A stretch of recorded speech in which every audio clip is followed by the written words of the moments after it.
The little ticky-tack nonsense crap that you guys have been doing for the last 6 months, you're gonna go to jail for murder. How old are you? 15. 15. On the night of January 26, 2022, authorities in Dayton, Ohio responded to a crash alert on Ferguson Avenue. Upon arrival, they discovered the victim, Brandon Cooper, fatally shot twice in the back, soaked in blood, lying lifeless in his car. Authorities' frantic search soon led them to Tyan Amir Peaks, as detectives found incriminating evidence that spoke louder than his denial. So y'all trying to say I killed somebody? You were part of this murder scheme.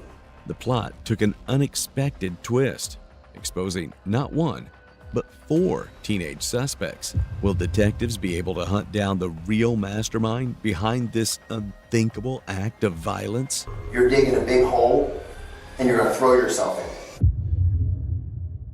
Brandon Cooper worked as a Lyft driver, often taking late-night shifts to earn extra money for his family.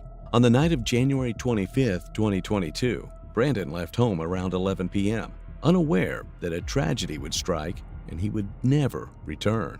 The chaos that had unfolded was not the only chilling incident they encountered. Earlier that morning, a female Lyft driver had reported being robbed at gunpoint, and her cell phone, wallet, and vehicle were all stolen. Around 3 a.m., police located the stolen vehicle involved in the earlier robbery on Anna Street. When the occupants of the nearby home refused to exit, SWAT officers were called to the location. After a standoff, 4 teenagers were taken into custody, identified as DeTravon Mitchell, Tyan Amir Peaks, and 2 other teens. The following interview begins with Tyan, who is unaware that his friends have already been questioned. Tell me how he came into contact with you today, Mr. Peaks. I woke up and I just seen SWAT team. Because my friend woke me up, he said, "Brother, SWAT team is outside." I said, "Why?" He said, "You don't know, bro, you gotta go outside." So that's when me and my friends went outside, and I just ended up here. Okay, well, let's back way up then, because obviously the day didn't start with the SWAT team. So what happened way before you woke up to the SWAT team? I was chilling. Where were you chilling at? Who were you there to chill with? Me and Ray. And who? And Ray. But I just had pulled up, and then that's when I got sleepy, so I went to sleep. When you say Ray, you're talking about... Is that who you're talking about? Okay. So who lives at Anna? My friend. Who's your friend? Trey. Trey, do you know his whole name? No. Okay, so you and Ray pull up to Trey's house. What time do you get there? Probably around like 9:30. I don't know, around like 9:30 though. Okay, anybody else in the house besides you and Ray and Trey? And my other friend, Who's your other friend? I got caught with. What? Sorry, I can't hear you. My other friend, y'all, what's his name? Raided the house with whoever. What's his name? Ryan. Ron. Anybody else in the home besides you, Ray, Trey, and Ron?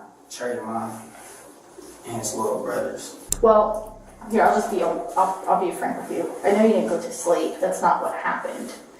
When Detective Roberts and I sit in this room, we expect you to be honest with us because we are honest with you. I did go to sleep. I'm not going to lie to you, so I prefer that you don't lie to me. When we ask you questions about what happened, know that we already know what happened.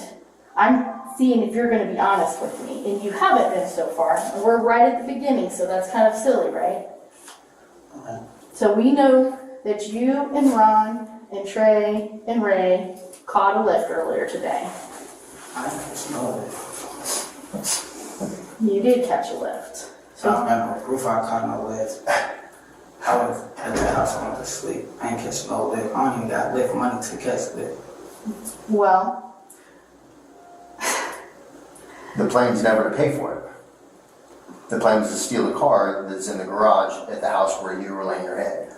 Or where you say you were laying your head, but you weren't. Because the police were out there for like the last 6.5 hours screaming every come outside, and you just said the address, hold on, you just said the address so you know exactly where you were, probably because you heard it 150,000 times when the police are screaming it through a loudspeaker. Nah, that's because that's not my first time going up. Okay, but you knew the police were out there for hours calling. Asleep. You weren't asleep. You don't sleep through that. Me and Ray and Ron was in the basement. He woke me up talking about, brother, SWAT team, police is outside. Yeah, well, why would the SWAT team be there? I don't know. That's why I said I don't know. Why would the SWAT team be there? I don't. I mean, work with us. How old are you? 15. 15. Okay. You wouldn't be the first 15-year-old to sit in that chair. No. And you wouldn't be the first 15-year-old to catch adult charges for this kind of thing, okay? What y'all gonna charge me for? Y'all? We're going to charge you for 2 counts of aggravated robbery and a count of aggravated murder. So if you want to say I was asleep and you want to go with that, then cool. We'll just take you across the hall and then we'll book you, and then your story doesn't get out, and then we'll go with the story that the other 4 people have told already that may or may not paint you in a pretty bad light. So this is the save Thailand's behind moment, not I don't know nothing about nothing, you ain't got nothing on me. Because you're going to go to jail this morning for 2 counts of robbery and a count of aggravated murder. Okay? That's what's going to happen. This isn't ripping cars off and stealing phones and all the little ticky-tack nonsense crap that you guys have been doing for the last 6 months. You're going to go to jail for murder. Okay? You guys are all just tearing stuff up. You're all just acting like knuckleheads and doing all kinds of criminal nonsense. This isn't the first lift you guys have done. You've probably done 10 of them. Okay? You're gonna go get locked up this morning for 2 counts of aggravated robbery. You took 2 cars this morning.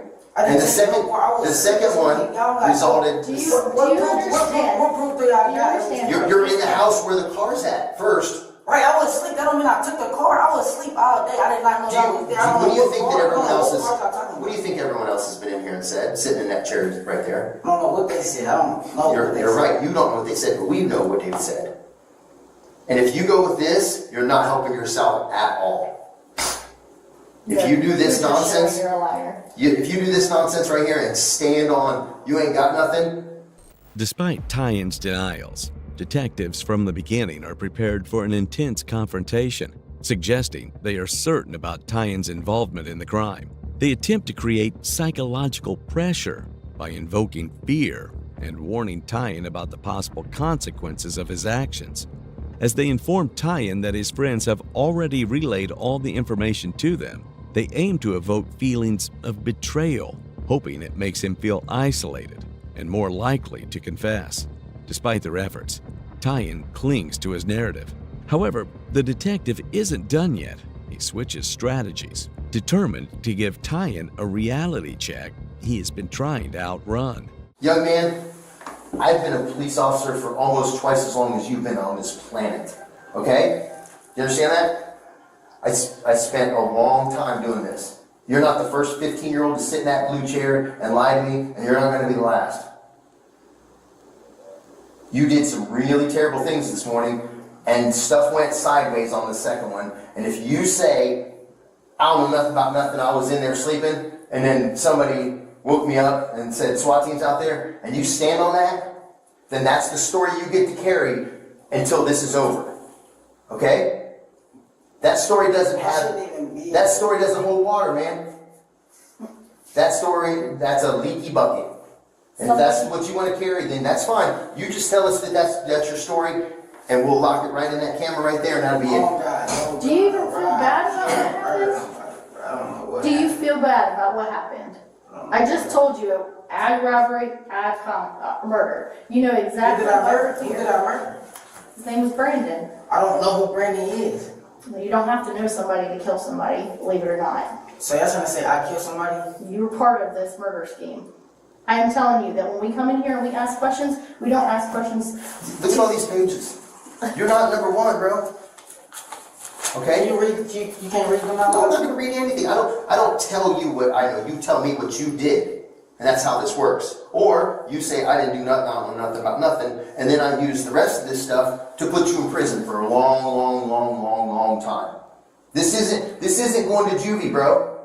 This is getting bound over to adult court and going to prison for aggravated murder. So y'all trying to send me to prison for murder? Oh, you're gonna get this. That's what this isn't going to juvenile court, buddy. These are all going to be bind over cases. This is an aggravated murder. So y'all trying to send me to... Don't ask me what we're trying to say. We're telling you were involved in 2 aggravated robberies this morning, one of which resulted in the death of a grown man who was just trying to make a living. That's what we're telling you. Now you tell us your part in it, or you say I was sleeping and that's it, and then we'll fill in the blanks. But you don't. I can assure you that you don't want the 2 of us to fill in the blanks. We sit across from, I will say, 2 different types of people every time we interview.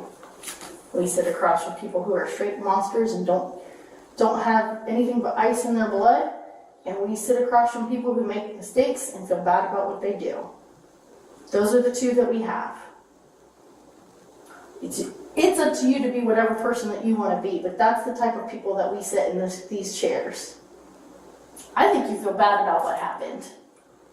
I don't know, maybe you don't. Maybe you don't care that guy had a wife and kids and mom, brothers, sisters. That guy could have been someone you knew. You didn't, but he could have been. How are you, 15, and you go to what school? Meadowdale. So I know for a fact that you've known people from Meadowdale who have died or been murdered. Am I wrong? No, ma'am. Probably a handful of people that you cared about, right? So I think you probably feel bad about what's happened, but again, we have 2 people that we interview. We interview people, and pardon my French, who don't give a and have ice in their bones, and that's what it is. Or we interview people that actually realize they've made a mistake and they feel bad about what's happened and they feel bad about what's gone down. Tyler, we're past the I wasn't involved. Okay, that isn't even a question whether you're involved. I was involved. Because you're sitting in that blue chair. Because they're serving a search warrant on the house right now. Because we know you were involved. Because these other 12 pages of paper say that you were involved. After you stick to some nonsense story like, I was in there sleeping. When the police were screaming through the PA for the last 7 hours, everyone is out their hands up. I know they were doing it because I was standing outside the house for an hour and a half myself while they did it. We're giving you the opportunity to be honest with us. I'm telling you that we already know that you're involved and we already know that you were there. That's not a question. This is your only chance to get your version of events out there, whatever that version may be. This is it. Alright. Like no lies, the whole lie. Secondly, if I don't know about no murder or none of that. Talk about the first. We'll go one at a First time. one, I know about the... Okay, we'll talk about the first one then. We put the lip and we told her... Who's we? This is where we snitch on everybody in here. Everybody gets told off. The people who said that whoever... No, when you say we means I give names. I can't get no names. Okay, well, that's not how this works. You can be one of 4 or you can be 1. We split the penalty 4 ways, which is the right way to do it because you didn't do it all, right? So when you say we means I tell on people. So see these 12 pages of stuff, that's people saying, yeah, we did this. Who's we? Okay, and okay, and okay, and okay. Now what did the 4 of you do? We did this. I did this. He did this. They did that. The no snitching thing doesn't work in this room because no snitching gets Tylen screwed. Okay?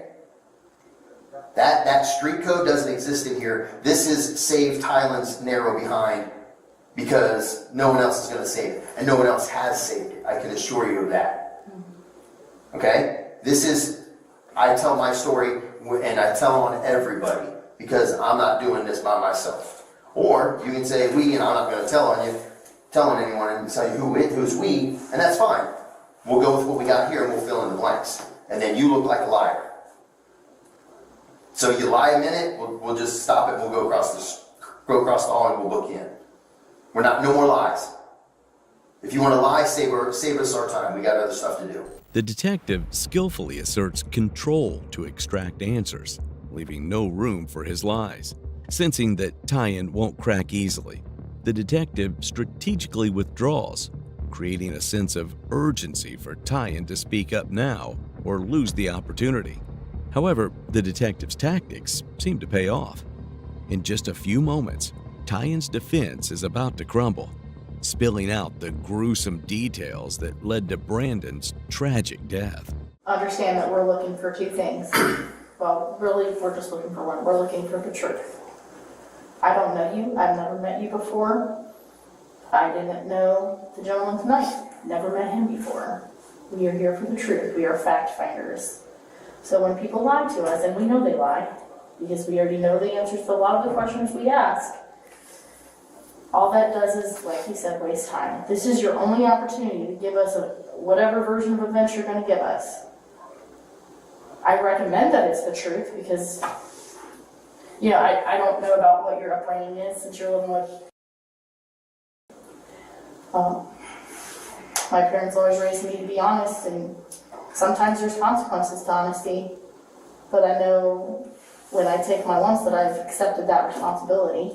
Somewhere somebody's taught you some respect because you say yes ma'am to her. Correct? So somewhere somebody, mom, grandma, grandpa, somebody has instilled some respect in you. You don't use it all the time, but it's in there. Just go use that, okay? I think you feel bad about what happened, so we want to hear what from your perspective, what happened. Alright, it was me, Ryan, Ray, and Treasure. But I don't know, I just know about the first lift. So tell us what happened. We booked the lift, and then we just told her to get out the car. And that's when she got out the car, she started yelling and stuff. That's when we parked the car back in the garage. That's the only thing, that's the only lift I know about. I don't know about no murder. Tell her about who ordered the lift and who was sitting where and all that kind of stuff. I don't know who ordered the lift. Okay, where did you guys get picked up at? Oak Ridge. Do you know about where on Oak Ridge? No. It was third time and I was tired. Where were you going? Where was it? I don't know. I don't know where they booked the destination to.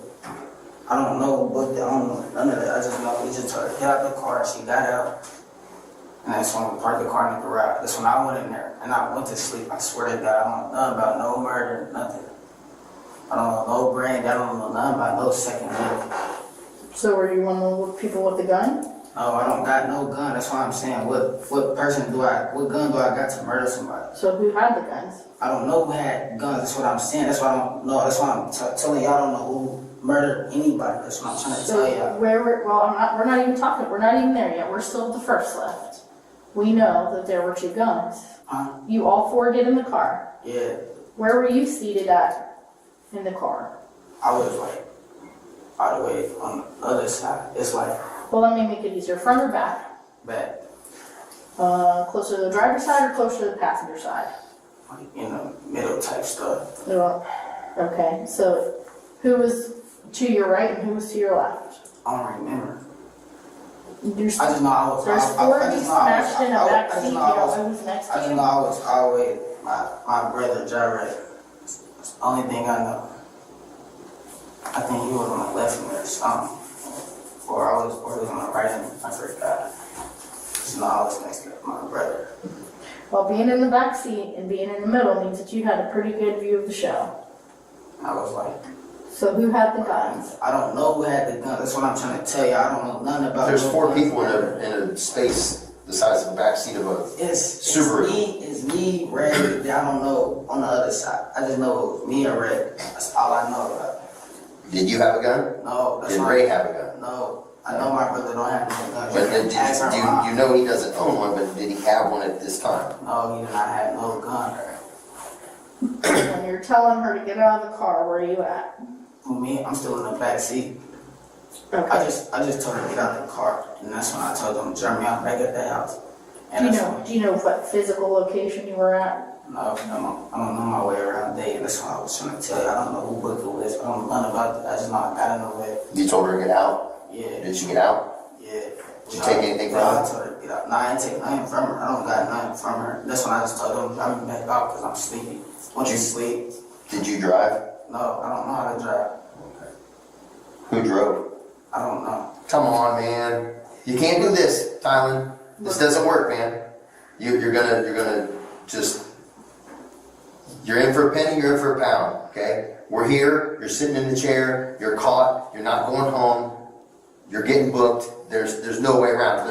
There's no out, okay? There's nothing that you're gonna say that's gonna make you walk home and go to sleep in your own bed, nothing, okay? That's off the table.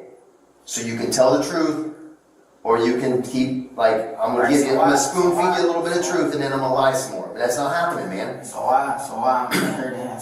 Well, because you're in here trying to tell your side of the story instead of letting everyone else tell your side of the story. I just told about my side of the story. Well, you told part of it, so keep going. And that's when I told them to drop me back off at home. And that's when they did. Me and Ray. Drop you back off home. Like at the house at the end. And that's when me, Ray, and Ryan went in the basement. First it was me and Ray.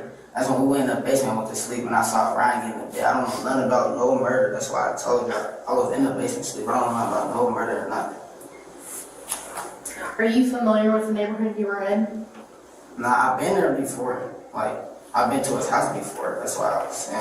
That's why I know it's accurate. I mean, not only his neighborhood, but the neighborhood that you guys did the lift stuff in. Dayton View. Not about that. Obviously, he's already told you that he's got lots of experience as a police officer, as a detective, as do I. And one of our biggest things that we do, first thing we do is go get surveillance video. Do you understand that there's a ton of houses that have Ring, Net, I don't even know all of them, Blink. And unfortunately, especially when someone dies, people are usually willing to hand that stuff right on over to us. Do you understand what I'm telling you? There's videos everywhere, both in his neighborhood and the neighborhood you were in. So be honest with us, because every time that you lie, we figure out that you're not telling the truth, because like I said earlier, we already know that you've lied to us. It just makes you look bad. And then we chop up your lie. Unbeknownst to Tyan, detectives possess more than just the CCTV footage that links all 4 suspects to the crime. Their certainty about Tyan's dishonesty stems from the fact they have already questioned his friend Trayvon, who relays all the crucial information. The unsettling revelations from him will undoubtedly trap Tyan in a tight spot, ultimately leaving nothing the same. So tell me what happened tonight. How did you guys all get together? They called me. Say again? They called me and asked me to come over. We gonna go hit a lick? What was the plan? Find some girls. So, at some point you all leave, right? And you go get an Uber. Is that fair? Were you gonna go somewhere? Okay. What was the plan? Just take their car? Yeah. Okay. And you're telling the truth, man, and I appreciate that, okay? That's all we want. When they got there, was it a man or woman that came? Okay. Do you remember what kind of car it was? Is it the car that's in your garage? Probably, yeah. Probably or yes? Okay. It's a Subaru, and it was you, Ray, Ty, and Ron. Fair? Okay. Was the plan to always to rob her, or did somebody say something while you were driving, or how did it happen? Just happened in plain sight. That's where the car. So, 2. What kind of guns? I don't know. There was honestly one was MP9. Who had that one? Me. Okay. Who else had a gun? Where did they was passing the gun around. Okay. Do you know who started with the gun? And both had it. Who's both? I didn't know. Ty and Ray. So Ty and Ray were kind of passing the other gun around? Yeah. Okay. Is it safe to say Ty had the other gun? Possible. Although Trayvon provides the details about the prior robbery, the details he shares about the gun directly link him and the other teens to Brandon's gruesome murder. During the investigation, detectives found a 9mm handgun at his home that ultimately matched the shell casings found at the crime scene, confirming it as the murder weapon. With the mounting evidence against Tyan, detectives are left with one question: will he continue to lie to make his way out, or will the sense of isolation eventually compel him to confess? It's a trial. Because my client said he did this and this and this. Well, here's a picture of him getting out of the car. Oh, okay, I guess that was a lie. If you tell us lies and you tell an attorney lies, he can't help you because we're gonna destroy your lies with evidence. That's what we do. Okay? So if you here's what you're doing. You're digging a big hole and you're gonna throw yourself in it. Okay? You're gonna dig a big hole and then you're gonna put yourself in the bottom of it. And what you're doing now with I went home and went to sleep is you're pulling dirt in on top of yourself. Right? You're not helping yourself at all. You're digging a hole that we're gonna disprove everything you say. You're like the last person in here, man. Okay? You're the last one. So everything that we've heard this story multiple times. A lot of times. And if it's you're telling us nonsense, then I mean, we'll let you talk for a minute, but we're like, okay, you're just wasting our time. You're talking and you're saying something that couldn't possibly be true. Okay? You're here. You're involved. There's no negating or minimizing what happened. Okay? You're totally in it with both feet in the quicksand. Alright? You're in it. Everyone says you're in it. We know you're in it. And cameras from all over the neighborhood are going to say you're in it. Okay? Yes, sir. Some of these guys have cameras in their cars because they've been robbed before. You ever watch any of them videos where people got a camera in their car? One points out the front, one points in the back? Because they're Lyft drivers or Uber drivers, they've been robbed before. People jump out of the car and rip them off for money. What do you think there's going to be? There's going to be a great big clear picture with 4K video. You know what I mean? And you're going, I wasn't in there. I didn't do that. I wasn't part of that second one. You know how easy that's going to be for us? Press play. It's hard to argue video. Look at you have a very distinct look, right? Your skin is a rail. You got big crazy twisty hair. You stick out like a sore thumb. You think it's going to be hard to point you out of a video? No, not at all, man. And you can't say, I didn't do this, I wasn't involved, I didn't do nothing, and then we're gonna disprove all of it, and then you're gonna look like a liar in front of a jury, in front of the judge, in front of an attorney, in front of your friends and family. Your family, Tyler would never do this. And then they're gonna be sitting in the back of the trial and watching like, see, I knew he didn't do it, and then we're gonna go press play, and there you are, and like, oh my God, he did all this, and he lied about it. Lying doesn't help you. Being truthful and being remorseful, like she said, yes, I was a part of this, and it was terrible, and I'm very sorry for my actions, and you know, you do big kid stuff, you get big kid trouble. People don't get in trouble. People don't get caught and sit in that chair the first time they do something like this. Okay? Right? So if you said this shirt, what that mean? What I'm saying is, most people don't get caught the first time they do something that they shouldn't. So the fact that you're sitting in a chair, and I've read your name in police reports before, okay, and several of your buddies, they like to steal cars. So, and rob people and that kind of hitting licks is what.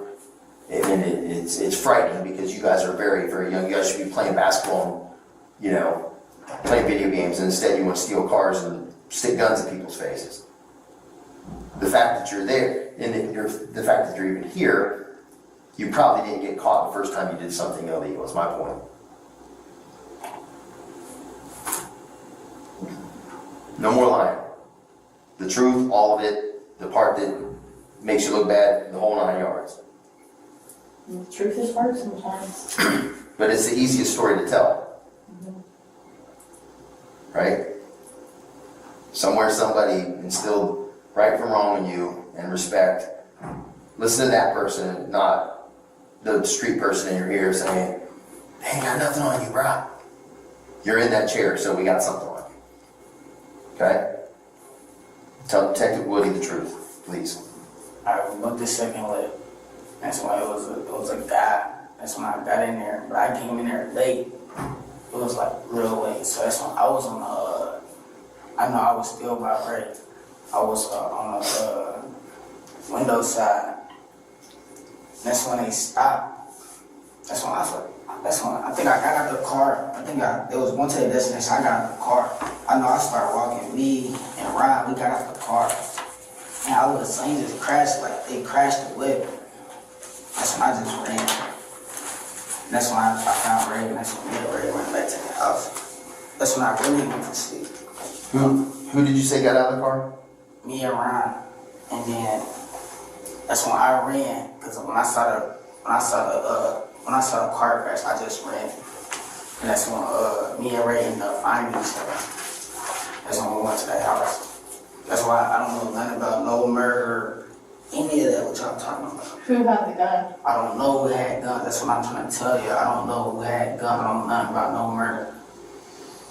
And I'm sorry. So you're saying Terrion or Ron and you went to the window or got out of the car? I mean. Yeah, I just got out of the car, and that's when I told Ryan to get out with me, because I don't know my way around the bed. I just ran when he crashed the whip. That's when I ended up finding Ray, and that's when it took us like 2 minutes to get back to the house, because we don't know how Ray around the bed. I'm guessing you thought it was going to be easier than that, because it sounds like you tried to pull him out of the car.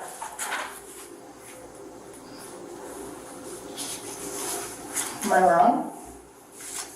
I'd say that I must be right. I'm going through my notes, man, so tell what you did. I opened up this door, and that's when he just scared off. That's when I ran, and he crashed. Who was with you when you tried to open up the door? Oh, Ryan. Terrion? That's when I just ran. So who had the gun that time? I don't know. That's what I'm trying to tell you. I don't know who had a gun. I don't know who shot that gun. I don't know who got murdered. I don't know who murdered somebody. So I'm going to prison. You're going to go juvenile detention right now. You're kind of getting ahead of yourself, but yeah, you're going to get locked up this morning for 2 counts of aggravated robbery and a count of aggravated murder. Oh, I don't know nothing about no murder. Well, the problem is that second count of aggravated robbery, someone got killed in the commission. You can not care all you want, but that's how this works.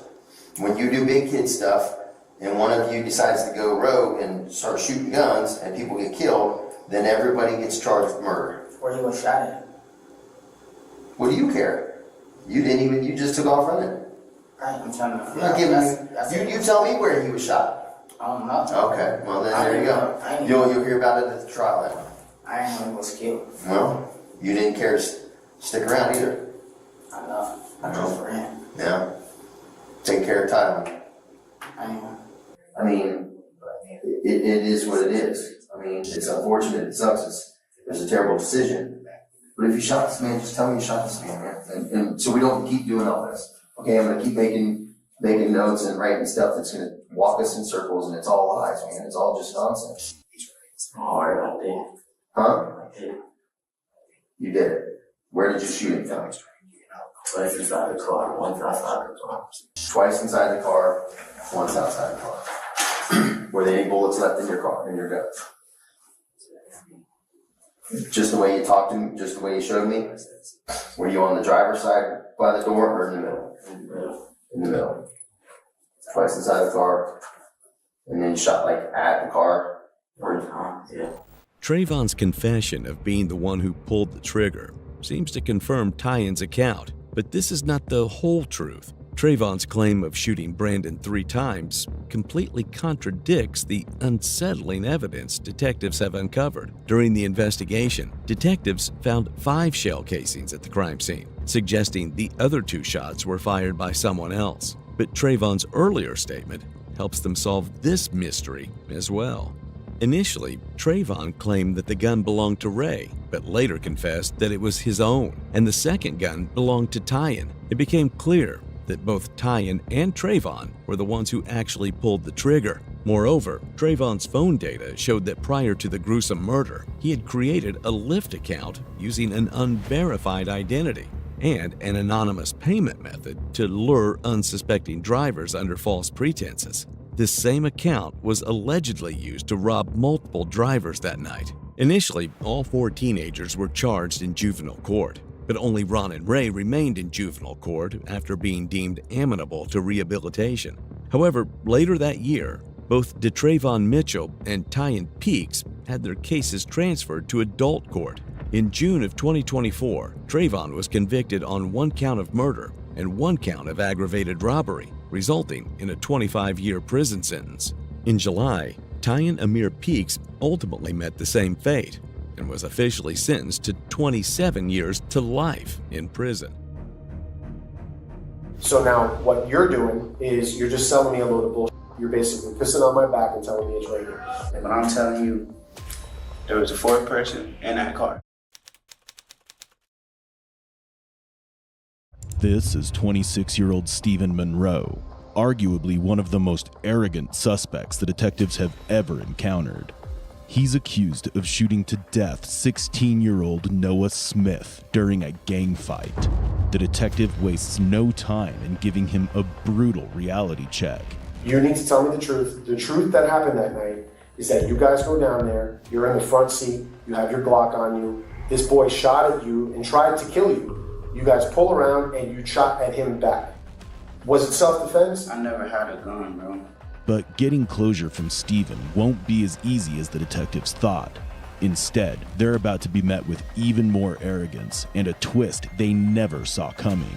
I didn't shoot. Oh, That's what I'm telling you, bro. That's all I can tell you. What caliber gun did you shoot that night? I didn't shoot any gun. Yes, you did. No, I didn't.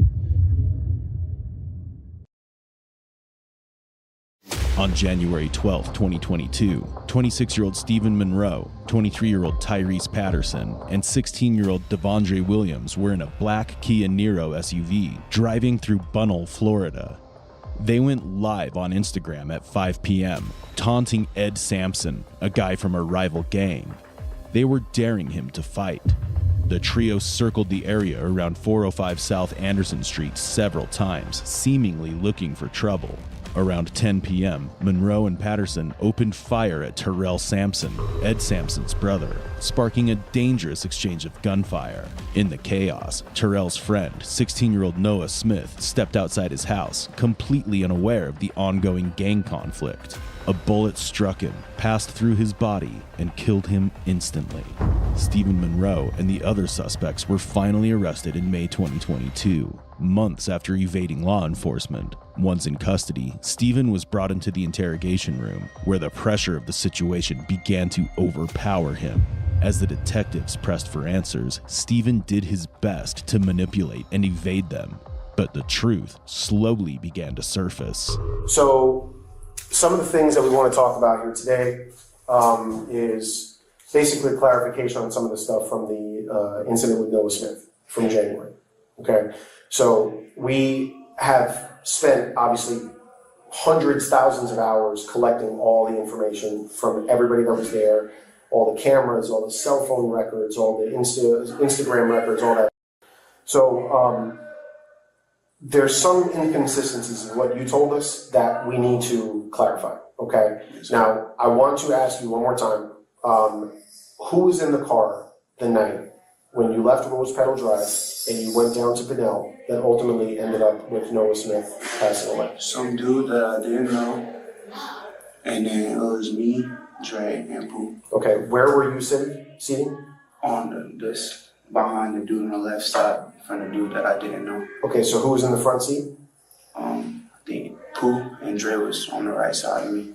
Okay, so this is that, and I'm glad that's the first thing you said, because this is the inconsistencies that we have. Okay, so we've met with Dre, and we've also met with Tyrese. Okay. All right, they have made it very clear exactly what occurred that night, and what we've determined is that you're being less than honest with us. Me? Yes, about who was in the car that night and where everybody was seated. No, sir. Well, all the evidence would suggest that you're not telling us the exact story.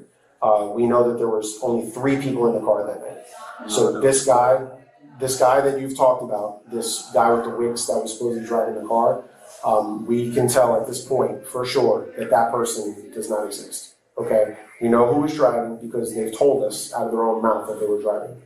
Devondre Williams, in an interview with his mom, and us sat there and told us very clearly that he drove the car down to Benel that night, okay? And he said very clearly that only him, you, and Tyrese Patterson were in that car. It's not true. Okay, well, in an independent, separate conversation with Tyrese Patterson, today, Tyrese Patterson confirmed that Devondre Williams was driving, and then you and Tyrese Patterson were on the right side of the car. Okay, so we have witnesses, cameras, cell phone records. When phones are in a car with each other, they communicate with each other, and they can kind of tell who's all touching each other's Bluetooth and Wi-Fi and all this. And there is no fourth phone in the car, no fourth person. How would you say that? Okay, are you sure you're talking about the same night that I'm talking about? Yes, sir. Okay. Well, I'll just tell you what they told us. They told us that Devondre was driving the car. You guys leave Rose Pedal. You drive down to Benel. Tyrese says that you guys were going to his grandma's house to pick up some weed. You pass the block. Terrell Sampson standing on the corner. Terrell starts shooting at you guys. You make the block, come around. Shots were returned at Terrell Sampson. Okay? We have been told that Devondre Williams had a gun, but he did not shoot anybody that night. Okay, so Devondre was driving, Tyrese was in the back seat on the passenger side, and you were in the front on the passenger side. Okay, shots were fired at Terrell Sampson. Nobody hit Terrell Sampson. All right, some would say unfortunately. I don't want to say that, but some would say that. That's not the truth. Okay, well, we have also reviewed all your Instagram stuff, your cell phone. We've gone through everything. There's no mention of any fourth person. We interviewed everybody that was at the house that night. We talked to Adrian, Crystal, Glib, Nevaeh. Everybody clearly states that there was no fourth person in the car that night. It was just the three of you. Now, what you're risking is, if this is not true, what you're risking is now you have become the only person that's not telling the truth about this. I'm telling you the truth. Okay. There was 4 people in that car.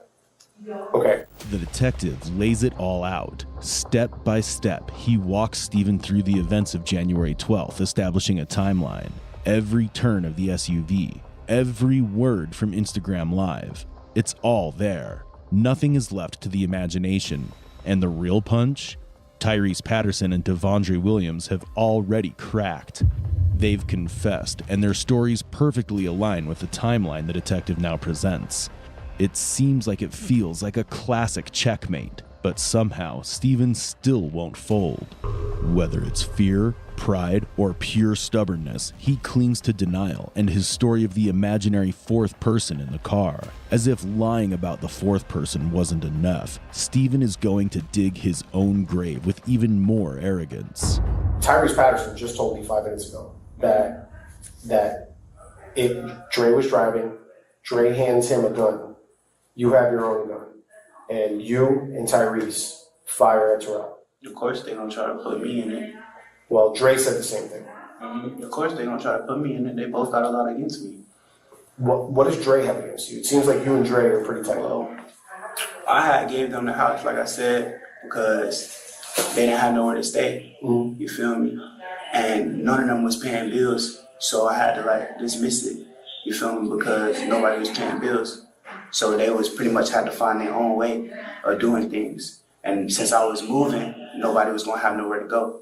You feel me? But I wanted to stay somewhere where nobody was finna pay the bills and I'm just paying it by myself. Fair. So, and that would lead them to tell on themselves and implicate themselves in a homicide? because they're already in some stuff. So of course they're gonna try to drag whoever they can into it. Well, I'll use this word because this is exactly what happened. But Tyrese Patterson confessed to shooting and accidentally hitting Noah Smith today. Okay. Dre confessed to driving the car after Terrell Sampson shot at the car. Dre says he looped around the block, gave the gun to Pooh. You and Pooh shoot down the block. Okay. That's still not true. All right. Well, there was 2 guns used in the shooting. Okay. We're being told that both guns were given to you to get rid of. Okay? That's crazy. That's what they're saying. Listen, I don't have a crystal ball. Yeah. All right? I'm not a magician, unfortunately. I can't tell you exactly what happened. I can only tell you what we're being told. And that is what we're being told, and it matches up with the evidence a heck of a lot more than this guy that you're saying that you don't know you've never met before, and just happens to show up the night that there's a shooting in Benel. And I understand what you're hearing, I understand what I'm risking. Okay. But I'm telling you, there was a fourth person in that car. Okay. And I know where I was sitting, and I know exactly what I saw, you feel me? Okay. Steven now claims he was the one sheltering Tyrese and Devondre, and that he gave them a place and paid their bills. But as he's on the hot seat, he says they've turned on him out of spite. Maybe there's some truth in that grudge. But here's the thing. Holding a grudge is one thing, but admitting to a killing? That's something entirely different. Tyrese has already admitted to pulling the trigger that struck Noah Smith, calling it an accident in the heat of a gang-fueled crossfire. The pieces line up, yet Steven continues to hold back. But why? Why would he be deflecting if he didn't pull the trigger? So, what do you know about this fourth person? Nothing. I just know that he had wicks. I ain't never seen him before. So what? The first time I seen him, like I said, because Pooh came to the house with him and they asked us, because it was just me and Dre at the house at first. Well, and besides the other people that was there, you feel me? And he came and he asked us, do we want to smoke? And I said, yeah. You feel me? So we all got in the car. And then, like I said, we went to Benel and we started smoking. And that's when all of that stuff happened. And what? So, but Pooh was at the house all day. No, Pooh was not at the house all day. Where was he? I don't know. But So it wasn't you guys at the house all day. Dre, it was like I said, it was me. It was Lil. No, Lil wasn't there. It was me. It was Nevaeh. It was Adrian. And then there was Dre. You feel me? I don't know where Pooh was all day. But Well, we have videos from your Instagram Live. okay, but he wasn't there all day. Well, he Like put you guys in Benel on the corner of South Peach Street and East Bowie Street at around 11 a.m. And you're singing your song, smoking. Pooh's in the driver's seat, Dre's in the back. You guys were just posted up on the corner waiting for somebody to pull up, right? Nobody pulls up. You guys leave around 5 o'clock. You guys meet up with Ed Boy at the gym, and y'all had him running, right? Somebody pulled a gun on him, whatever. I don't know about that. But Ed Boy's at the gym. Y'all had him running. Ed Boy, Ed Boy. This is the whole Instagram Live video that we had seen. A 15-minute video of you and Pooh in the driver's seat of this Kia. And y'all are both pointing guns at the phone, saying, you know, the ops basically, that Ed Boy's bitch, rods, like, pull up then, all this taunting sort of. And then that means Pooh's at your house a couple of hours before you guys roll out to Benel. You guys are together. The phones match up together all day long. So later on, Pooh is sleeping or high or whatever. Dre drives the Kia. You guys go down to Benel together. This guy, this fourth guy, is not on any videos, no record of him anywhere. Tyrese Patterson, without explaining to him what you said, tells us very clearly, this is what happened that night. Dre's driving, Creek is in the front, I'm in the back. We go down there, we're not looking for trouble. Terrell shoots at us, we come back, and we let off rounds at Terrell. And somehow, I hear what you're saying. Noah got hit. But I'm telling you, there was a fourth person in that car. Okay. And Dre was not driving. Okay. Dre was right next to me. Okay. And did Dre shoot? Like I said, I didn't see. You Okay. feel me? I was too busy hearing the gun sounds and putting my head down. Okay, so everything is on Pooh. Pooh's fault for everything. Pooh, you think Pooh should get charged with Like I murder? said, he just admitted to you he was shooting, you feel me? Okay. But like I said, there was a fourth person in that car. Like I said, I remember, I know what I seen. Okay. Remember? And you sure you're not confusing it with some other night? No, I'm Because sure. I know you guys have done, you guys have ridden around there a few times. No, I'm sure. Okay. Now, the next, a couple hours later, you hit up, and I know you used to be affiliated with G and all that, right? So a couple of hours later, you hit up your boy on Instagram, and you tell him that you need some help. You gotta get out of town or something. And dude can't talk on the phone for some reason, so he's like, just code it out, right? So then you write 211 on a norm. You write 2-11 on a norm, N-O-R-M. What does 211 on a norm mean to you? Help. Somebody trying to kill me. Okay. Are there any other lies you want to sit here and look at me in the face and disrespect me like that? You want to just get that out of the way? It's 211. Yes, you are. 211 on a norm does not mean help. Okay. If you don't think that we have access to all this old school GD that we can just pull up. But that's old. That's not. Oh, the new. So Dude, okay, so I'm not finna sit here and no, lie to you and disrespect no, that's exactly what you're doing. I'm trying to go home. I'll tell you what you are. Is that you're a very bright young man. Okay. You come from a good family. Okay. You have a good situation at home. You have a stepdaughter. You have a girl that's probably willing to marry you someday. Okay. Now that girl also drove a car that ended up killing Kamarion. I understand what Right. you're saying. Now your girl is also facing charges for murder. The detective plays it wisely, a clear sign of his experience. He has all the evidence to prove Steven's guilt, but what he's really after is full closure from Steven. So he brings up the one person Steven never expected to be dragged into this mess, his girlfriend. Steven may still try to deny it, but what comes next is something he never saw coming. So now what you're doing is you're just selling me a load of bullshit. You're basically pissing on my back and telling me it's raining. And I'll tell you this right now. 211 on a norm does not mean help. Everybody knows that, okay? I know what the second letter of the alphabet is, and I know what the 11th letter of the alphabet is, all right? And I know in my mind what on a norm means, okay? And we have ran this by multiple GDs, both old and young. We ran it by gang investigators. So I know what 211 means. 211 means blood killing, okay? On a norm means civilian, somebody that's not affiliated, not associated, okay? That's what that means. That's what you wrote a couple of hours afterwards. To me, that means that you knew for sure that this boy was dead and that you needed help to get out of town, right? Because what happened was you guys killed a normal person. That's what it means, okay? You were in the car when this guy died. I'm not saying you shot him. I'm telling you, like I said, help. I need help. Right. 211 means blood killing, right? I don't know, dude. You don't know what 211 means? Bro, I'm not even like banging like that. You used to be. Yeah, I used to be. Listen, man, in your music videos and all the shit that you claim, that's a different persona I hear what you're saying. than the Stephen Monroe that's crying to me, begging for help. Yeah, I understand what you're That's a different person. Okay. Okay? So you got to decide which person are you going to be right now, because today is the day. And me, Steven. Right. I'm not. That's Well, I'll tell you what, in about 6 minutes, the whole world is going to find out what's happening with all this. I understand what you're saying. All right? Because in 6 minutes, we're going live with local news all over the I state of understand. Florida.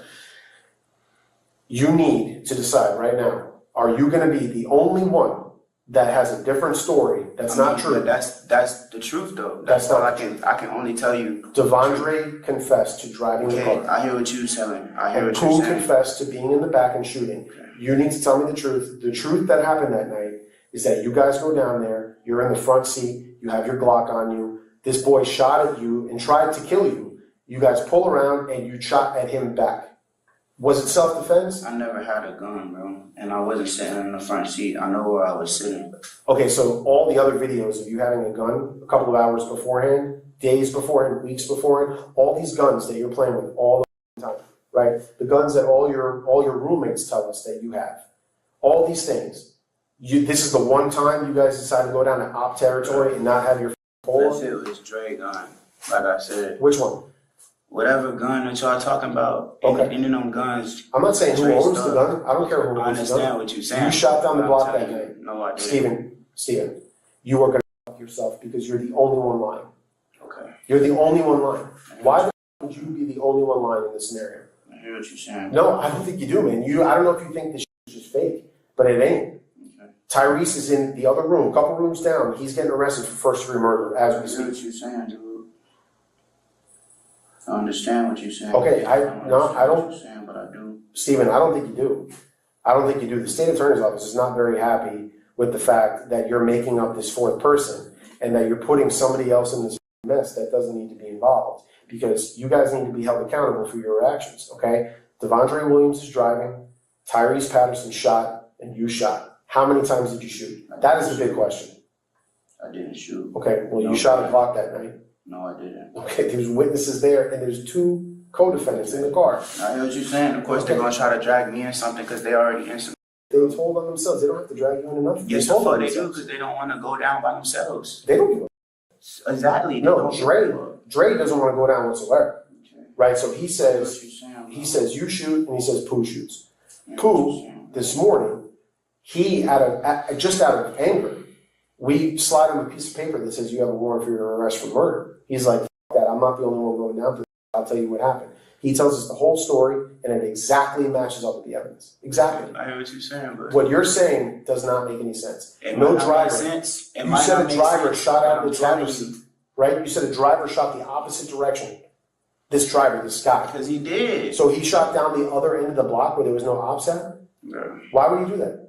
it's bananas, bro. They're just trying to wet shit up. They're just trying to kill people. They don't care about anything. Oh, they That's what I'm okay. telling you, bro. That's all I can tell you. What caliber gun did you shoot that night? I didn't shoot any gun. Yes, you did. No, I didn't. Yes, you did. And I'll tell you what, the caliber of the gun makes a big difference in this situation. I understand what you're Okay, saying. no, I don't think you do exactly, okay? Because, listen, ultimately, Noah was shot and killed with a specific type of bullet, okay? And I think you know whose gun killed Noah Smith. The detective doesn't flinch. He's done playing nice. One by one, he slams down the evidence and confessions from Tyrese and Devondre. Every single piece fits together like a puzzle, and each one slices deeper into Steven's fabricated tale. Still, Steven keeps trying to spin the story, clinging to the idea of a mysterious fourth person in the car. He is clearly trying to manipulate the moment like he's still got the upper hand. But soon, this wannabe gangster is about to have a full-blown reality check and turn into a crybaby. Right? Now, what I'm telling you is that there was multiple shell casings on scene from 2 different guns. DNA has been recovered from those shell casings. Okay? The DNA is being sent off, and we're going to compare it to yours. I'll tell you, I'll bet you $1 million that your DNA is all over those shell casings. Those are guns that you've handled multiple times. Yeah, I touched it. Right, you touched it, sure. Those are guns that you've handled. You're in the car. This boy gets shot. Pooh shoots a gun down the street. He told us what type of gun it was. You shoot a gun down the street. You need to tell me what type of gun that is, because we need to figure out if your bullet is the one that killed Noah or not. Because I'll tell you what, at the end of the day, that is a massive factor in this case. Do you want to just be somebody in the car that was shooting at Terrell? Terrell don't want to press charges. Terrell's going down for this shit too. You think Terrell's going to come in here and say, oh, yeah, I want to press charges against Stephen Monroe for shooting at me? Nobody gives a f*** about that. Everybody just wants everybody to be held accountable for what they did during the Noah Smith case. All right? And you were in that car. You shot a gun down the street. I know you shot a Glock. I want to know what caliber it was. 2 options. Because this kid was hit with a specific type of bullet. And if you say the right one, you might be all right.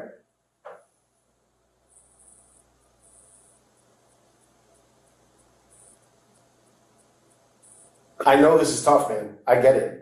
Because you've thought to yourself 1,000 times. You've played it over with Donna. This is what we're going to say. You've talked about it with Dre. This is what we're going to say. All right? And now shit is crashing down on everybody because nobody was able to stay 10 toes down and keep it 100. That's not the way things work, bro. That's not the way it works. All we had to do was slide a piece of paper across the table to Tyrese, and Tyrese flipped immediately. We picked up Dre on some bullshit charge. He comes in with his mama, and he is spilling the beans immediately. You're the only one that's lying. And the opinion of most people, and I'm talking about a jury, let's say, 12 people are going to sit there, and they're going to listen to sweet little 80-pound Devondre Williams say, this is what I did, I'm really sorry for my actions. Tyrese Patterson's going to say, this is what I did, I didn't mean to kill Noah, it was an accident. And then you're going to get up there and say, actually, there was some fourth guy with Wicks, and he did that, and I was just minding my own business in the backseat, when everybody knows it's not true, man. You have to tell the truth. You have to tell the truth, Stephen. Think about what your parents are going to say about this, man. Your parents are good people, man.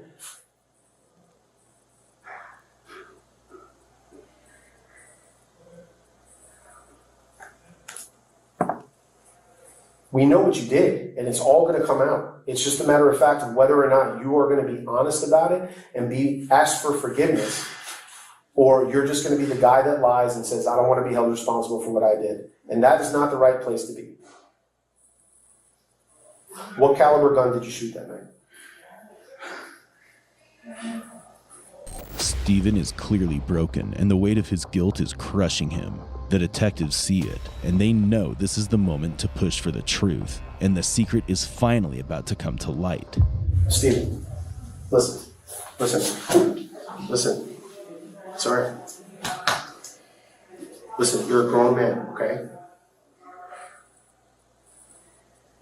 You gotta make a choice right now. Okay, I understand. You have to make a choice right now.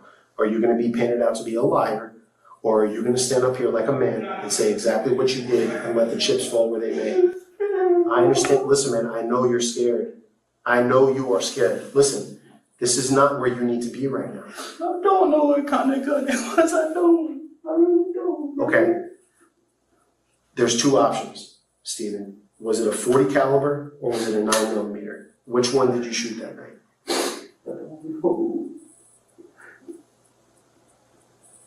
Okay, whose gun was it? All of them were Dre's. They were all Dre's. They were all Dre's, both guns? Did Dre give his gun to who? I didn't see all of that. Okay. Now, I want to try this again, all right? And we're on the right path now. Where exactly were you sitting in the car? Tell the truth. In the front seat. Okay. Who was driving? Dre. All right.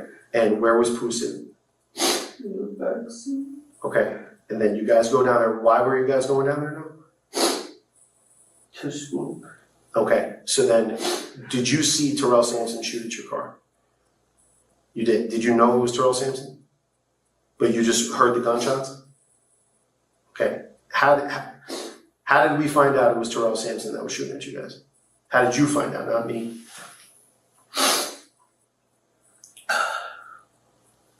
Because people were talking about it. Okay. So when you guys come around the block and you guys start letting off fire down the block, what was the intended target?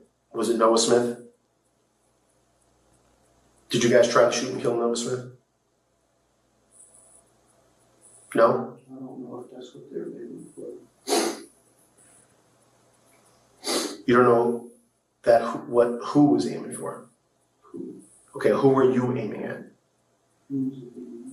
Huh? You were aiming at Terrell? Did you see him standing out there? Did he still have a gun when he was standing out there? Okay, did you think he was going to shoot at you? You did. Okay. How many times did you shoot? This is the big important question. Just not once. Just one time? And you can't remember what kind of gun you had? And listen, you've already done a really good job, okay? But I do think, listen, relax, man. I do think that you know exactly what gun you had because I believe that that's your gun. I don't know what kind of gun I really don't remember. Okay. All right, listen, relax. Hey. I'm in here and I don't want to be here. Okay, I know you don't want to be here, man. Nobody wants to be here. I get that. I completely get that. Tyrese just got hit with a murder charge, bro. I just don't want to be in this situation. I'm just trying to protect myself. I get it. You're trying to protect yourself. I understand that. And listen, you have an attorney that you can explain all this to, but you have to be honest with your attorney too. How is your attorney going to rightfully defend you if you're not telling him exactly what happened? And then you're letting the police find out all the information and find out all the details to make you look like a liar. And then how is anybody going to feel bad for you if you're just sitting up here telling things that aren't true? That's what I'm trying to get across to you. Okay?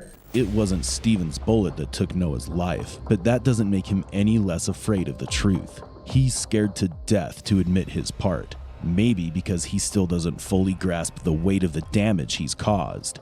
Deep down, he's just trying to protect himself, hoping his lies will act like armor. But the truth is, no lie can save him now. Ultimately, you have to stand up like a man and defend yourself in front of people in a courtroom. And you have to be able to say, this is what I did and this is why I did it. And when you are saying things that are clearly not true, that's when you look to be like a monster and people don't trust you anymore, okay? You have to be trustworthy. All right, so let's start out. How did all this beef start? What is the problem between the Sampsons and you guys? I don't know. I inherited the beef because Dre didn't have nowhere to stay and Pooh didn't have nowhere to stay, so I let them stay at my house. Okay. And then they were already beefing with these people. I was just being a friend. I was not finna let nobody just hurt my friends or do whatever. starting to run up on me, and they telling me they got my address and stuff. And Right. Who said they had your address? I don't know. One of them said they had it. We was arguing with him on live. Was that Rod? I think it was Rod. Because Rod was on the live saying, like, I just passed Rose Petal.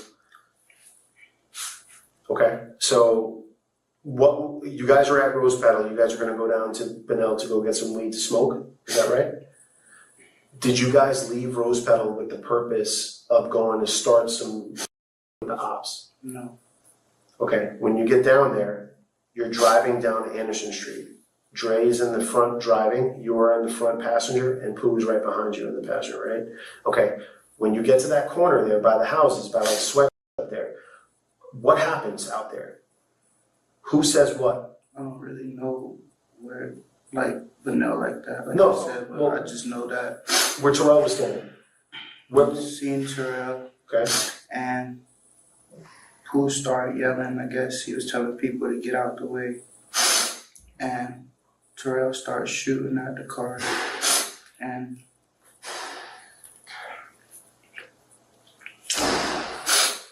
he stepped back. And Terrell. And then he just started shooting at Terrell. okay, so Terrell starts shooting, you guys make the corner, right, you go down the road where the gym's at, you come down Bowie Street, right, this is all on camera, so that's why I'm saying it, because I know for a fact. You pull up to the corner, Dre's driving, now he pulls up so that you and Pooh have a clear line of sight, so you can see exactly down the street there, and then you and Pooh just start shooting at the same time? Did Pooh shoot first? Do you know who shot first? As I said, one time, Pooh was dumping a whole clip, Okay, you shot one time and Pooh dumped the whole clip. or what I thought was the whole clip. I didn't know he was shooting a lot, and I just shot one time. Okay. All right, so then after that, you guys leave Benel, you guys go back to Rose Petal, right? That's what all the surveillance cameras show. What happens once you guys get back to Rose Petal? Get back. Everybody starts hitting us up. I go in my room. They leave. I'm in my room. I'm sleeping. I don't know what happened after that. Okay. Creed, I need to know where these guns are at. I really don't know where they're at. Tyrese told me this morning that you were going to give them to somebody around the way, around the corner, and that they were going to hold them for you. No, I need to get these guns off the street. I don't know where they're at. Okay. And I didn't give nobody nothing. People in the house have told us that you were going to get rid of them. And then Tyrese told us this morning that you were going to give them to a neighbor. I'm telling you though, when we find those guns, if we can prove that it was you who hid them or didn't give them over to law enforcement, that's not going to be good for you. I understand. I hope so. Yep. All right. Deputy Hagerty's going to take you, man. Stephen's confession remains incomplete as he chose to hold back one key bit of information, and that was where he hid the guns. But fortunately, detectives found all the answers at the end as they secured the guns used in the crime and the CCTV footage that captured the incident. Investigators found 6 shell casings, 5 from a 9mm gun, and 1 from a .40 caliber gun. 2 years later, a friend of Stephen was found with a .40 caliber Glock 23 in Castleberry, Florida. Stephen Monroe was charged with first-degree murder for his role in the crime. His trial was held in February 2025. He was found guilty and sentenced to life in prison without parole. Tyrese Patterson was first charged with first-degree murder, but later pleaded no contest to second-degree murder. He now faces 25 to 50 years in prison and is still waiting to be sentenced. I didn't kill my roommate. Me and my roommate might didn't have the best relationship. Who did? I don't know. This is Shantarika Madden in the interrogation room for the suspected murder of her roommate, a young rising basketball star, Tina Stewart. She initially claims she was away from the apartment at the time of the murder, but it wouldn't take long for the detectives to poke holes in her story. Now, you're at a critical point right now, all right? You're at a fork in the road. That's what I'm telling you, because it's the truth. Well, I don't believe you. As the interrogation progresses, detectives stumble upon a carefully orchestrated killing, covered up with lies, distractions, and one crafty Shantarika right at the center of it. Before I answer any more questions, would this be life? There's a good possibility. On March 2nd, 2011, 21-year-old Tina Stewart reported 18-year-old Shantarika for smoking in their off-campus shared apartment near Middle Tennessee State University. As an athlete, a rising basketball player, she feared that even secondhand smoke could jeopardize her drug test results and her future. But as the campus officer walked away, darkness crept in behind the closed doors of the apartment. The evil that lurked in the darkness stabbed Tina, rupturing a major heart artery and puncturing her lung, leading to severe bleeding. The wounds ended Tina's aspirations, along with her life, in a brutally horrifying way. Shantarika was the first to reach the scene, so she was brought into the interrogation room to build an initial timeline. This interrogation demonstrates some of the most intriguing interrogation techniques implemented by one of the most seasoned detectives. That apparently earlier this evening there was some sort of altercation between you and your roommate, and the other guy. Is that your boyfriend or is that her boyfriend? That's her boyfriend. That's her boyfriend. Now, does he live in the apartment too, or? He always there, so I guess you could say. Yeah, he lives there, just now and leaves, right? Mm-hmm. Okay. So start kind of early this afternoon and tell us what's going on. I think earlier a officer or a courtesy officer came to your apartment because there was a smell of some weed or in the apartment. Is that right? Okay. Now, take me right around that time. Up until now, kind of explain to me how we got to this position. Okay, when I got there, I don't know what time it was. I have no idea what time anything was. But my friend, she was like, "Can we go to your place?" And I was like, "Okay, that's fine." And she was already smoking. Yeah, who's your friend? Her name Nene. Nene? Yeah, that's the only thing I know about is Nene. Okay. And she was like, "Okay." I was like, "Okay," so I went there to get my keys, and we walked to my place. And I think we had been there like probably a few minutes. And I guess my roommate had called the front desk, and the front desk sent the police over. And I talked to him, and he was basically like, if he searched my room and he didn't find anything, then it'll be cleared. Mm-hmm. And if I told him the truth, so he searched, and he was like, well, you told the truth. And he said, but he's still gonna have to talk to the manager. Mm-hmm. Now, was Nene there then, or? Yeah, okay. He was still there. And after he left, I talked to Tina, which is my roommate. Mm-hmm. I talked to her.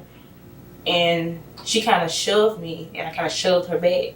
And then next thing I know, we was fighting. Okay, what did she, back up just a little bit, okay? Now, is Nene still here during this time? Yeah, okay.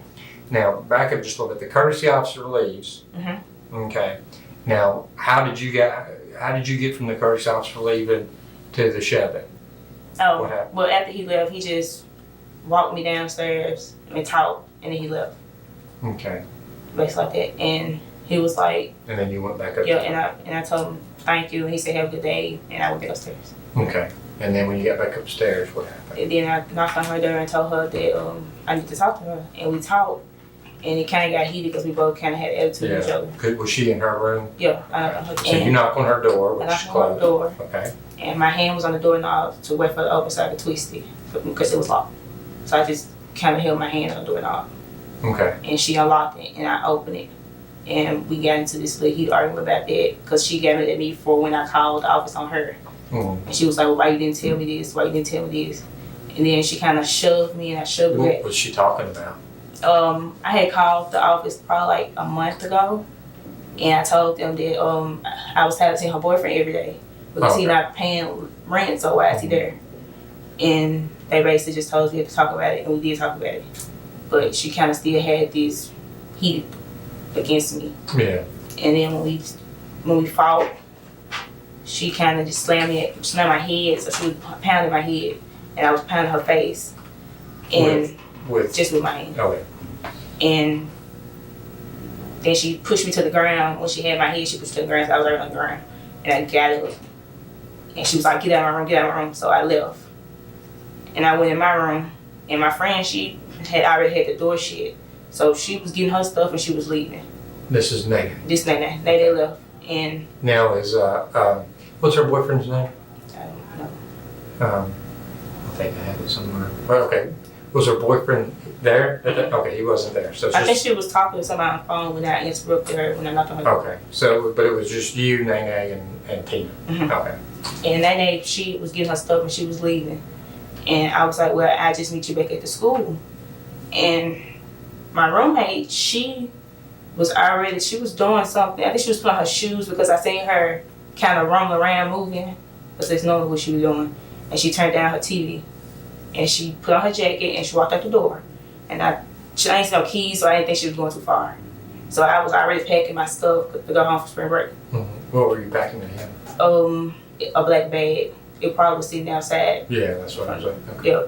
As Shantarika begins to talk, the first incident she describes is her argument with Tina. But how strategically she portrayed herself as a victim is her first attempt to clear her name. She was shorter in height, which suggests that she could be telling the truth. But how much of the story is true is what the detectives would eventually find. Another part of the lie is that she built her alibi around Neen. Still, when the detectives investigated, they found no evidence of any other individual in the house other than Shantarika and Tina. This is just the beginning. Soon, she'll face questions she would have never expected. And I was packing my stuff, and she was going out the door, and I kind of left, but I was going to walk to my cousin, but I walked all around the parking lot, kind of because I was trying to get out the nerves out of my system. And I didn't shut the door, I just kind of shut it. I didn't lock it. I didn't bring my keys with me. Mm-hmm. And so I called my mom. No, I called my friend first. My friend Compilation, I called her. And she was like, okay, what happened? How you get to fighting? And I told her that we just got to fight. And she was like, really? I was like, yeah. And I told her to come get me. And she hung up. And I called my mom because she was like, did you call your mom? And I was like, no, I didn't call her. And so I called my mom. So she went and asked me, did I call her again? Mm-hmm. And my mom was like, well, what happened? And I was telling her how we got to fight. And she was like, they need to get you out that apartment and stuff like that. And so I got off the phone with her.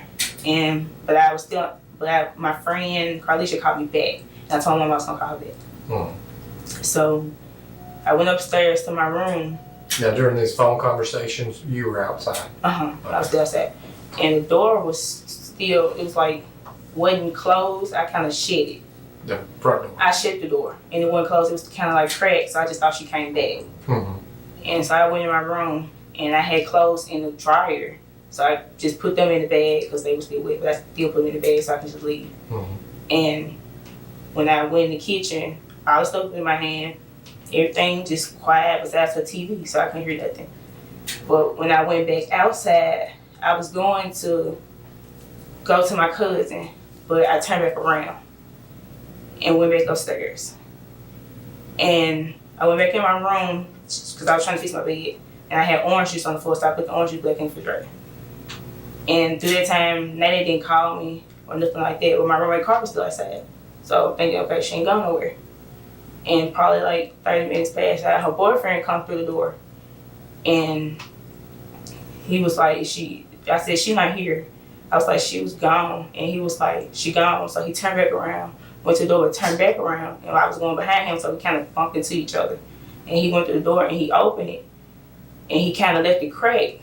And I was walking to my room, so when it was still cracked, I just kind of looked in and he was bending down and he started yelling. And my back was on my shoulder. So I ran to the door because my mom was like, run, because I was on the phone with her. I had called her back when I got back in the room. Mm-hmm. And she was like, leave, run. So I ran out the door and I dropped my bag on the way there because he was behind me. And he was just yelling full stream. And I was running down the stairs and I turned the corner and ran and hid by the car because he was still yelling. And I didn't hear him say officer, but I think he did say officer. Mm-hmm. And I think he was talking to the man that had me sit down on the curb. And they was looking for me, but I didn't want to be seen because he was still yelling. And so I kind of just got up and ran. Did you see the officer at this point? No, I didn't see the officer. And I kind of just ran. And then I heard the officer, this officer, I stopped. And he told me to sit down on the curb and talk it out. And the boyfriend was still kind of yelling, like, why you do this to her? And I was like, I didn't do that to her. I didn't. And he was like, why you do this to her? I was like, I didn't. I promise I didn't do that to her. Because I was sad the whole time, so I didn't know what happened to her. Because I thought she was gone. And that's it. But before I went outside the first time that I thought she was gone, it was a man sitting outside. And I seen this man before. He got dreads. He black, he got dreads, and he kind of tall. Everybody taller than me. But he got probably like 5'6". And this the third time I seen him over there. Last time he asked for her, and I was like, she not here, because she be going out of town with basketball. I was like, she not here. And he was like, okay. And the second time I was there alone, he been there every time I was alone.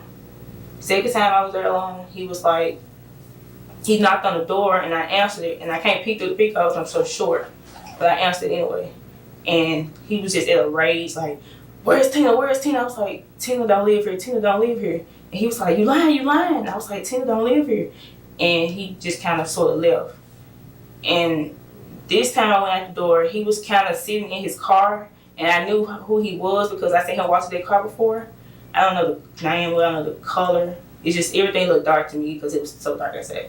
But he was kind of sitting in the car when I left. That's it. Who is this mysterious man with dreads? She sounds convincing, but the detectives have heard better lies. They already know that Tina and Shantarika had a volatile relationship. Shantarika often quarreled with Tina over her boyfriend, Casey Anuna, visiting. His presence in their shared space made her uncomfortable. Shantarika felt her privacy was violated when she came out of the shower and Anuna was already present in the room.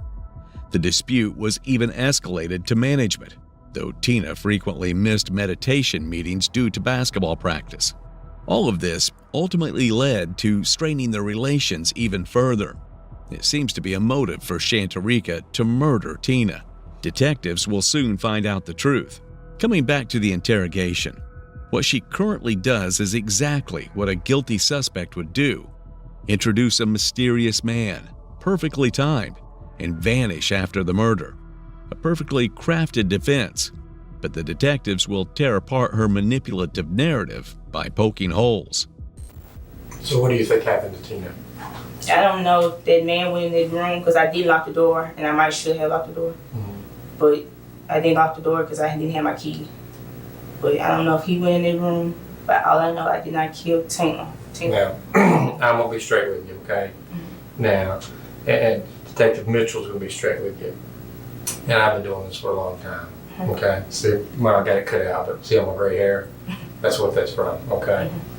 Now, you're at a critical point right now, all right? You're at a fork in the road, okay? And I want to help you choose the right fork.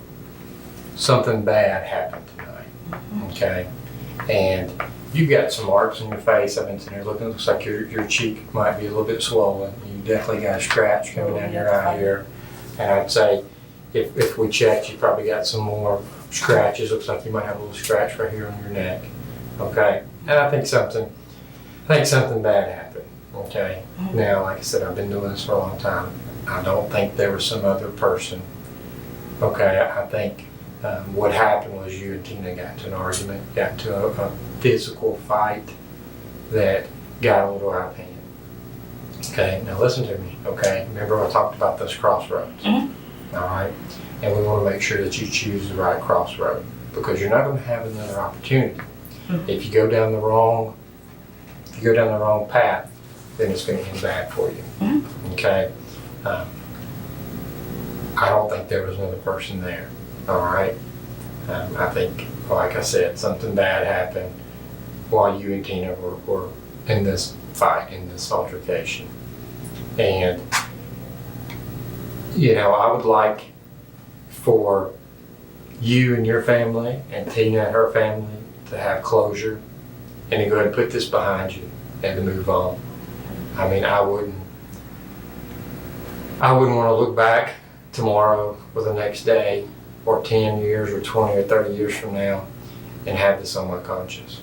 I just wouldn't. Now, you know, it's the time where we can get it out, we can get your story out, we can figure out what happened, And we can put a closure to it for you and your family and for Tina and her family. You guys have known each other for a while, may not have been the best of friends, right? But you guys have known each other for a while. And I don't think this is a case where, I don't think this is a case where you planned to do this. I don't think this is a case where you planned, sat in your room and thought, I'm gonna do this and planned it out and did all this stuff. I think it was one of those things, just like you started out to tell us, where you guys got into an argument, you got into a physical altercation, and I mean, like I said, you got scratches, it's evident you got into some sort of altercation, and something bad happened. It happens to all of us. Bad things happen. Sometimes we let our emotions get the best of us, and then we do stuff that we can't take back. But listen to me, okay? I've been here, I've talked to a lot of people at this table. And trust me, you don't want to go home, you don't want to go lay your head down and live with this for the rest of your life, weighing on you. You don't want to. You want to get it out right now. You're a good person, and Tina was a good person. And we need to get the truth out right now so we can deal with it instead of waiting down the road and you having to bear the burden of this. It's going to get to you because, like I said, you're a good person. You're not somebody who goes out here and does this all the time. You're not some kind of gangbanger with no conscience. I can tell by talking to you. But you don't want to start out by saying, hey, there's another person that left the room. It just didn't happen. Like I said, I've been doing this for 15 years. That's a long time. And I'm not here the bad guy that's sitting like you see on TV. I'm not the bad guy. I'm not here trying to hurt you. I'm believe it or not, down the road you're going to look back and you're going to go, yeah, he was trying to help me. And I'm trying to help you clear your conscience right now so we can get closure to Tina and her family. And most importantly, get closer to you and your family. It wouldn't take a genius to understand that she is lying through her teeth, mentioning that she left the door open. At once, Tina was about to have her basketball trials that would have kept her scholarship secured for the upcoming months. But Shantarika, the troublemaker for Tina, would often smoke in their shared apartment. Tina feared this would cost her scholarship, especially with the authorities conducting random drug tests. Frustrated, Tina raised the matter to the management and also sent tweets to show her rage and keep it in public record to secure her future and career. What detectives tried to do was implement a minimization technique on Shantarika, hoping she'd crack. In minimization, interrogators downplay the severity of the crime and offer moral justification for suspects. It increases the chances of a confession. Just when Shantarika thinks she is winning at her manipulative game, the detective changes his strategy to be even more aggressive. Well, now let's start back from this argument. When the courtesy officer left, and you go in, her door's locked, right? You knock on the door. Now tell me, okay, Tina had, I think what the paramedics were telling us was that she had like a single stab wound in her chest, okay? Now we need to know how she got that. Being honest. No, I don't think you I are. promise I'm being honest. I'm not gonna lie to you because I know I didn't kill Tina. I don't think you did so on purpose. Me and Tina got to fighting. And when we fought, I lit up when she left. I was going to call my mother, but I called my friend first. When I was walking around the parking lot, I was calling everybody. Well, let's do this. Let's do a little role playing, okay? Now, let's pretend like you're sitting in a courtroom, okay? And in that courtroom, sitting across from you are 12 people, called a jury. And those 12 people are going to decide your fate, okay? Those 12 people will decide whether or not you ever get out of prison, or whether or not when you get out of prison, you're an old lady. They're going to decide whether or not you have any children. They're going to decide whether or not you get to spend your children's birthday with them at a party, or whether or not you get to spend your kid's birthday looking through glass. Okay? Now here's where this becomes important. It becomes important because you're going to put this story. This is the story that you're going to put in front of these 12 people. That me and my roommate got into a physical altercation. I went to her room, knocked on the door. We got into a physical altercation to where I had scratches, my cheeks a little swollen, and I left. And within the time frame of about 10 to 15 minutes, some unknown person came into the apartment and stabbed her. Okay? Do you like those odds? If I'm sitting in your chair, I don't like those odds, because I can guarantee you that those 12 people are going to do the same thing I'm doing. They're not going to believe it. Those 12 people are going to go, no, it don't happen that way. You and your roommate get into this big fight, and then the moment you leave, some unknown person comes in and stabs her. That don't even happen in movies. But that's what you're asking. That's what I'm telling you, because it's the truth. Well, I don't believe you. So you don't have to, but I know I'm telling the truth. Well, I'm just here's the being thing. really honest with you. No, I don't think you are. I don't think you are. Even after switching from minimization to maximization, Shantarika continues to deny everything. But detectives can note a significant difference in her tone. The pressure has built successfully.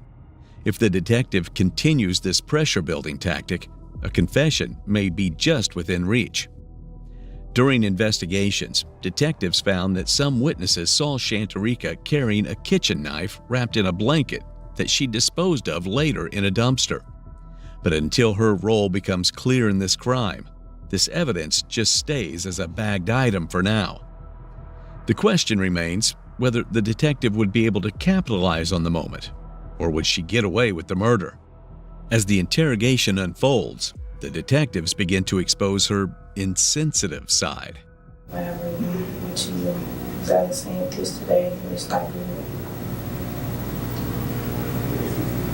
But I'm being honest. From the time I left, from the time I called my mom and my friend and went back to my room, Tina was in her room with me. I didn't think nothing was wrong with Tina. Because when Tina left, Tina seemed fine. I'm the only one that feel like I'm in pain because my eyes are hurting. And I got this stretch that even know right there. And my jaw feels full. Now you do understand that your roommate is laying over on a cold table at the hospital, right? Yeah. And you're going to sit here and complain that your eyes hurting? Well, my eyes been hurting all day. But I didn't kill my roommate. Me and my roommate didn't have the best relationship. Who did? I don't know. But I can give you a description of that male that's been to my apartment more than one time. I don't think the male had That's anything to do why with it. I hadn't been there. I hadn't been to my I apartment. don't think the male had anything to do with it. Yes, he did, sir. I didn't kill her. When Shantarika realizes that the detectives are closing in on her defense, she makes a desperate attempt to shift the focus to the intruder, a mystery man, nameless, with dreads, who conveniently appears, murders Tina, and then vanishes in the shadows. But there was something even more shocking than the murder of an upcoming star. After the autopsy team revealed the time of death, it was found that minutes after Tina died, text messages were sent from her phone to mislead her boyfriend that she was still alive. The question of who tried to cover up the brutality lingers until the interrogation takes a sharp, unexpected turn. Okay. Now, after the courtesy officer left and you went to Tina's room, and her door was locked, you knocked on the door, what was the conversation that took place? I basically asked her, I was like, why did you call me? Why you just didn't talk to me? And she was like, well, do you remember the time you went to the office and you didn't talk to me? And I was like, yeah, but you still could have talked to me. I hadn't been here, so I hadn't done a problem to you. And she was like, well, I really don't care. And I kind of turned off and turned around and was going towards my room, but I think I kind of bumped into her, and that's why she shoved me. And when she shoved me, I kind of shoved her back. And then that's when we just started hitting each other. And then what happened? And after we hit each other, when she hit me and she put me to the floor, I kind of got up and I was going out the door because she said leave. And I was going to my room. And Nene was getting ready to leave. Nene had already had her stuff and she was going out the door. And so I was like, okay, well, I'll see you when I get back to the campus. Okay. We're going to campus because I think she said she was going to get something to eat. And I was like, okay, I'm going to see you when we get to the campus because Subway still be open all day. And so Tina, she was. Now, did you ever go back in there? Into the tenant room? Okay. I went back in my room. And Tina, I heard her rumbling, so I guess she was putting on her clothes and stuff and about to leave. But then she had on her jacket, but she didn't have her keys in her hand. And that's why I assumed she wasn't going too far. So, because normally when she do that, she don't go too far. She just go visit somebody's room or something like that. Okay. And so you after this argument, physical altercation. Now, correct me if I did anything wrong. Okay. After this physical altercation, you leave her room, go back into your room. Nene gets her stuff together and leaves. After she leaves, Tina comes out of her room, and Tina leaves. Right?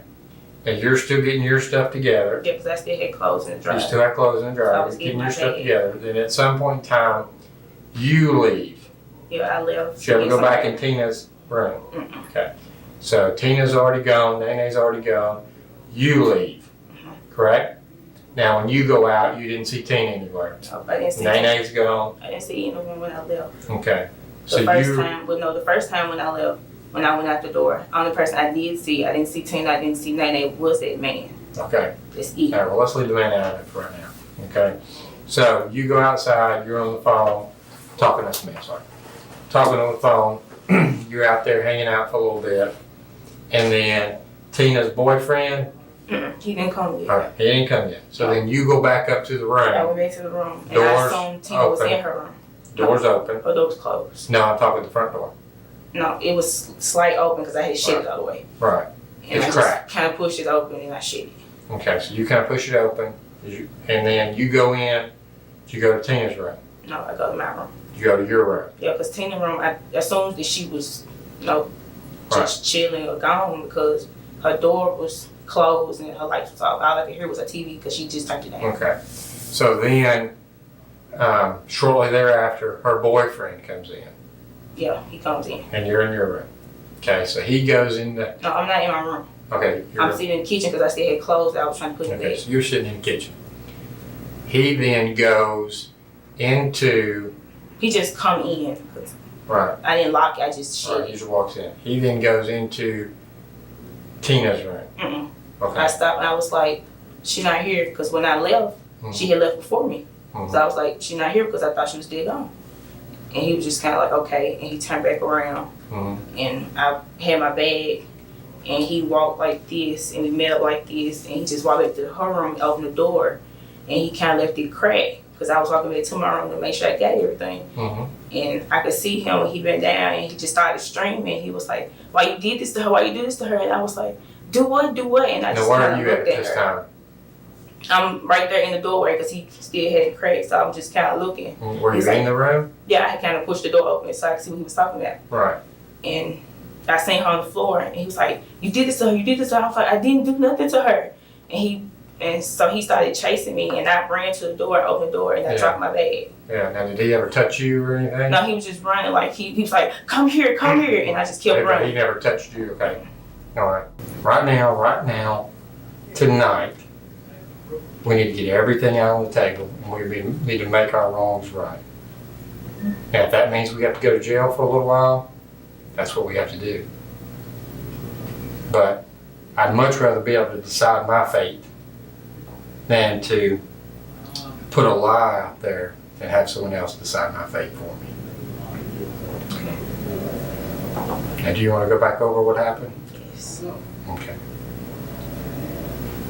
After he left, I went back upstairs, like I told you. And I knocked on the door, and I said, "Put a hand on the dog." And when she unlocked it, we just argued right after that. The door was open, so Nene sat in the room and she watched TV. And she texted because she was on the phone. And Tina, when we talked about whatever it was, I turned around and was headed to my room, and I think I kind of bumped into her, and she was like, "Don't bump into me." And she shoved me, and I shoved her back. And she had a knife sitting, I think it was on the bed. Because I don't know what she was doing. I think she was cutting something, I don't know. But she had a knife sitting on the bed, and when we was fighting, I kept saying, that hurt, because my head started paining real bad because of the eye problem I'm having, and it's been hurting all week. And I grabbed that knife after, because she still had my head down, she was pounding on the head, and I grabbed the knife and just kind of went like this, because when she was coming towards me, I kind of went like this, and I just held it and let it up, and she fell. And Nene, through this whole process, she had the door shut, and she still got up and she left. She was like, "I don't know what just happened, but I'm not trying to be in it," and she left. And I came back in my room, and I got through with my clothes. I put my clothes in the dryer because I just took them out the washing machine before the police had showed up. And then I just shut her door, and I was like, "Do I need to call the police? Do I need to call the police? Do I need to find a number that the man gave me? I need to call him. I didn't mean for this to happen." And I didn't want to cry, but I called my friend, and I told her to come get me, and I didn't want to tell her the whole story. I just wanted to keep it at a minimum and just wait. If something happened like this, I was just gonna come and tell it. And Tina, she wasn't moving, she was just sitting there. And I just shut her door and turned off her light. And I went outside. I did walk around the parking lot. And I went outside and I called my friend, then I called my mom. And I went back upstairs, and her boyfriend, he just busted through the door, through the front door, like he just stayed there. And I just kind of looked at him, and I was like, "Well, she's not here." And I just told him that so he wouldn't be worried. And so he kind of turned around, and he went back, opened the door, and turned on her light, and the door was cracked, and I seen him bend down. And I went back, I was in my room. I was going towards my room when my door was open. And he kind of bent down and rolled her over, and he started yelling. And I had my bag on my shoulder, so I was running out the door because he was just yelling at me like he wanted to strangle me or something. And I just ran out because I got scared. And I was in the process of calling, trying to find the campus police number instead of dialing 911. But he just scared me when he did that. And I just ran around the thing. And I just bent down behind the car, and I still could hear him yelling, but I didn't know if he was saying police or if he was saying he gonna call the police. And I kind of got up when I seen him come past that car that I was beside, and I ran forward, and then that's when I heard the police say something. And that's when I stopped because I knew it was police. Okay. Well, that felt better. Get that. You don't want to carry that around with you, do you? Shantarika finally cracks under pressure, confessing the stabbing to be an accident. All the lies that she mounted in her defense finally fell apart as the detectives built psychological pressure. From minimization to maximization and limiting options, all techniques worked flawlessly, which led to her confess to the crime. But the most shocking part that remained hidden was that Shantarika attempted to clean up the evidence, hiding the murder weapon, the knife, in a garbage bag to conceal her involvement. She was the one who sent misleading texts from Tina's phone to appear if she were still alive, instead of calling 911. These added 4 additional years to her sentence. If Tina had chosen to change her room, would the outcomes have been different? And if management had taken the matter even more seriously, could they have stopped this murder? Shantarika Madden was finally arrested on the night of March 2, 2011. She was sentenced to 29 years in prison for the fatal stabbing of Tina Stewart. On July 17, 2012, Judge Don Ash handed down the sentence of 25 years for second-degree murder and an additional 4 years for tampering with evidence, leaving Shanteriga with no chance of release. 29 years behind bars. How there's bullet holes in the car? You remember I told you Mike was standing on the car like this, and Cameron was like, he was standing in front of him right there, and he just started shooting, boom, boom, boom. This is how 18-year-old Michael Mitchell Jr. thinks he's going to outsmart the detectives. As Mitchell explains how his friend, Michael Robinson, was shot by Cameron Paw, he fails to realize the chilling irony. He was the one found with the body. Yep. Put your hands up. Put your hands up. To make matters worse, detectives had one piece of evidence Mitchell never anticipated, and what came next was a brutal reality check. I've got videos of you with a gun, with a Ruger, with an extended clip, that you said he got shot with, that your cousin said that you only had 6 bullets in, which is exactly how many went into this guy's stomach before he got shot in the face.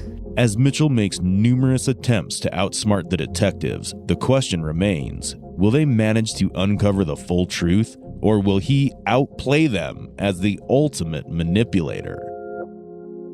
It all started on July 29, 2020, around 5 p.m., when Louisiana State Police pulled over a speeding car on Highway 17 in Franklin Parish.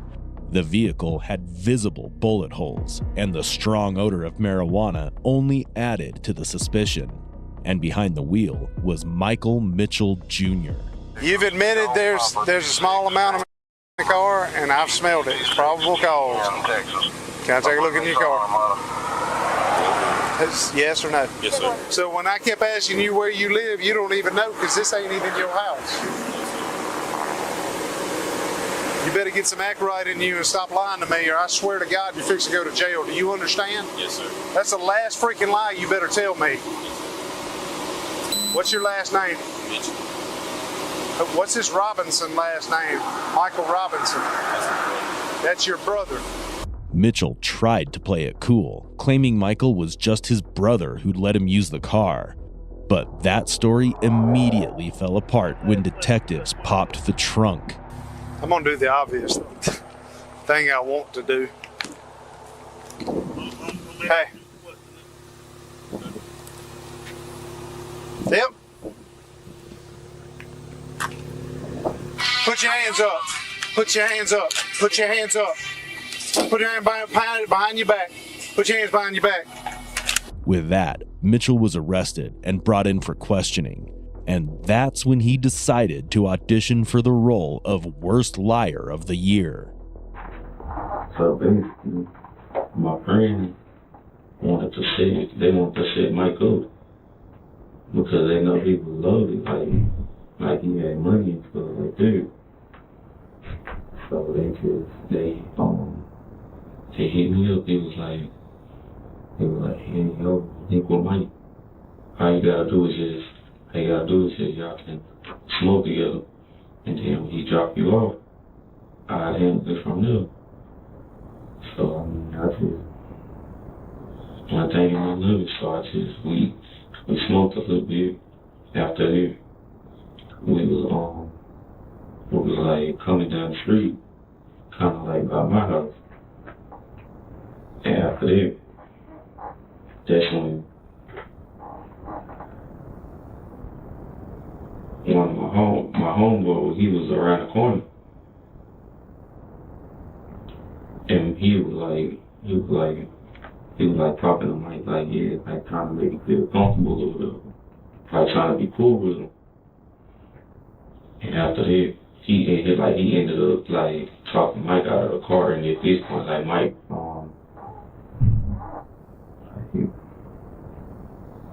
he on the door and the car, like he just leaning up right there. Mm-hmm. After that, shots just came out, boom, boom, boom. Mike hit the ground. He was holding his stomach. He was like, bro, you shot me in my stomach. After he ran to the car because he knew Mike had a gun too. He went in there, grabbed Mike's gun. Mike was on the ground. He just did it to him, and that was it. He did what to him? He shot him in the head. Okay. After that, he was like, pop the trunk, bro, hurry up, pop the trunk. Pop the trunk. I just grabbed his legs, threw him in there. And after that, he took the car and off. Like, he took the car with the body and I was gone. I was at home. So this morning he came and dropped the car over. He wanted me to get rid of everything. Like, dump the car, black light, all that together. And cause I was scared too. Like, I was scared he was gonna do the same to me if I didn't do what he said. Mitchell paints the whole thing as a robbery gone wrong, tossing all the blame on his homeboy Cameron Powell, who was apparently the evil genius of the operation. But Mitchell doesn't stop at just pointing fingers. Now, he's suddenly the terrified kid who didn't sign up for any of this. Caught with a body in the trunk, he's clinging to the only strategy he's got left. Play the scared teen card and hope it's enough to dodge a murder charge. When you said that your homeboys were going to set him up, set Mike up, who all is that? Yeah, what man? You doing right? It was a few people, but it was only one person. It was only one person that pulled. Like, he. Let's start with him, okay? Cam. Cameron? Mm-hmm. What's Cameron's last name? How old is Cameron? Okay. Alright, and what did he say to you when he called, or when y'all were together, whatever, about setting Mike up? Hey, bro. You know my love, so all I need you to do is just, he wanted me to just like get on high or whatever. And then he just took over the rest. And that's all he wanted me to do. Alright, so we got Cameron. He was the shooter, right? What did he shoot him with? He had a charge 9. How do you know that? Like I saw it, like a charge 9, he had a extended clip. Okay. Alright, who else all was there? Nobody really. Come on, man. You already told me that a few people were there. You're doing really good, okay? You're doing the best thing you can do to help yourself. I hate to see you just give me a little and then hold out a little, but then I don't know if you're telling the truth or not. Does that make sense? I believe you. I can see. I can see that you're telling the truth, but let's just go ahead and tell the whole story. I was with my cousin. He was at my house with me. Who's your son? He was just chilling with me. He was a smiley. Who? Smiley. What was his role in this deal? He really didn't have a role. He was just like, he was just at my house with me chilling. Yeah. And after that, he was like, I wouldn't say he was a driver because he wasn't. Like, he was just in his own car. And Cameron was in the car with him.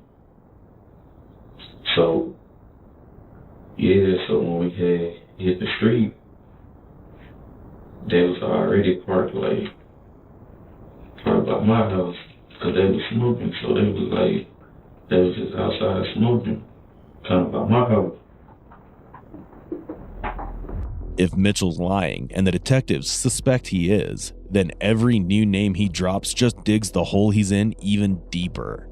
The detectives can sense that something is off, so they shift gears and try to earn his trust in the hopes of a slip-up. And Mitchell, who's just 18, starts to let his guard down. But sticking to a single story is going to be the real challenge for him. What time do you think the shooting happened?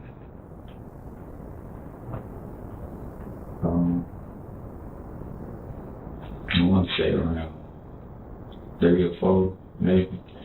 Because it was still pretty dark. Yeah. Alright.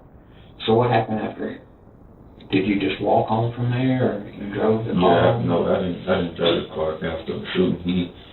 After I helped him put the body in the trunk, he took the car, he drove off. He took the spare tire out the trunk to put Mike in the trunk. Where did you put the spare tire? I had no idea, because I remember seeing him put it in the front seat, so he can because I guess it won't fit in the back seat or whatever, so he just put it in the front seat, and he hurried up and drove off. Yeah. Did he tell you where he was going last night? No, he said. Yeah, where do you live?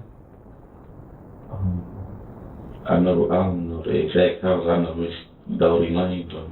Okay. If I can get my phone, though, I can pull up the house and We can get to that. It was about 11 something. I was still sleeping. He woke me up and called me. He was like, hey, I need you to go take this car and take this body to me. I'm like, what you mean? Like, what you mean? What you want me to do with it? He was like, get rid of it.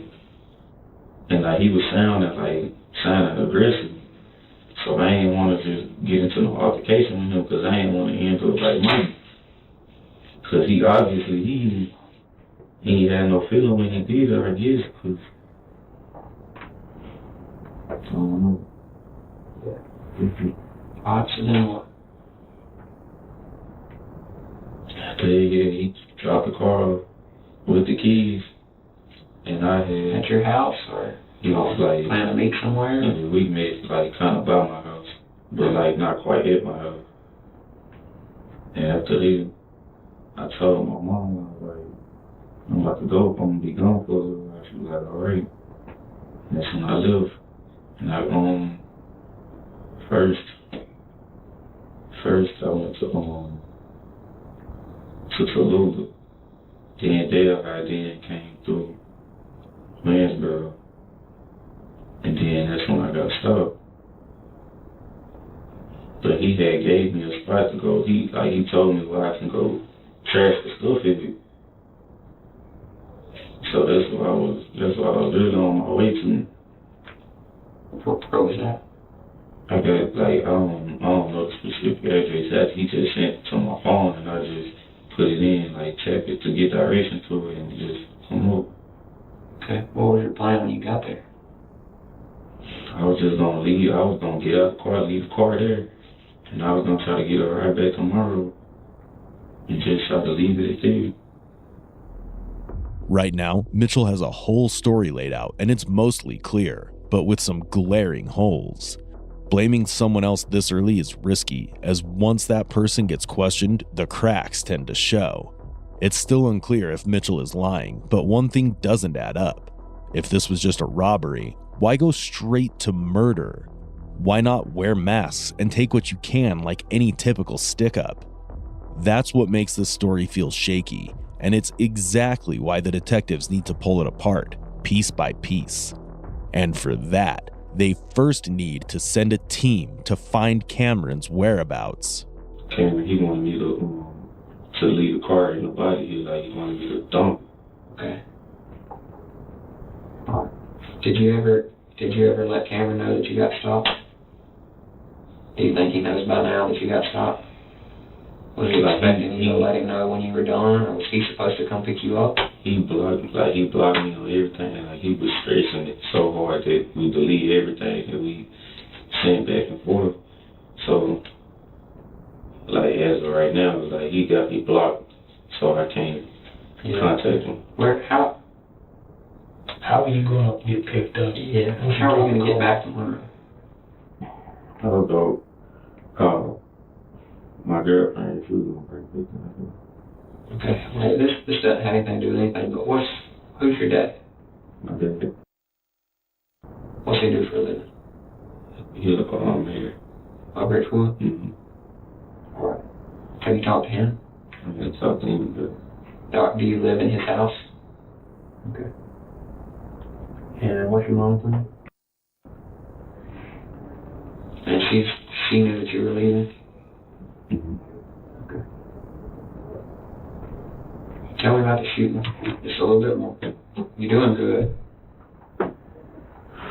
Let's try to focus on the location, exactly where it happened. So So I'm not real familiar with what. I have to show y'all like exactly what it was like.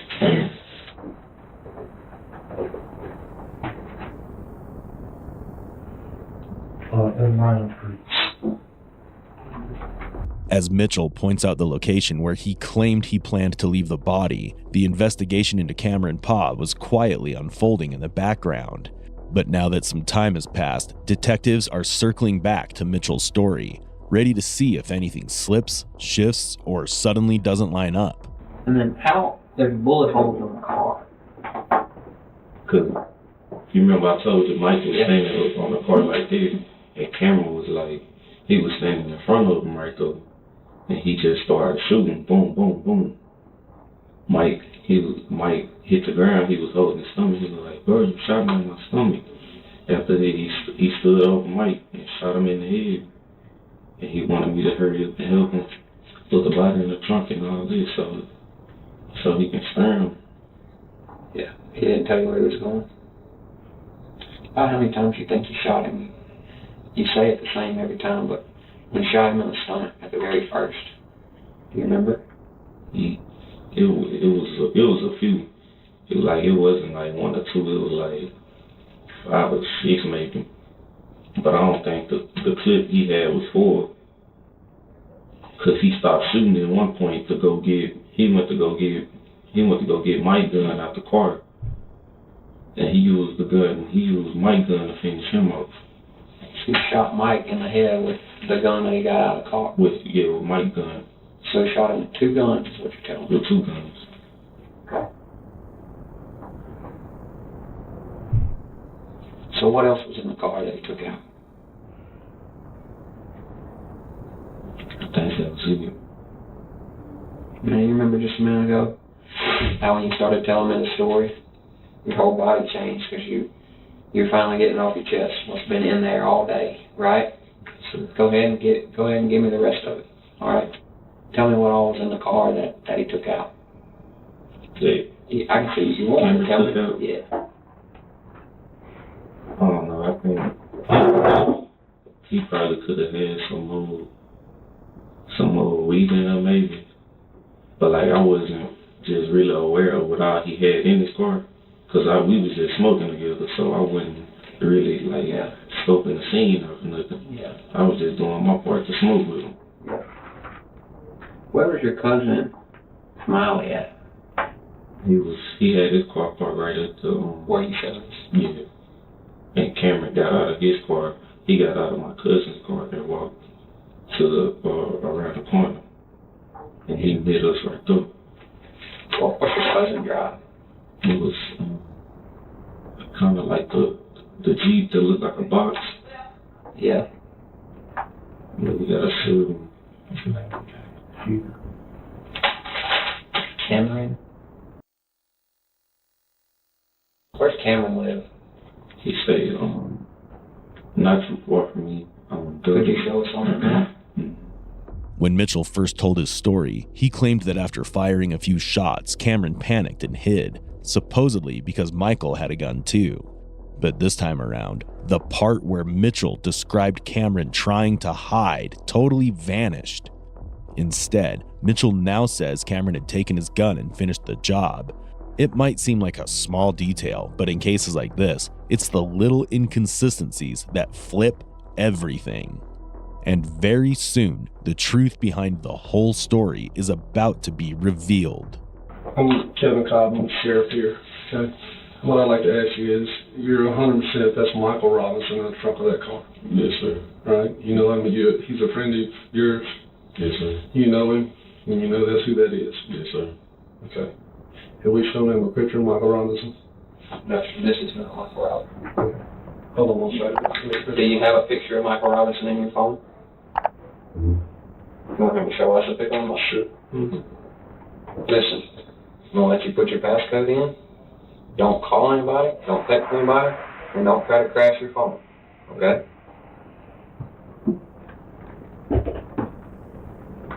You're just pulling up his Facebook? Mm-hmm. Okay. So that's his car in the background there? Mm-hmm. That's just pulling up his Facebook page. which is also his.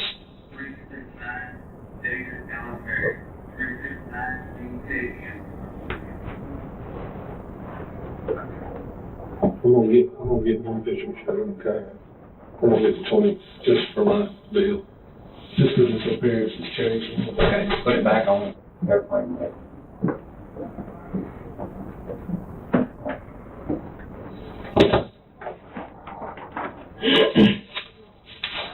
Who is that? Yes, Cameron.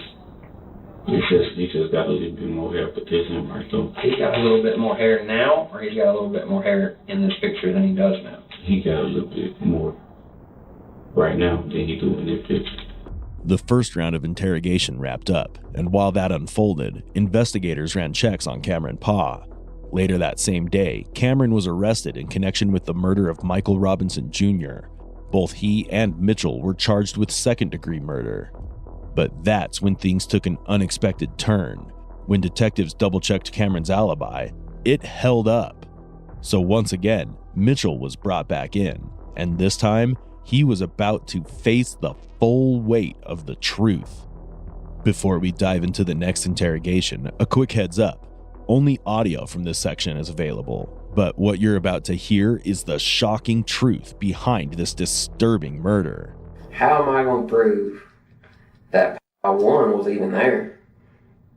2, that he shot him. Right now, the only person I got is you. You were driving the car. You have the opportunity because you've got the guns, right? I've got videos of you with a gun, with a Ruger, with an extended clip that you said he got shot with, that your cousin said that you only had 6 bullets in, which is exactly how many went into this guy's stomach before he got shot in the face. Everything just points to you. And nothing points to Cameron. He's going to be a free man shortly. And you're going to be in here for first-degree murder because you did all this by yourself with no help. Smiley didn't see me with a gun. He didn't. I'm telling you, I did not get in Smiley's car with the gun. I got in his car with myself, and I had my weed and the reloads to roll up weed. So after that, I told him like I was gonna go with Mike, and at that point he went and got gas, and he went and picked Cameron up. Because when we was there at first, Cameron was not with us. So when he left to go get gas and handle his business or whatever. Cameron was back with him. How does he know Cameron? He know Cameron through me. Has he ever been around him before? Smiley, that was his first time being around him. Yeah, after that. Okay, so let's stop. Smiley, he left you. Did you give him instructions to go do something? Go pick somebody up? No. So he was riding around, going to get gas, and how did he wind up with Cameron? I did tell him to go pick Cameron up. See, this is what I'm talking about. This is the stuff you can't mess up on. The tables have turned, and Mitchell's lies are not holding up anymore. With every step, he isn't walking toward freedom. He's marching straight toward a prison cell. And things are only going to get worse. Where did Cam go? Where did Cam go? You told me that Cam left in the car. That's what I said. Y'all trying to make me. Y'all trying to switch me up. I'm saying I already told. I know what I told y'all. I'm saying Cam left in the car. At the point Smiley came around the corner, Cam was already gone. With the dead guy in the trunk. Yes. Come on now. Let's stop. So I'm not trying to cross you up. Here's what I'm trying to do. All of this whole story has to go into a report that I have to write. I understand. Right. So when I send this thing up the chain and I say, hey, Michael Mitchell didn't shoot this guy. He helped set him up. He needs his legs switched, but he didn't pull the trigger. Right? Yes, sir. Because that's what you want my report to say, right? Yes, sir. Well, to do that, I have to have all of my facts straight. But let me tell you what. Right now, I've got it on 2 recordings. Mm-hmm. Okay, I got one that says Smiley was around the corner He never saw me after the shooting. Me and Cam loaded the body up, and then Cam left in the car. Alright?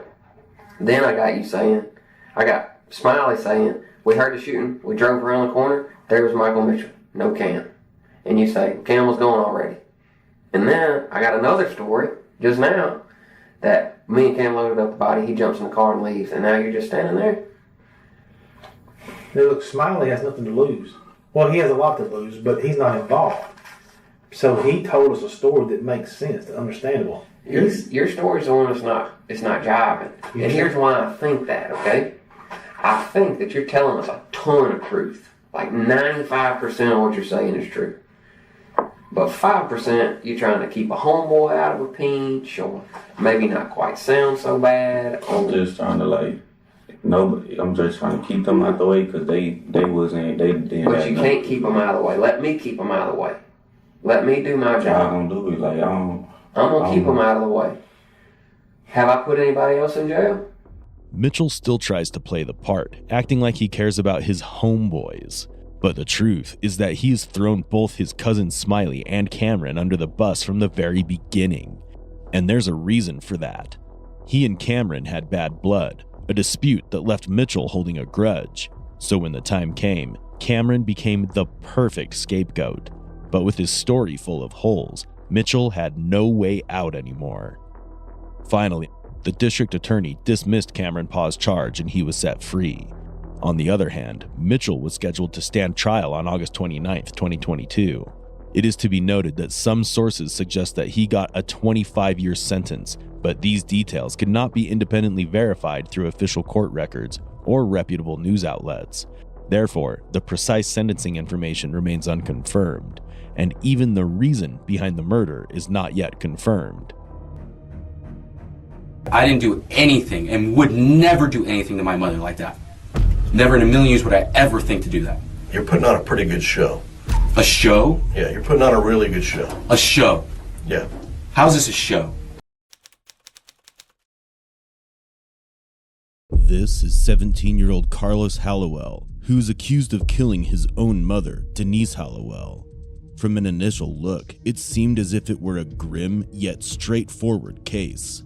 However, the detectives had no idea just how manipulative and stubborn Carlos would be, especially after hearing his innocent, helpless voice in the 911 call.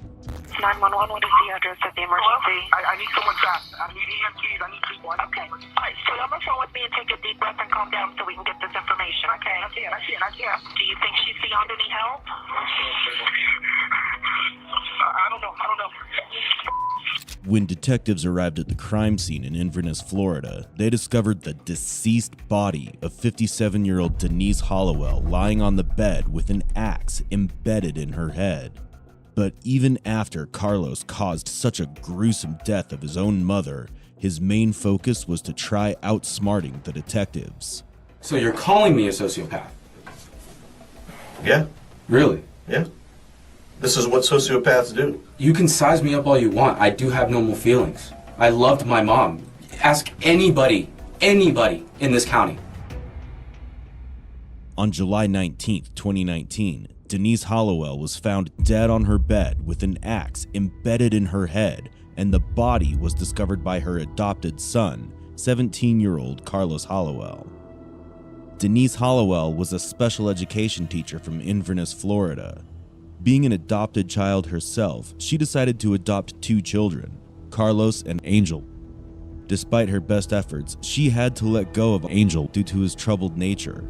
Despite Angel being the problem child, keeping Carlos with her turned out to be a mistake that would soon take a grave turn. As Carlos was the only person present at the crime scene, detectives brought him in for an interrogation. But when detectives started interrogating him, they were stunned by how far a teen would go to manipulate the truth. Oh, man. What's going on, Carlos? Hey. Going on, you hanging in there, man? Just trying to accept the fact. Once again, my name is Detective Ramos, Lieutenant Ball. So we're brought out here, and we're just trying to talk to you, see if you could, help us out and let us know what all took place. Mm-hmm. Okay, my mother and I came back from the funeral, and we had lunch together. We had pie together, and the last time I saw her was around 2:30, 3. We both went to our separate rooms to take our naps for the day, which is what we normally do. And then about a couple hours later, I don't remember the time, I hear barking from my side of the house, which is abnormal.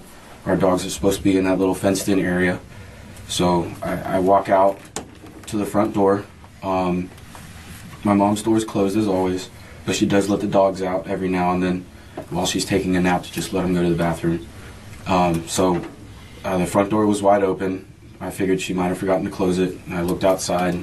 Our dog, the 2 green gates that you guys walked through, completely open. Every now and then my mom sometimes does that. She's getting older and she forgets things very easily now. She was. So went to go find the dogs, checked around the property, looking for them. I couldn't find them, so I went to go wake my mom up to help me find them, and then I found her there. What funeral did you go to? We went to her friends, Kathy, I forget her last name. It was in St. Petersburg. The whole family was there, close friend families. We weren't directly related to them. Wasn't the funeral in the morning? Yes, sir. What time you guys got down to St. Pete? Around 11, I think. What time when you guys left for St. Pete? I couldn't tell you. We just took off. After the funeral was over, we had brunch and then we left. Where you guys have lunch at? Also at the church. I forget the name of the church, but all our family was there. We said hi to everybody. So you got pie? My mom and I stopped at her favorite place to stop to when she lived in St. Pete to get pie, and we brought them home with us. We both like to eat pie. What kind of pie was that? She had, I forget what she had, something fancy. I always eat apple pie, and that's kind of like my mom's and I tradition thing.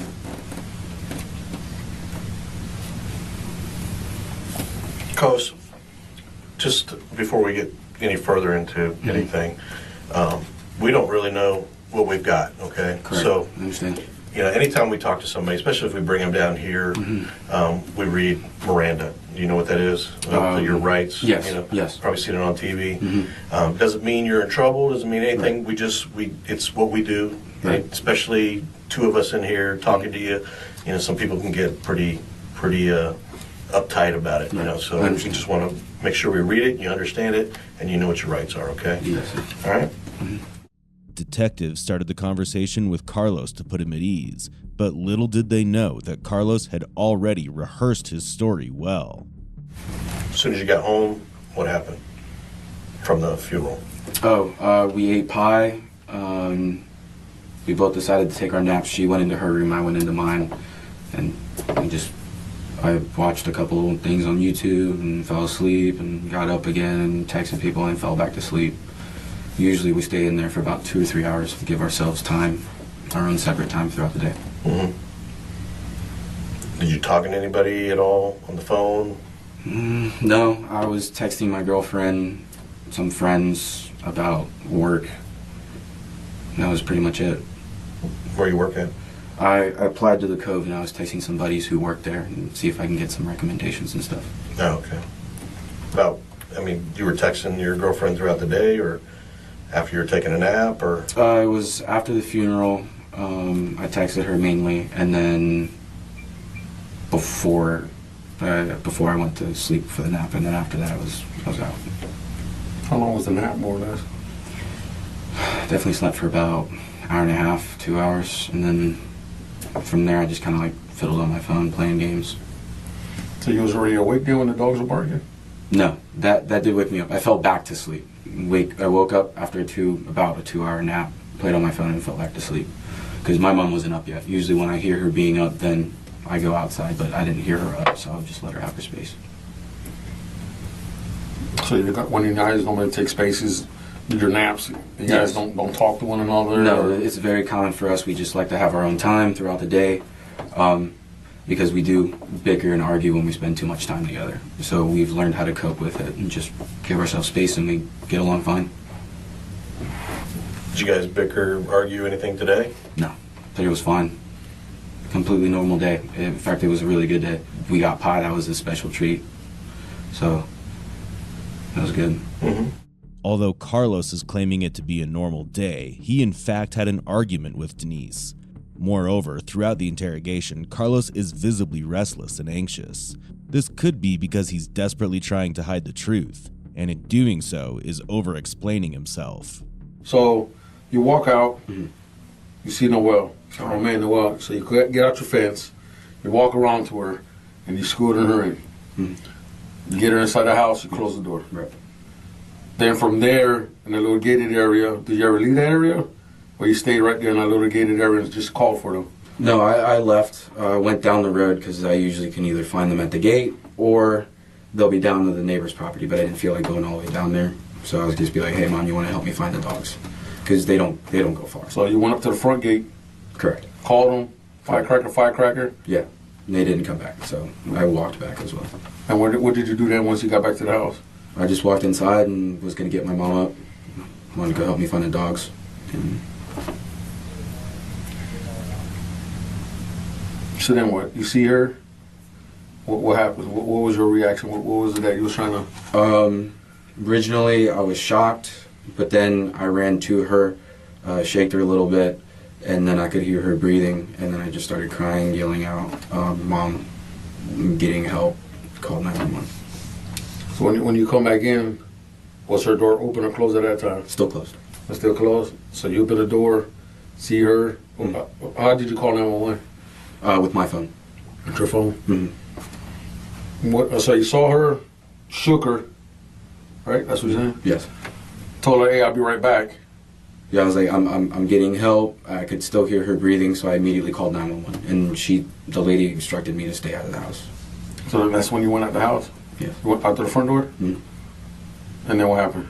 And then I just waited for you guys to come, and she stayed on the phone with me. I was still also trying to find the dogs, because I didn't want everybody being all over the place while this was going on. So you're on the phone with a 911 operator? Yes. Out front in a little gated area? Yes. And then what she's telling you? She was telling me, give address, phone number, stuff like that. And then what was the emergency, blah, blah, blah. And then she said, I'm going to stay on the line with you, trying to keep me calm. And you just stayed right there? Or did you? I had to go up to the gate to open it for the deputies to get through. So the gate was closed then? Correct. I just walked up, closed, came back. Up until now, what Carlos said is quite believable. But there is something that really doesn't fit with his story. The barking dogs. Detectives now start to investigate about dogs' whereabouts, and they're soon going to find a huge lead. So when the dog got out, the gate was closed when the dogs got out? Yeah, there's openings through there. They're small enough dogs, they just squeeze right through.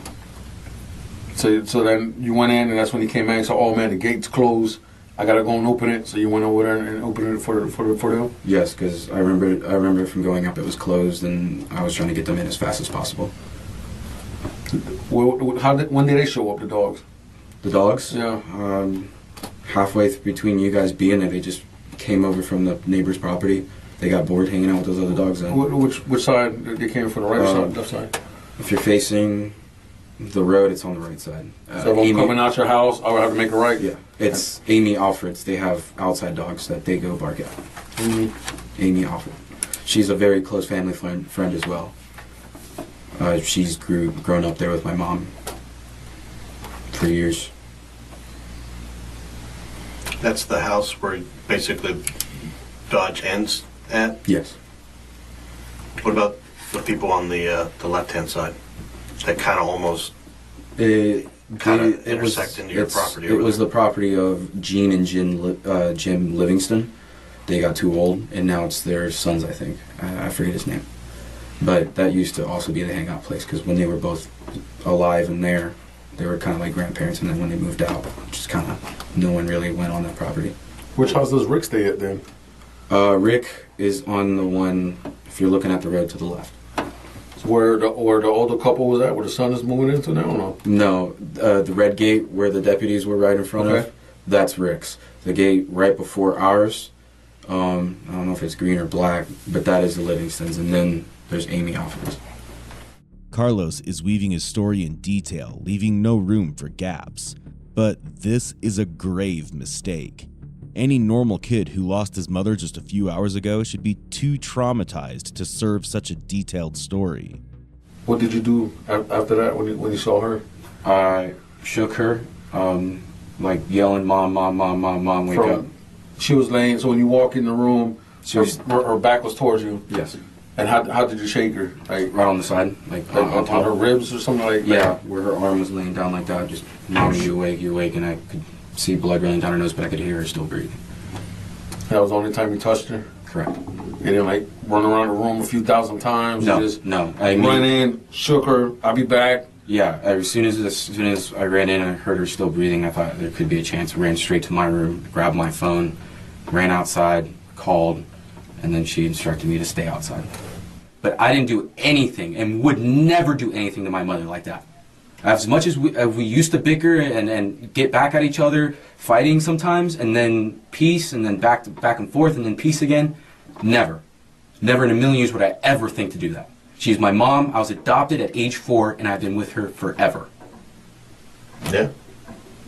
Would never do such a thing like that. And if you're insinuating that, I'm very offended by that. You're putting on a pretty good show. A show? Yeah, you're putting on a really good show. A show? Yeah. How's this a show? And I remember that CPT talking about how your attitude of things were very sociopathic. Sociopathic? Which is exactly what you're showing me right now. It's well known that a sociopath is a person with antisocial personality disorder, a mental health condition that involves a lack of empathy and has an innate desire to be in control.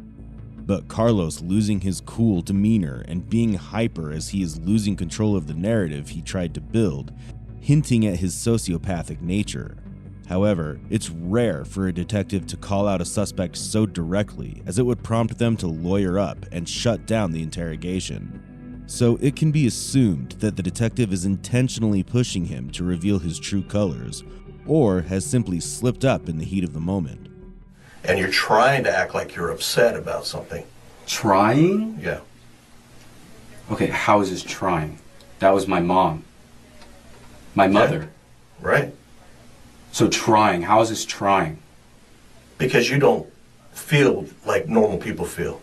I don't feel like normal people feel. Yeah, that's what a sociopath has the issues with. Okay, But so you're calling me a sociopath? Yeah. Really? Yeah. This is what sociopaths do.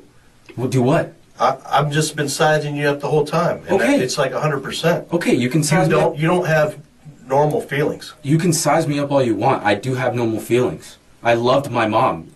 Ask anybody in this county. They can attest to that. Do you think that people that love one another don't do the most extreme things to them? Not like that, no. It happens all the time, every day. No. That's what I just told you earlier, that it's usually like a loved one. Okay, I would not do that. You ask anybody in this county. My mom and I were amazing. We would never do such a thing like that to each other at all. My mom would never hurt me like that, and I would never hurt her.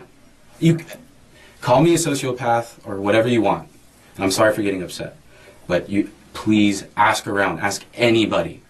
We're going to ask everybody. Ask everybody. They will attest that I would never do that. And I don't know what kind of son you were to her. I loved her very much. But we're going to peel this orange way back and look in nitty-gritty details. Please. You can. And you'll find that I would never do this. I don't know who the did. Evidence is going to show us something. Okay.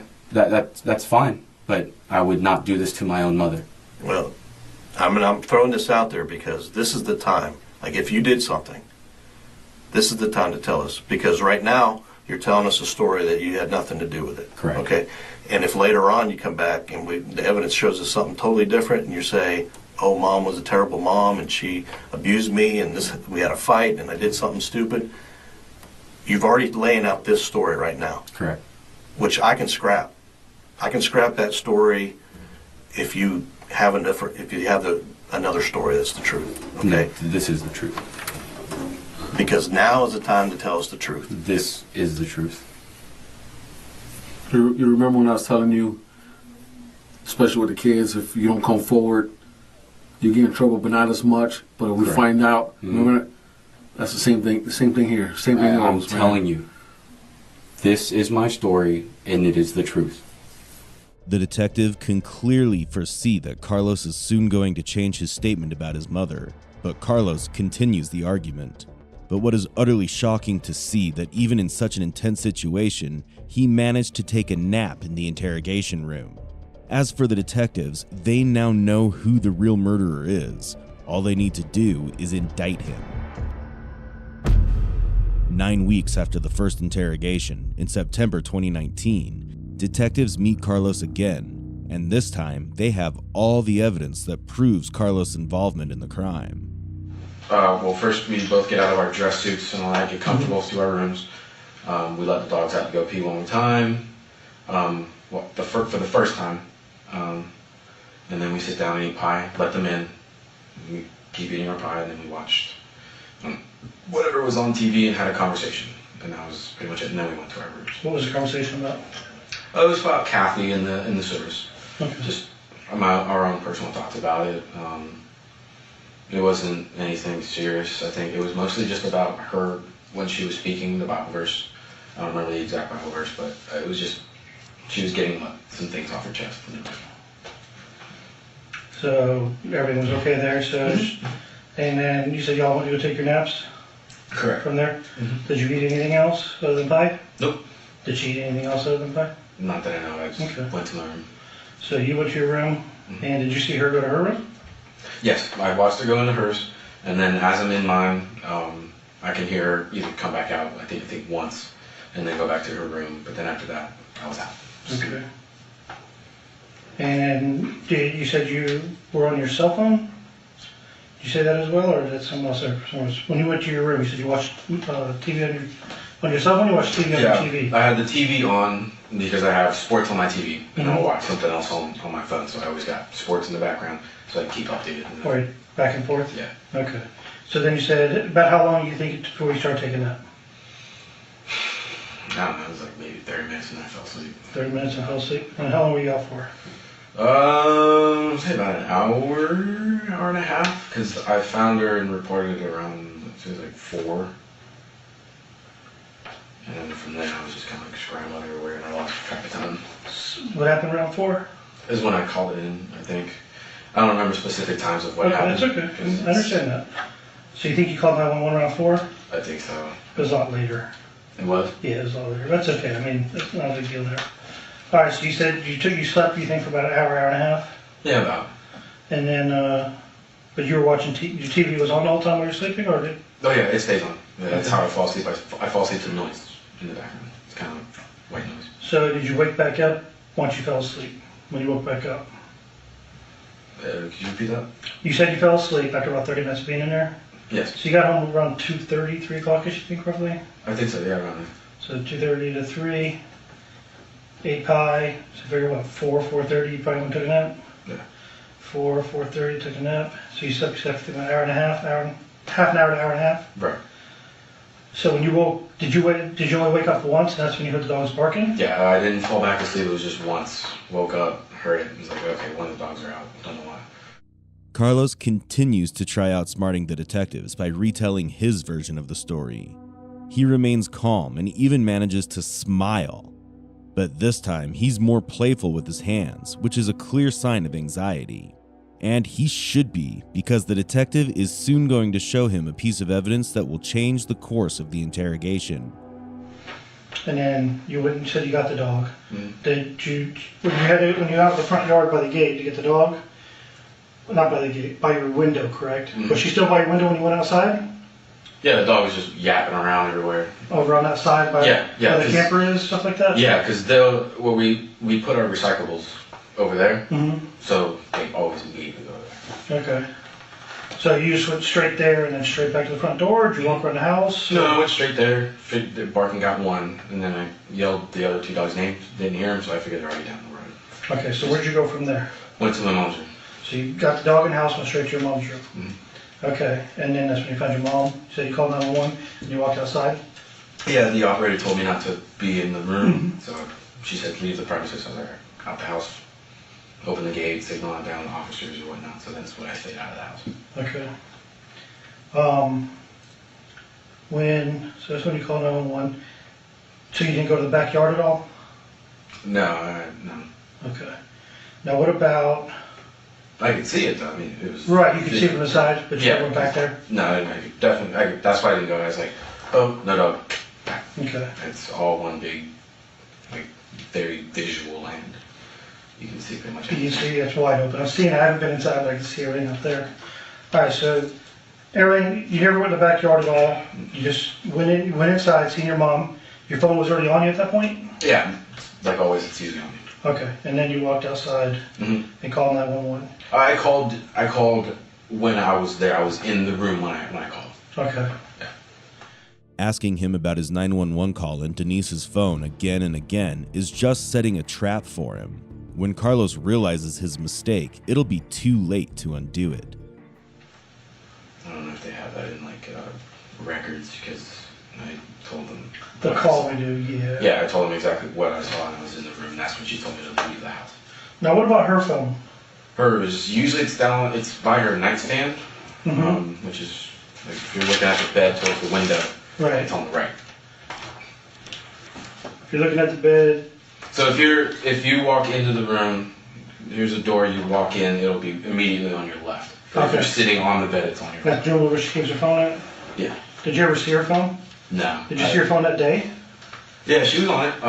When we got home, she usually just turns it to do not disturb. Very private person. Do not disturb, and then goes in her room and disappears. So she'll put it on do not disturb, usually? Did you see her do it that day? She had it on like the buzz, the vibrate, but I never saw her put it on do not disturb. Okay. That's common for her? That's very common. She doesn't like notifications. Pain in the butt, I imagine.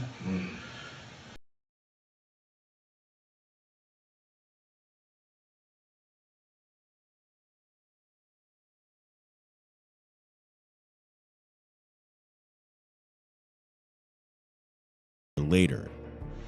And then you call 911. Did you ever go out towards the front of the property at all? Lakeside or? Yeah, lakeside or the other front, towards the road, either way. Towards the road, yes. Because she asked me where it's located, and I told her I had to open the gate because it was still closed for them to get back here. And then, so I ran all the way up there and all the way back. And of course, I was also looking for the dogs, so I had to go all the way up the road to find them, and then come back. Did you get the dog? Did you find the dogs up the road? No, I didn't. Once the officers came, I flagged them down, and they heard all the commotion around the house, and they came back, and I kind of got them from the fence, and then some of them came back through the front. Okay. So they just probably, they got there when deputies got there, basically? The dogs did? Yeah, they just ran back because they heard commotion and things going on there. Dogs returned. That's just the two dogs. The other dog was back in the house? Correct. The other one was on back the in the gate? Yeah, it was in the. Okay. What was up with the side door? The side in the garage door? Yeah, I don't know. I was out there like once earlier that day. I had to go get something out of the garage. When was that?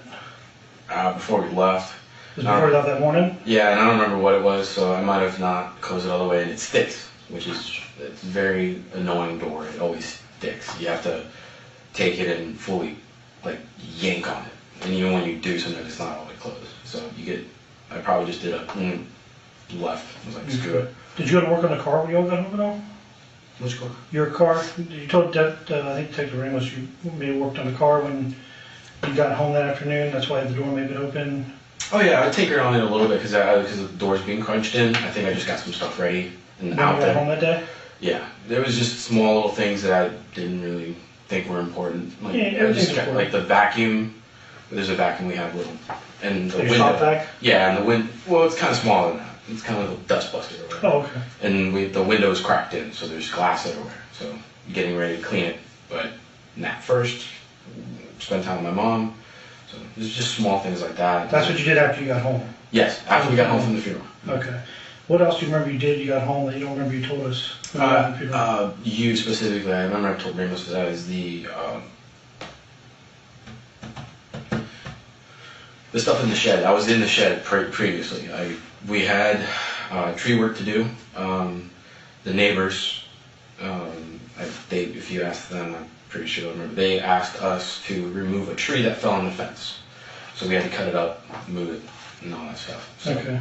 I was kind of in there already getting stuff, making sure all my tools were ready to go and nothing was broken. And you were doing that after you got home from the funeral? Yeah, just briefly, like, got out of the car. My mom was taking care of the dogs and such.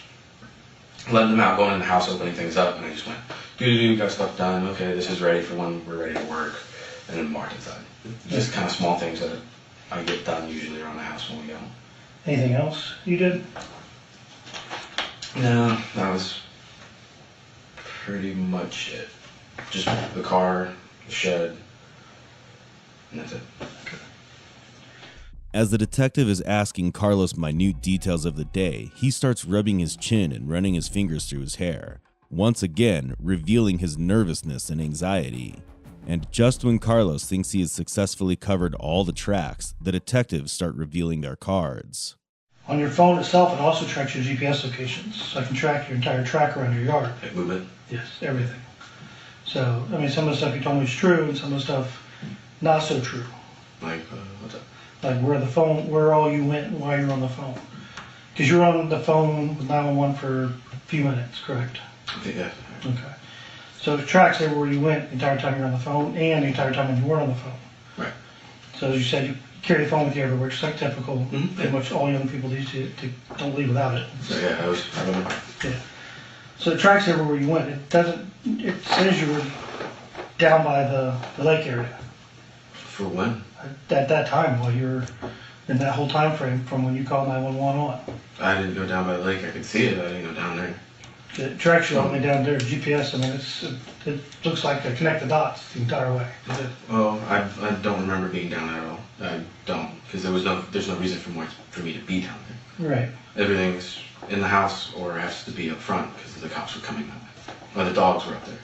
I mean, just like when you first called 911, so it's not like it's been a few minutes. You're down there shortly after you called 911. Right. I know it's taken apart. Is that the camera that's hanging up? That was outside? Yeah, it's facing towards the...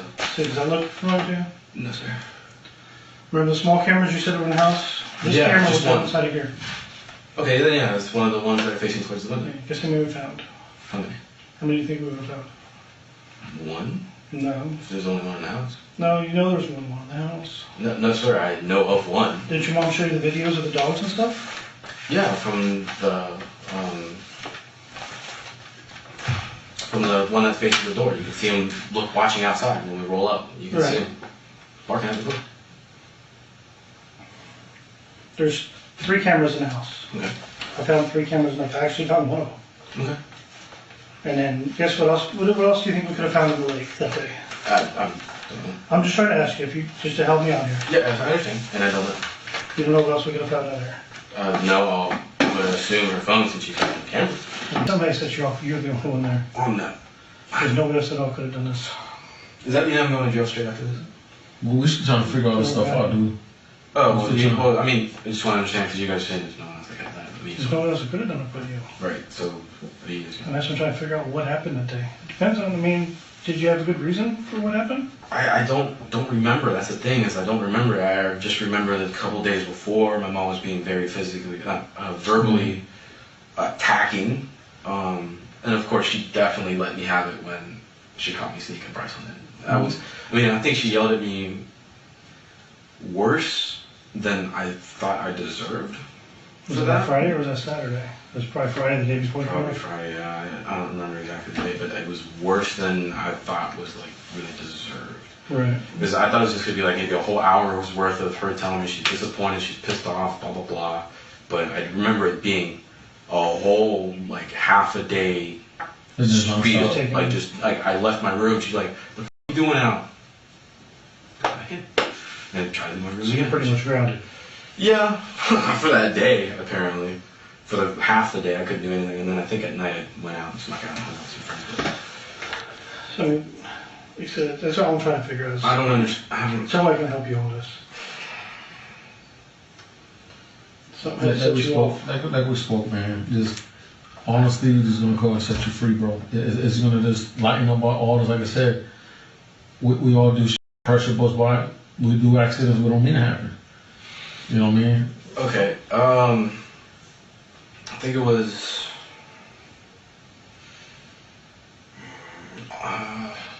about 30 minutes before we got home. Because I remember we resolved it when we got home. Because if you look at the tapes, we were fine. I think it was like 30 minutes before we got home. But my mom was starting to get really, really verbally abusive towards me about WTC. Because I was telling her maybe I didn't want to do it in August. Maybe I wanted to do it in January. Take some time. Yeah. And she let me have it, big time. She was calling me a disappointment again, and then was threatening to like no longer pay for any of my college and just kick me out immediately as soon as I turned 18. Which that's like normal things happen. Like you turn 18, time to go. Yeah, so that I wasn't really too worried about that. And then she was like saying stuff like, I hope that it's like I hope you do bad, stuff like that. But it didn't escalate until I just was like, geez, calm down. Because whenever I tell her to calm down, I pushed your button. You don't tell a woman to calm down. I know, so I'm like, so it was like, it was getting pretty bad, and I was like, geez, well, all right, calm down, I get the point, I understand, but I just think I need time. Because I remember specifically, I told her I just needed time. I'll work, I'll even work and save up to pay half the schooling. Fine, I don't care. I just need that time between now to August, to January, because I'm not even 18 yet. I'd prefer to be 18 and then start and then go. Yeah. Be good to go. So she wasn't having it at all. And she never laid a hand on me, but she was very verbally abusive. And I remember, I do remember being in tears by the time that conversation ended. And by the time I was crying pretty heavy, she stopped. No, I don't remember anything from that day. Anything bad happening from that day. And that was before y'all got home. And that was about 30 minutes before we.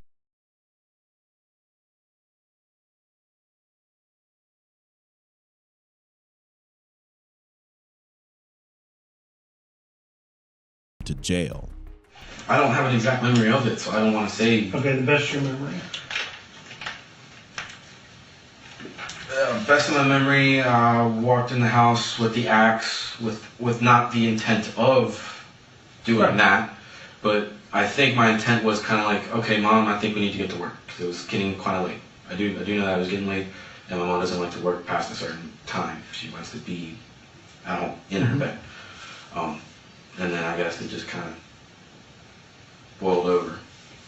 I don't know if something was said. Because usually I try to talk to her. I'll say, hey Mom, get up. We gotta go to work. Or hey Mom, we gotta do some stuff. So I don't know if I did that and she made a remark that kind of pushed me over the edge, or if it just all played through.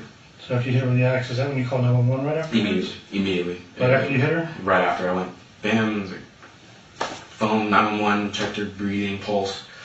But as soon as I saw blood running through her nose, I knew there was nothing I could do. So then I was just. You feel bad if you did it? Excuse me? You feel bad it happened? Yeah, big time. And it's been killing me, eating me inside really bad. I can imagine. You want to tell somebody, you can't. Well, the thing is, I didn't want to tell at the beginning because I didn't know exactly for a fact. And then after a while, it was just replaying in my head. I'm like. But you did call 911, try to get her help right away. Immediately. I'm pretty sure. Damn, I took the cameras down. No, they were still up when I called. Immediately, as soon as it happened, I called 911. The secrets are out, and there's no going back now. He admits arguing with his mother on the day of the murder, but arguing with Denise was not new. Perhaps it was that particular day when his bottled-up emotions took over, pushing him to such an extreme. Being a sociopath, Carlos is incapable of acknowledging his own faults. Although Carlos confessed his crimes, it appears that he's still hiding the complete truth. He claimed that he called 911 immediately, but the evidence tells a different story. Detectives retrieved his digital footprint using his mobile's GPS tracker, and an unbelievable discovery. Carlos was by the lake destroying evidence while making the 911 call. With all the evidence in hand, along with Carlos's confession, officers presented him in the court. On September 14, 2021, Carlos was charged with first-degree murder and sentenced to life in prison without the possibility of parole. Because he was a minor at the time of the crime, he was ineligible for the death penalty. However, the cruelty of the crime, particularly the size of the axe Carlos used, made the presiding judge call Carlos an incorrigible offender, and described him as unlikely to benefit from rehabilitation due to his psychopathic tendencies. The judge further stated that Carlos's behavior was a culmination of his desire for control over his mother's assets and highlighted his dangerous nature as cited by mental health experts. His actions were clearly premeditated and not driven by any sudden emotional outburst. In a jail interview, when asked why he committed the murder, he failed to provide a proper explanation, making it more likely that this brutal murder stemmed from his sociopathic nature. It could also have been considered a manifestation of schizoid personality disorder, where one fails to form attachments and feels no guilt whatsoever. You walked up in here, you're talking to my partner, calling him bro. He's over twice your age. You should be calling him sir.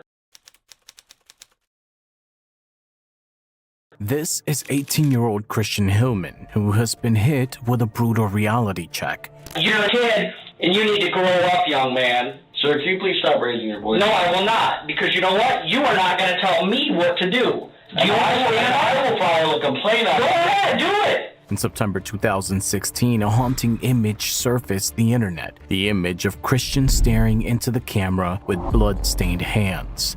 Just weeks earlier, a confrontation would take place, which would leave the victim gurgling in his own blood and with severe brain damage. Now, as Hillman sat in the interrogation room, his spoiled, entitled nature became painfully clear. Can you give me a double mattress? Could I put these handcuffs on? Can I get an attorney in here? Get me an attorney. Bring an attorney in here. Oh, yeah, really? I have the right to an attorney. You do get in here right now. What crimes has he committed, and what dark path led him here? As we will delve deeper into the case, you will be shocked by the brutality of a mere teenager. We just hung out for a little bit. But you said you contemplated and talked about what happened. What were you guys talking about? Then what?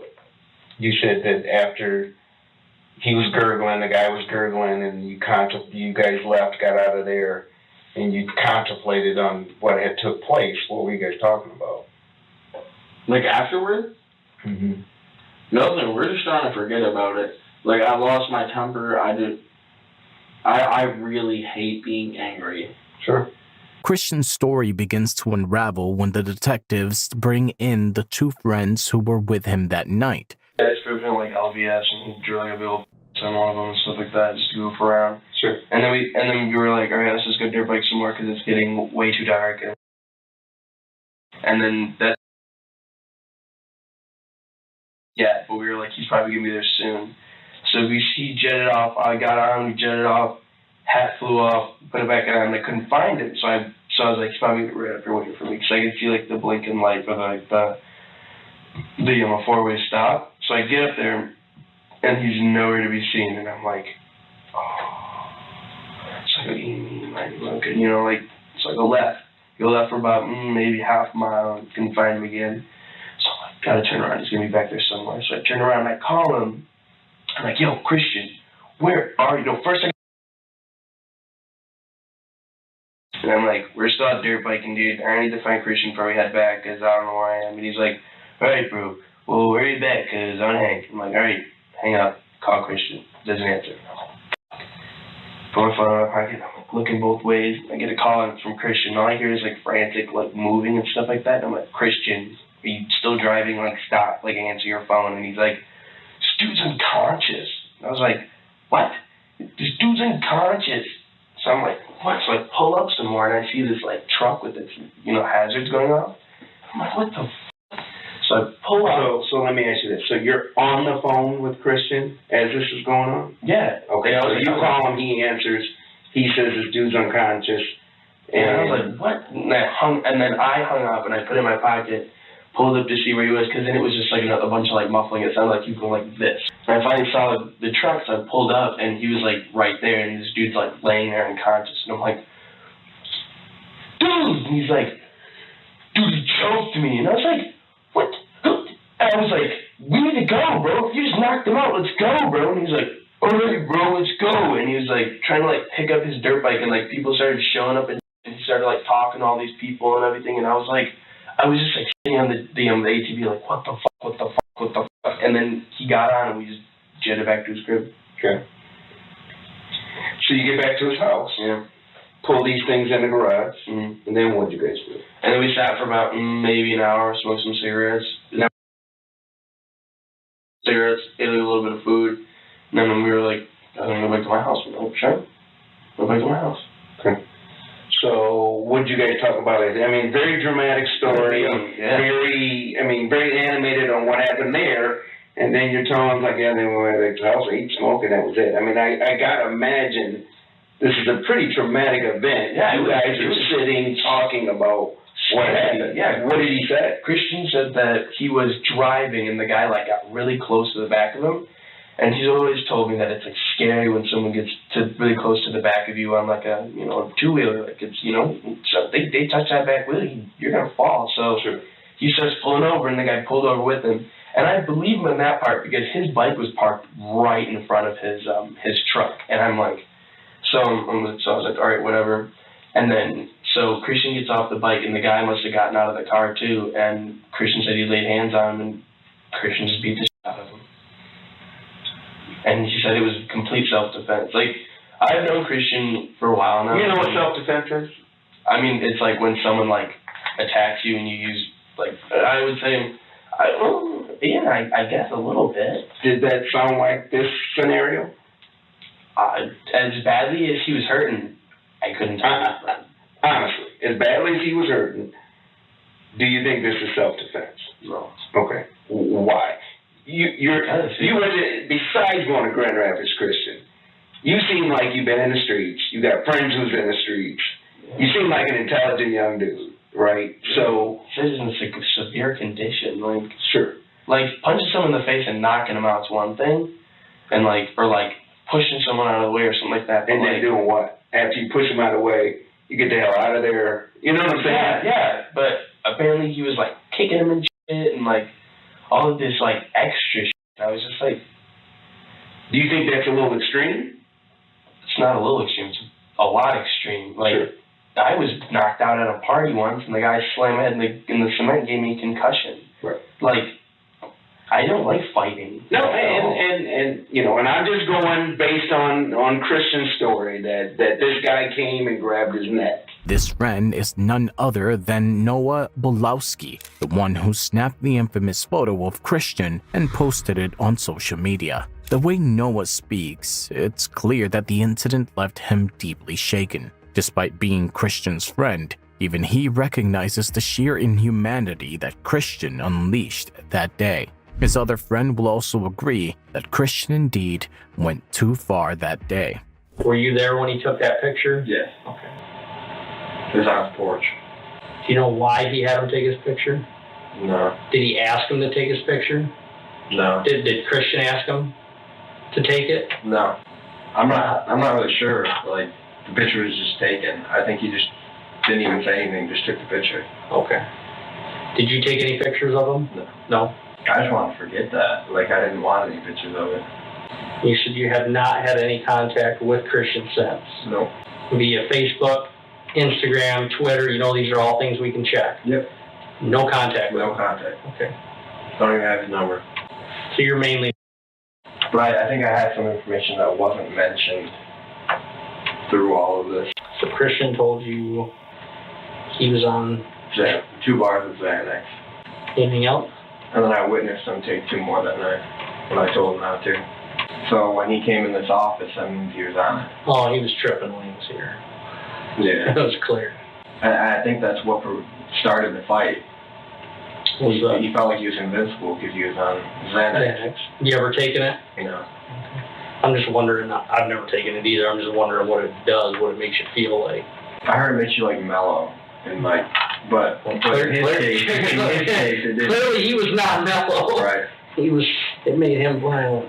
It's just sad. Anything else? No. Christian was under the influence of Xanax when he committed the crime. It's quite evident now who was actually intoxicated. Up until now, the detectives have been patient with his behavior, but he's in for a surprise. Y'all about to lock me up? No.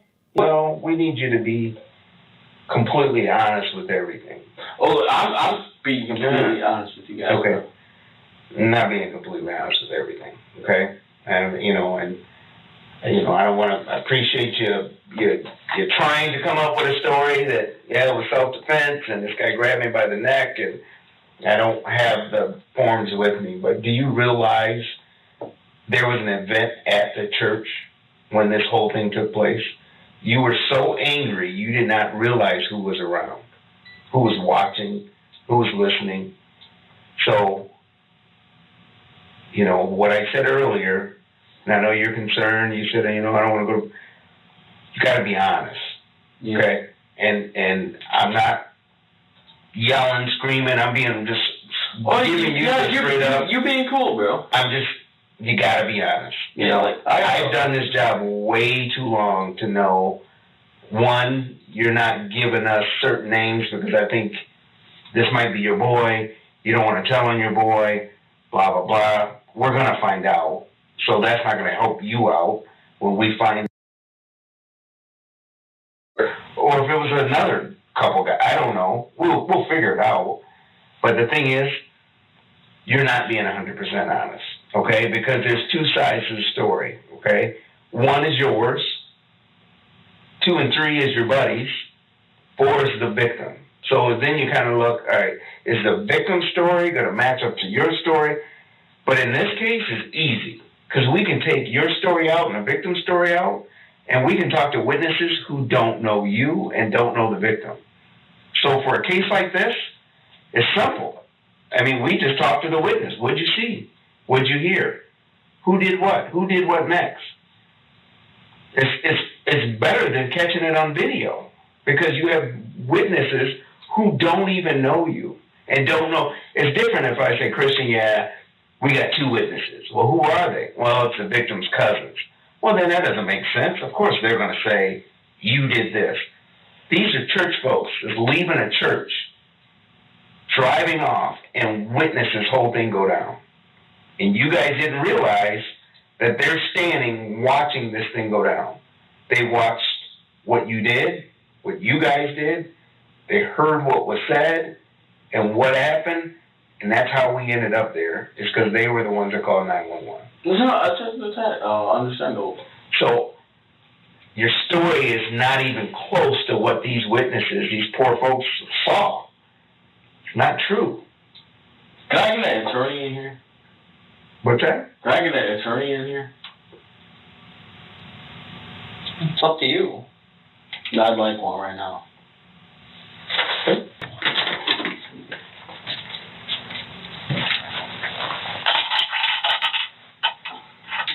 Oh, hell yeah.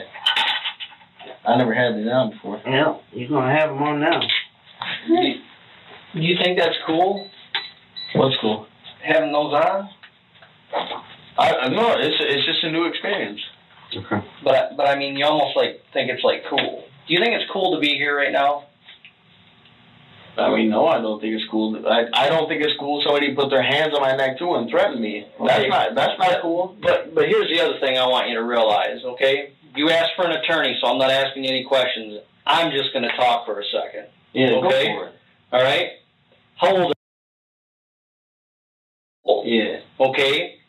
And you walked up in here, and you're talking to my partner, calling him bro. He's over twice your age. You should be calling him sir.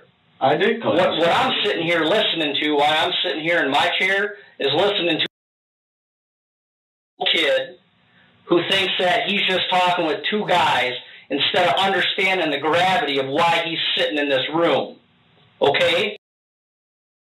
Old.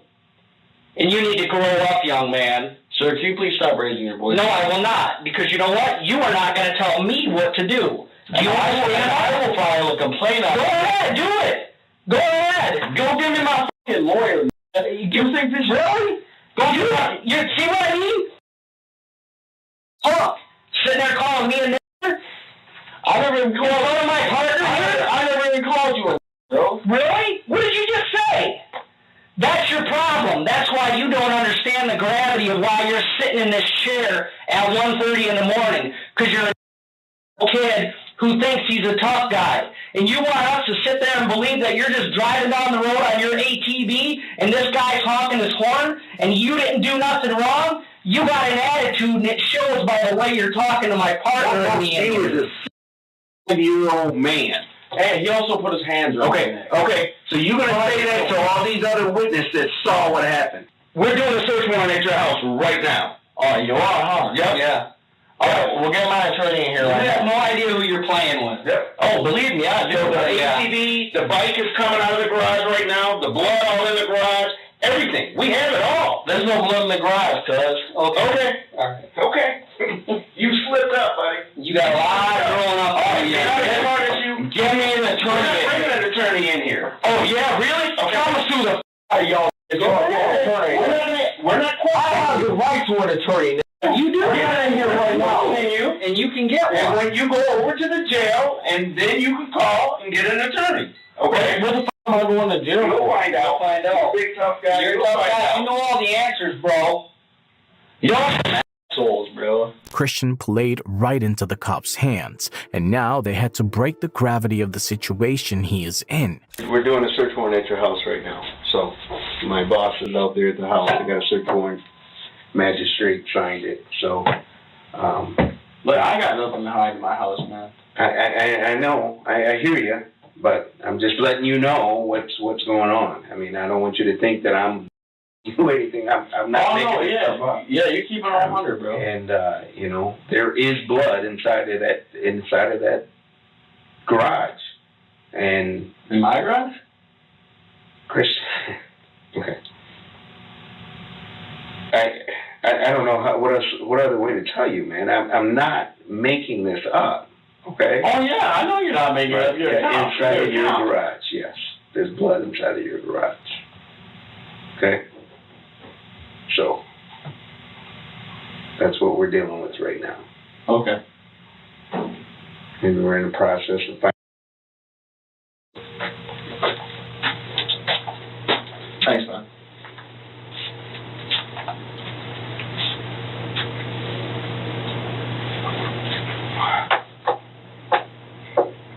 Okay.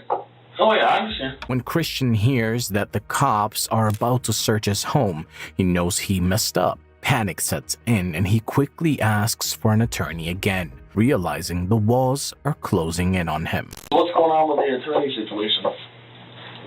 We don't get you an attorney. You You ask for an attorney, that's on you to get an attorney. Okay, but I'm supposed to be publicly appointed ones. You don't understand how the process works, do you? It's not our job. Well, whose job is it? Because I'm not Your job. I'm not about to answer a bunch more questions. I know We're not asking you any questions, Christian. What question have we asked since you said you want an attorney? Well, I mean, the thing is, he put me in these for absolutely no damn reason. I'm just sitting here cooling. Okay. I don't understand it. You're being detained right now. Okay? We're not asking you any questions, and it's not our job to call to get you an attorney. That's not our job. Then whose job is it? Yours. Okay, well, I need my phone to do that. Sure. You just hang tight, Christian. We're going to get the search warrant done, and we'll kind of decide what's going to happen next, okay? How can we get a hold? Really? You guys don't need to contact them. They had nothing to do with it. Well, here's the thing. You're not running this investigation, so it's not your decision on who we're going to talk to. Well, yeah, but they're not going to talk to you. How do you know? You don't know what somebody else is going to do. Oh, but damn sure I do. Okay. Hey, yo, get my attorney, too. Hey, yo, we don't do that. All right, well, give me my phone so I can call my lawyer.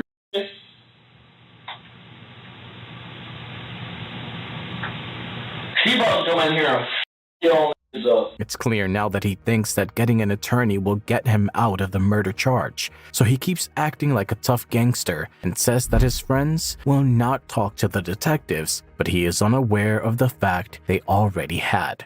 I was trying to be polite as hell for the first thing. Y'all start asking me some questions. Trying to be all nice to y'all. Then old Billy Bad over here thinks she has a bad, she's one bad mother. Play that.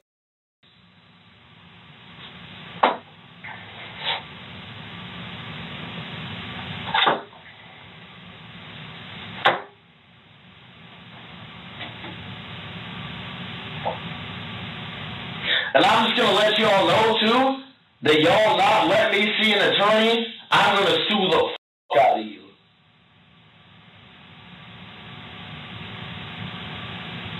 Y'all gonna lose some fucking bank. Like any spoiled teen, he will now call his parents, complaining about the situation and expecting them to fix everything for him. But it will be interesting to see how his parents react. You wanna know something that's got me super f***ed up? What? You wanna know something that's got me super f***ed up? What's going on? Well, right now, I am in the Kent County Police Department. I am chained to the floor, and they were refusing me to give me an attorney. Well, what do you have to hire one? What do they charge you with? No, this is the thing, Dad. Like, literally, they will not get me a public appointed attorney, and that's their job. Because we can afford one. They don't have to get you one until after they're arraigned you. Alright, well, you're not staying in jail tonight. I'm sorry. Like, somebody's gonna have to bail me out. I don't know if you can. Yeah, you damn sure can. What are you arrested for? Well, for getting in a fight with that dude. I shouldn't even brought my ass down here. They're trying to pull that good cop, bad cop. That's hilarious. They think they got that all figured out like they're some OGs or something. I'm 12. I don't give a f about them niggas. Christian, come on now. You know, you're letting things work for yourself. Just talking like that. No, but the only problem, this is what I'm not understanding here, is they will not give me an attorney which is supposed to be present during this time.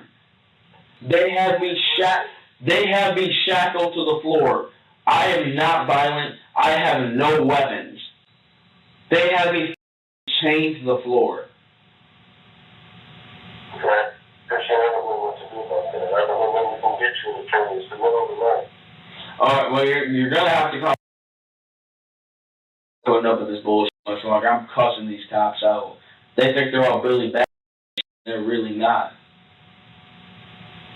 Well, all this is just get you in a lot more trouble. No, I got freedom of speech. I can say whatever the f I want to those niggas. Alright, Christian, you're gonna be like that. I can't help you. I can't help you. You're gonna just get more trouble. Alright, well, I need somebody to come bail me out. Alright, I'm Listening to how he talks to his father, it's clear that he's used to having everything his way. This entitled attitude isn't just a coincidence, it's a direct result of his upbringing. Watch closely how he also talks to his mother, exposing the root of his arrogance and sense of entitlement. Hello? Want to come down to the police station? Well, I have the detectives here right now. Alright, well, what are they saying to you, and what are they searching? For the clothes that you wore. The clothes that were? Oh. How you let them in the house? So they have a warrant? Oh, they had a warrant? Yeah. I'm sure they don't want to wear your dirty underwear. Alright, no. This is not a laughing matter. I know. I'm sorry, Christian. Yeah, like, I'm really pissed. They have me chained to the floor. They chained you to the floor? Yeah, I'm pissed. Why would they chained you to the floor? Yes. So you come down here, like, right now and settle this out? So I'm not having it. They refuse to give me an attorney. They will not have a publicly appointed attorney come in here so I can talk with them. And that's my rights. Yeah? So they're breaking my rights? So basically, I'm coming back and I'm suing them for everything they had.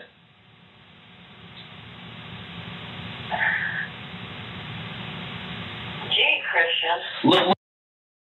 They got me chained to the floor. You're laying on the floor when you're chained. Yeah. Just come down here.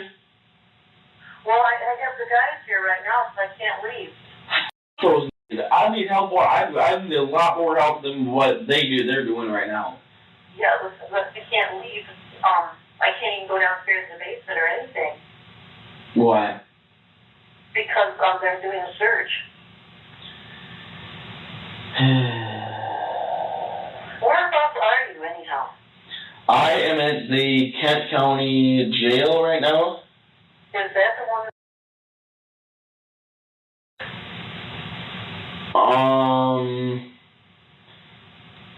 Kent County, Like I'd go knock on the door, but these niggas have me so the chain can't even reach the door to knock on it. Oh. Yeah, I just really need you down here. Okay. So I can't leave right now. I can't leave. These guys are doing their job, and I can't leave. You know? And my phone is dying, by the way. Really need you to be here. So are you at the Kent County Jail House? Yes. That's what you call it? Well, actually, damn it, hang on. I'm up. This is going to be a struggle. Listen, Mama.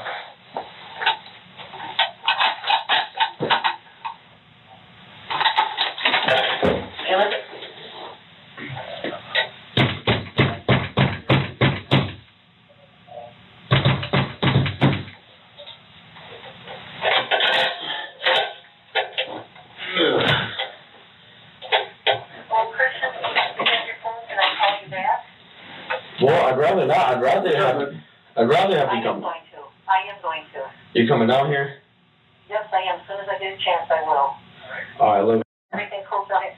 And you're at the Kent County. It's Kent County? It's not with the Sheriff's Department.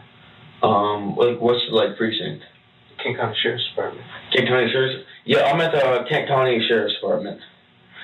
Bro, can you please get the off my way, man? That's our policy. I understand, bro. Live comfortable as hell, man. Yeah, sure. It's not made for comfort, man. All right, man. Yeah. I do have to plug my phone in somewhere. Okay, well, I really need y'all to come down here and bail me out. Okay, I will. All right, so when am I supposed to be seeing you? Well, I don't know how long the gentleman will be here. So I don't know.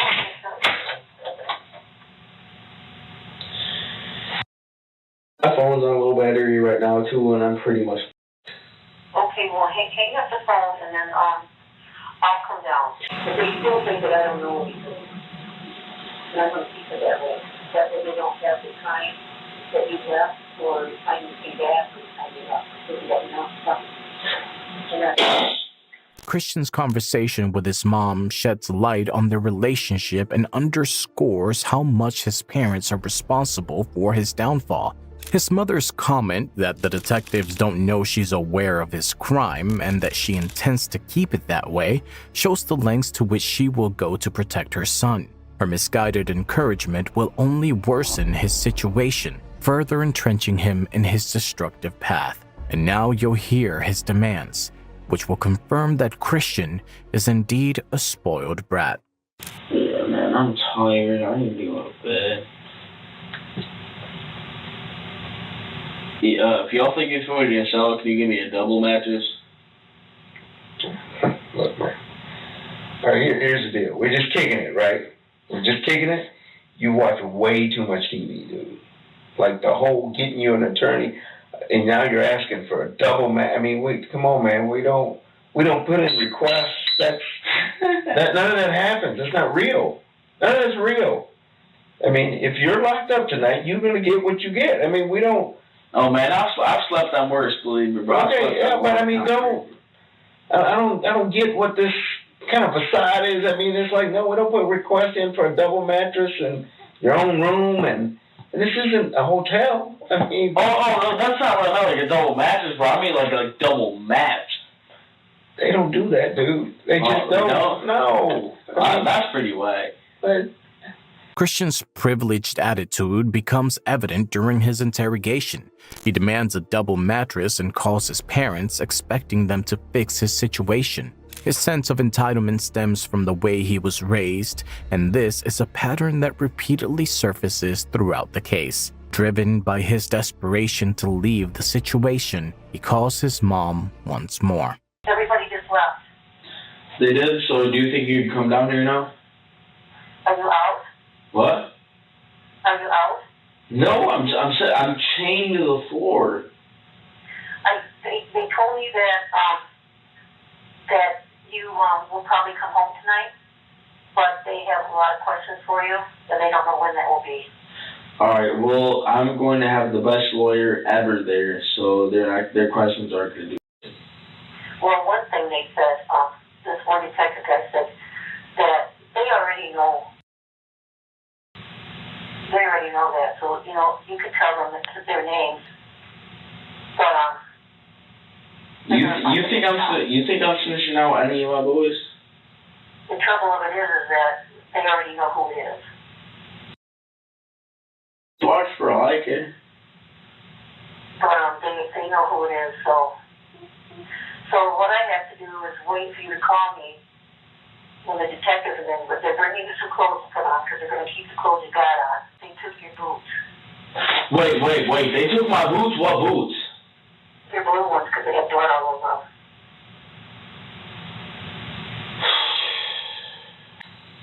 This is not going over well for you at all.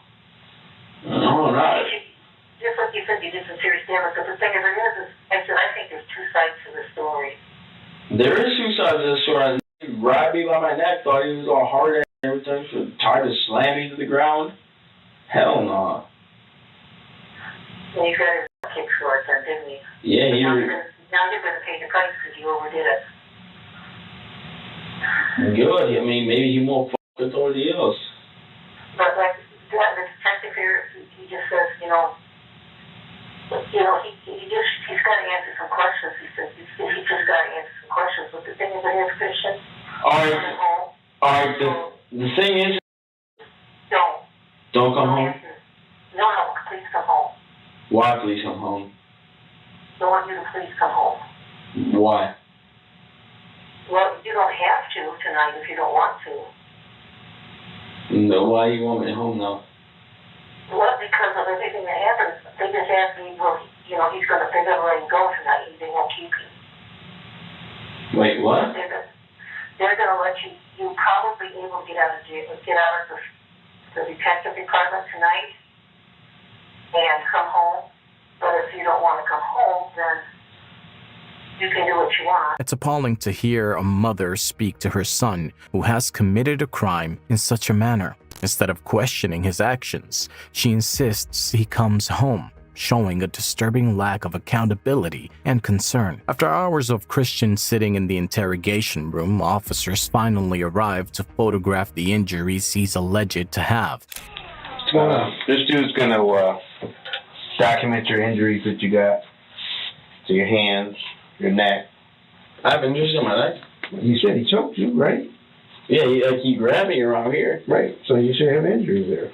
And Right? what I need you to do is stand up right here. I'm gonna take some overalls, show this is you. I'm gonna need a little help here first.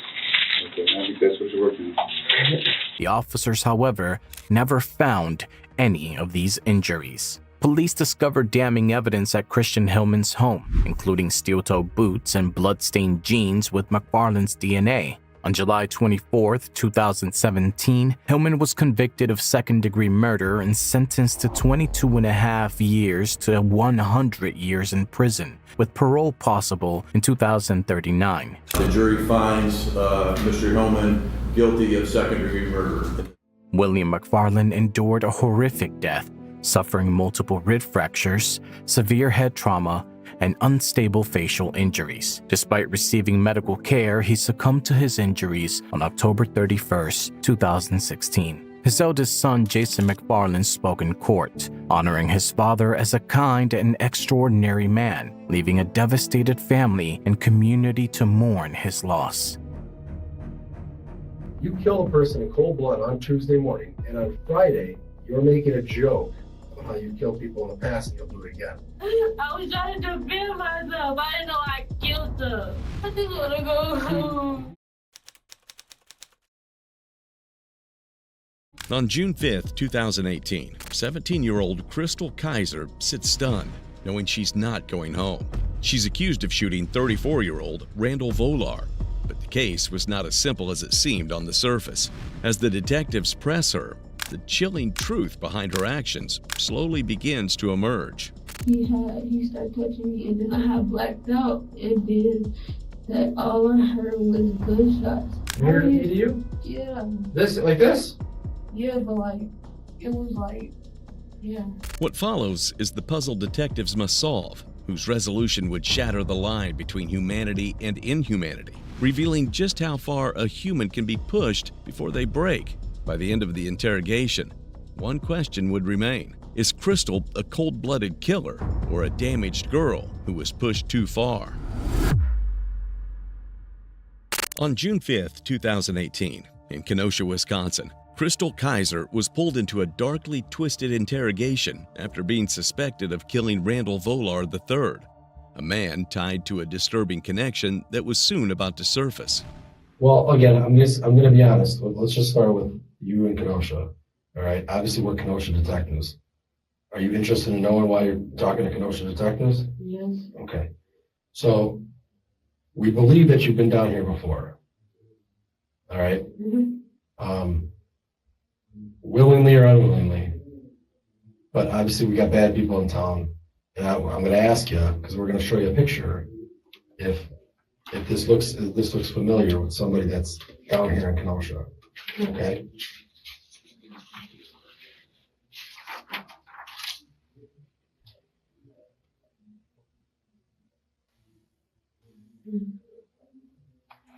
What do you think? That's me. Yeah? I don't know how you got that picture. No? No. Who do you think took that picture? I don't know. Well, this picture? That's okay. I know you're obviously upset. We can tell that that picture upset you. Does it upset you? No. Oh, it doesn't? No. What's that from? Midpoint Hotel. I'm sorry? Midpoint Hotel in Milwaukee. It's a motel. Okay. Who took that picture? I don't know. That was a long time ago. That was last year before I went to jail, so I don't remember. Well, we had another detective who was investigating some crimes that took place with a bad dude here in Kenosha. And when we looked into his case, we came across your pictures. Is that correct? Mm-hmm. That was. So that's why I'm here, because of these pictures and this stuff? Partially. So I'm asking, do you remember being down at a guy's house here in Kenosha? No. You may not remember these photos being taken necessarily because I don't think you knew they were being taken. I think you were being recorded without your knowledge on a video camera. And we have some more, we have the video, and the video of what? Video of you that you were being recorded. And we just kind of made photos from some of the video. And there's more photos. I kind of want to bring in like the least shocking ones. Okay. You know what I mean? No. Well, I didn't, just to say that some of the photos are a little more graphic. Oh. You know what I mean by that? Mm-hmm. So do you have any ideas who did that recording? No.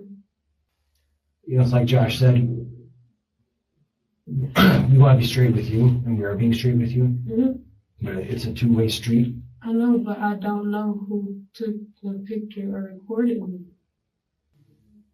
I just know that this was from before I went to jail, because that's the hairstyle I had. And so, okay. Well, summer, I think. So how old were you in that photo? 16. 16. Well, the person who took the video that we made into a photo, he's a lot older than that. A lot older. And it's like Josh said, he's a bad guy. He shouldn't have been with a 16-year-old girl. Right from the start, there is an uneasiness in the interrogation. It is understood that many heavy questions lie between the detective and the suspect. The detectives ask questions that are both calculated and deliberately vague. But this awkwardness won't last. Soon, the conversation will spiral into a tangled mess of lies and deceit, each layer more toxic than the last. So let me just, do you smoke weed? Yes. So you smoke weed, that obviously, like when I think of high, you smoke weed and you get high, right? It wasn't that type of high. Right. So that's my question, like what kind of high was, what happened? It made me like, it made my jaws tense up, my head like feel weird, like making me see like all colors and stuff. So you did see some stuff? Mm-hmm. Did you see hallucinations at all? Yes. You did? Yes. Okay. How long would that high last for? It lasted for a long time. Like it'll keep me up until like my whole body shut down. Sure. So when you did that, did that happen? Would he give you that every time you met with him? No. Not all the time? Just that first time? No, sometimes. Okay. Did he ever give you any other drugs? No. Okay. No cocaine or anything like that? No. Did he ever give you, when you give you that little tab you put in your mouth, will he give you any other drug in addition to that at the same time? No. Where did most of that stuff take place? Was it at his house or was it at? No, in Milwaukee at Midpoint, a motel. I never been to his house before. Okay. Where's he live at? I don't know. Oh, you don't even know? No, I don't ask. Okay. They told me not to ask for the address for where he stayed or the name, or they go think something up.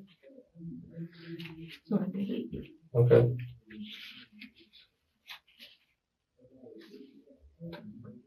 You think you would recognize him if you saw a photo of him? I think, yeah.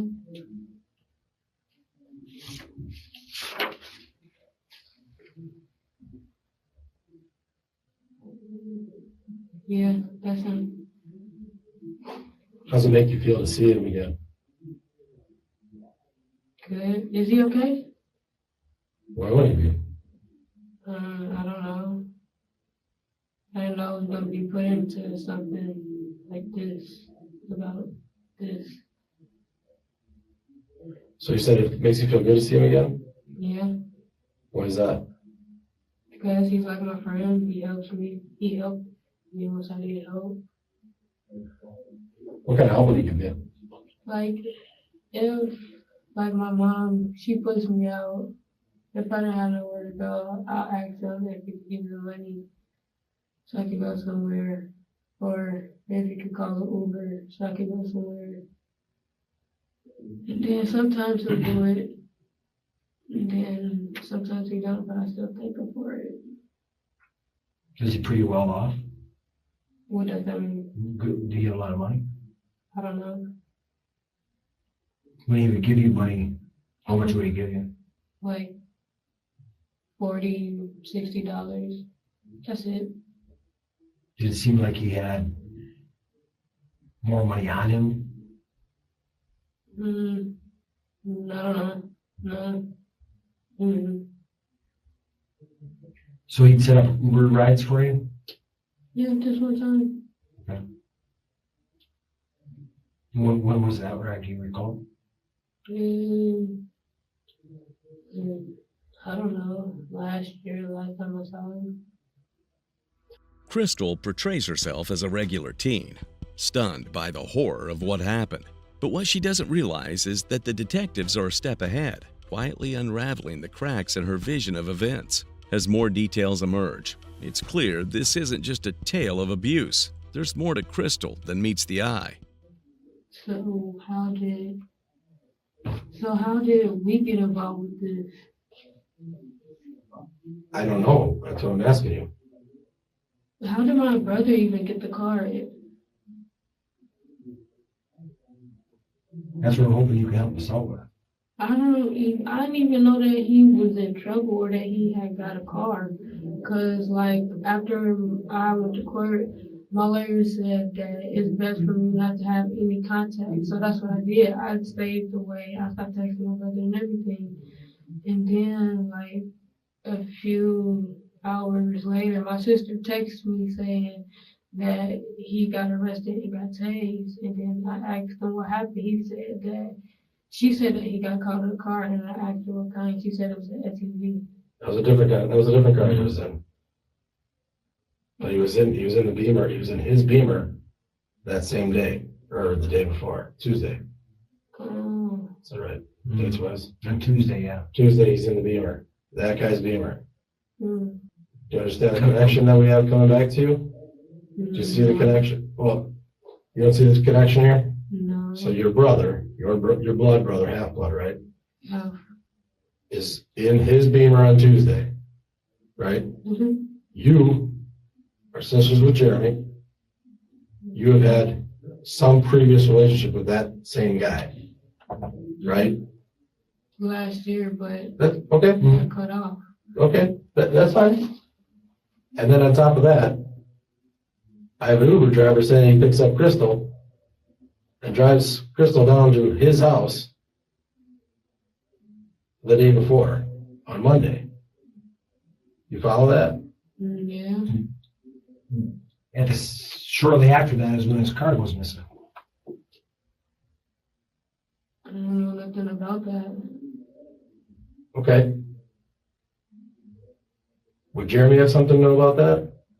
No, I don't know. We talked, like I said, we talked to Jeremy at length yesterday. And again, I'm telling you that Jeremy's very cooperative. Okay, I know that. He's kind of hard to understand sometimes. He was like is it because he's from Gary? He's got like an accent or something? He's like, he says some words weird, like goss and a couple different words. Just it was hard to understand from time to time. I really like your brother. Good dude. It was a really nice talk. Mm-hmm. And it was a little difficult at first because he didn't want to tell us certain things, but yeah, obviously we talked for a long time and he did tell us some things. Mm-hmm. So that gets us back to that car. Is there anything you want to tell us about that car? No. No.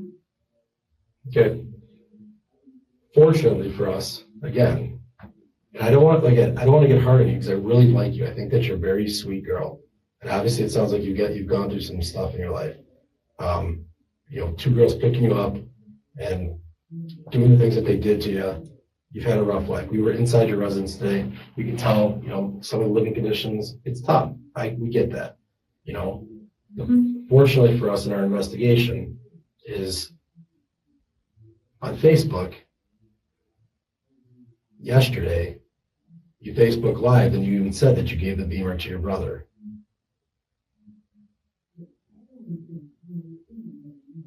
So you're a sweet girl. We just need to know the story. At the end of the day, Crystal is another suspect under the spotlight. Her story keeps spiraling out of control. Moreover, the most damning evidence comes to light. If Crystal was the victim, then why would she brag about committing a crime herself? With every word, the walls close in, and the detectives are determined to tear her version apart, leaving Crystal at the center of it all. We just need to know the story. We didn't know what happened. And I'm going to be a part of it again if I say something. And then I'm going to get in trouble. Well, the trouble part, let's just put that aside. The conversation, though, is we obviously have to understand so that we can explain that further. You know what I mean? I know, but I did that the last time and I went to jail for no reason. Well, we're not those other guys. I told you that went out like that. And this is a really big difference. Because when you went to jail for last time, that guy wasn't involved in that, was he? No, somebody else was. Like we said, this guy's a bad dude. He might come off as nice and give you money and stuff like that, but that's a front. You know what I'm saying? Mm-hmm. He's not a good guy at all. And that photo I showed you earlier from the video, mm-hmm. You're not the only girl. Did you show these to my boyfriend? No. That's why we're in this room and not all together in a conference room. But we will be in a conference room later? No, I don't think so. Well, I don't know. Will I be able to talk to him? Can you bring me to talk to him? At some point, you can talk to Dwayne. Just not while we're here. Right. Well, not while we're like talking. this. Also, if you don't talk, can I talk to him? We'll see. Let's get to that point. I mean, our issue is that this guy,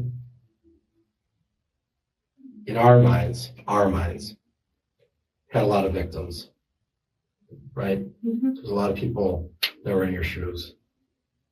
All young girls, too. We understand All that. young. I think some younger than you. So we think this guy, while he might have been nice on his face and gave you money and did nice things, we think some of the things that he did to you weren't nice and probably had a bad effect on you, a hurtful effect. Would you agree with that? Yeah. How did he hurt you? Mm-hmm. You know, when I say hurt, I don't necessarily mean physically, but if it was physical, how? Or if it was it mental? I mean, how did he hurt you? Both mentally and physically. It was like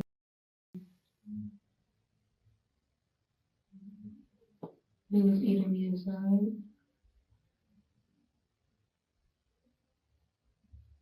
I can. Now comes the tragic part of the investigation. After hesitating for a while, her story finally wears off, and unfortunately, it is not a pleasant one. She admits how she was a victim of unparalleled monstrosity. It is difficult to imagine anyone facing such a grim reality and coming out unscathed. But this was not the end of the darkness, and the parts of the grim truth that remained buried are about to be surfaced soon enough. Oh, you get to fill in that part. And I know what right now, you keep doing I can see you get nervous every time we start doing this. You keep thinking of, the consequences. I don't want to get in trouble again like last time. I get that. But you can start putting this stuff together. Without your side of the story, there's only the side of the story that we come up with. The only side of the story that is the stuff that we can put together. We can put together Uber drivers. We can put together your cell phone moving. We can put together previous relationship with this guy. We can put you inside of the Beamer. But there's this area in there. There's this part of the story that we can't make things come out of your mouth. You have to tell us if something happened bad to you. This stuff has been boiling up in you. You told us that. We know that you've been a victim of this guy. Several girls have been a victim of this guy. He's not a good person. And what I'm asking you for is to tell us, did something bad happen on Monday? If I say something, then I'm going to get in trouble. I don't want to go back to jail. Let's not worry about the whole jail and trouble stuff. This is your life. We need to talk about what happened to you. I was there. He had sent the Uber, and it was the girl that I said we was together. I had asked him if she could come with me, and he said yeah, it was fine. And then I told her that I was just gonna find her another way to get there. And then that's when I got there. He said that the door was gonna be unlocked because he was gonna get in the shower. And then we was sitting there. And then he said that the police had came and raided his house because of this. And then that's when he asked me if I had him back, if they was gonna question me. And then I told him, yeah, I did, as long as my boyfriend wasn't gonna find out. And he said that he wasn't. And then I said, okay. And then that's when we started watching the movie. And he called for some pizza. And then that's when the girl had came. But it was dark, so I didn't see where her ride had came from. And then I let her in. And then that's when he was already drinking. He said that he was drinking and it was some liquor. And then she started drinking. And then, I don't drink. I don't like that. I was just smoking. And then that's when he came over there and found me. And then that's when he started touching me. And then, I didn't like that because, I told my boyfriend that I was going to stop. And then that's when he started touching me, and then I had blacked out, and then that all I heard was gunshots, and then I had woke up, and then she told me to come on, and then we got in the car, and then we drove off.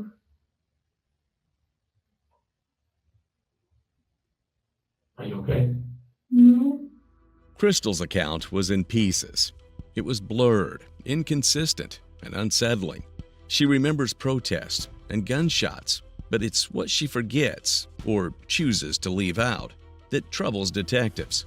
Victims of trauma can often be affected with memory loss or have difficulties in remembering events. But the question is, how much of it is true, and how much of it is she deliberately hiding?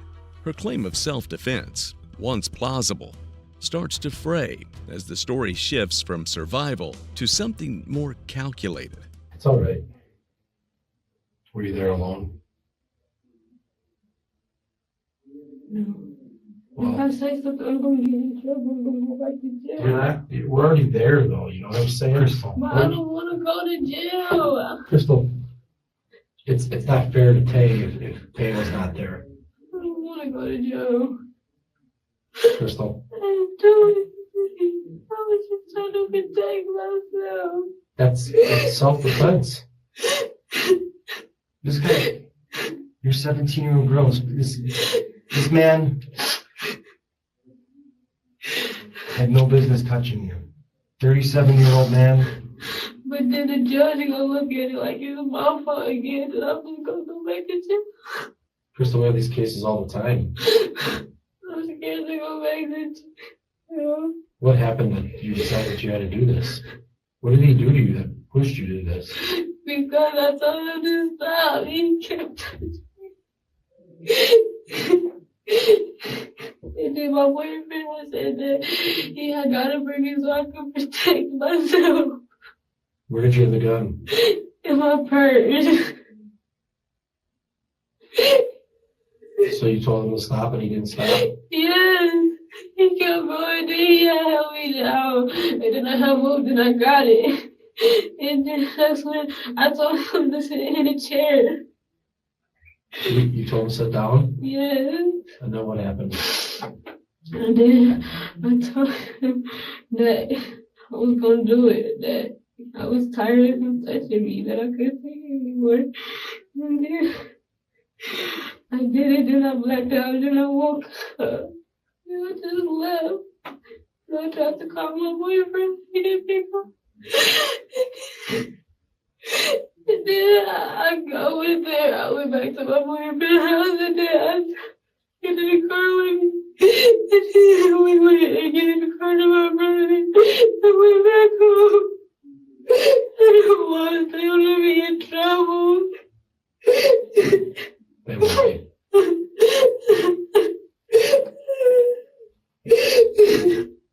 I didn't mean for it to happen like that. I just didn't want him to touch me.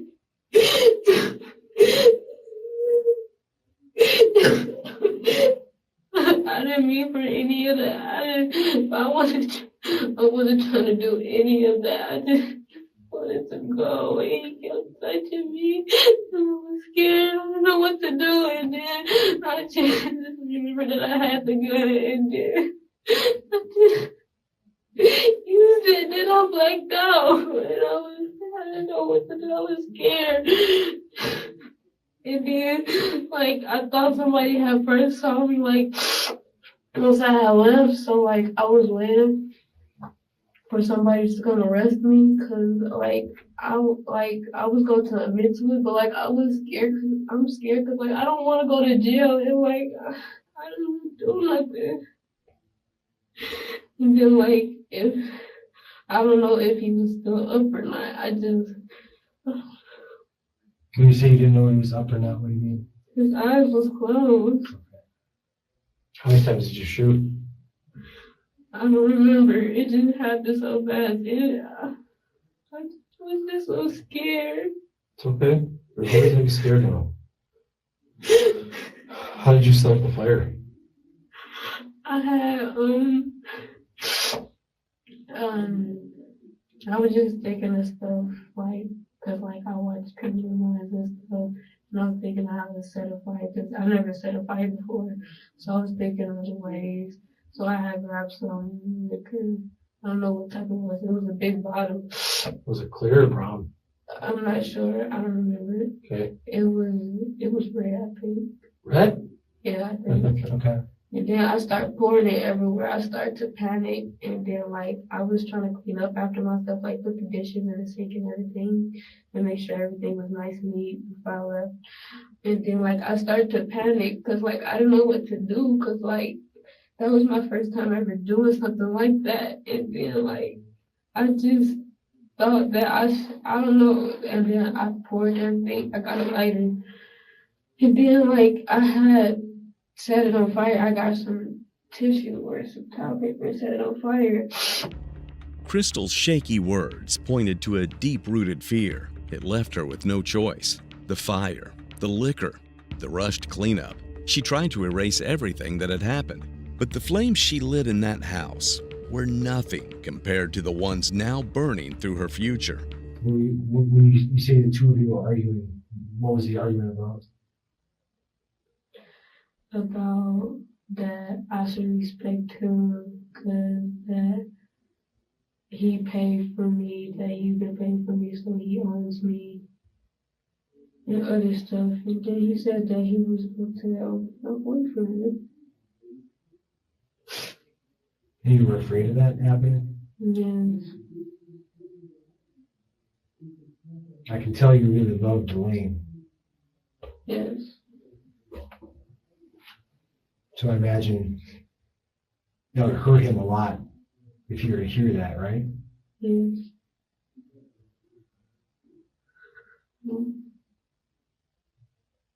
I just wanted this all to stop.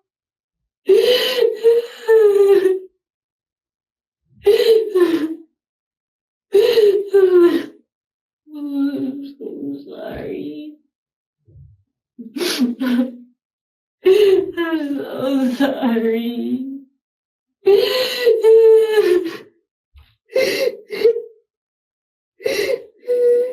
I got nobody. My life is gone. It's go bye-bye. I wanna start this.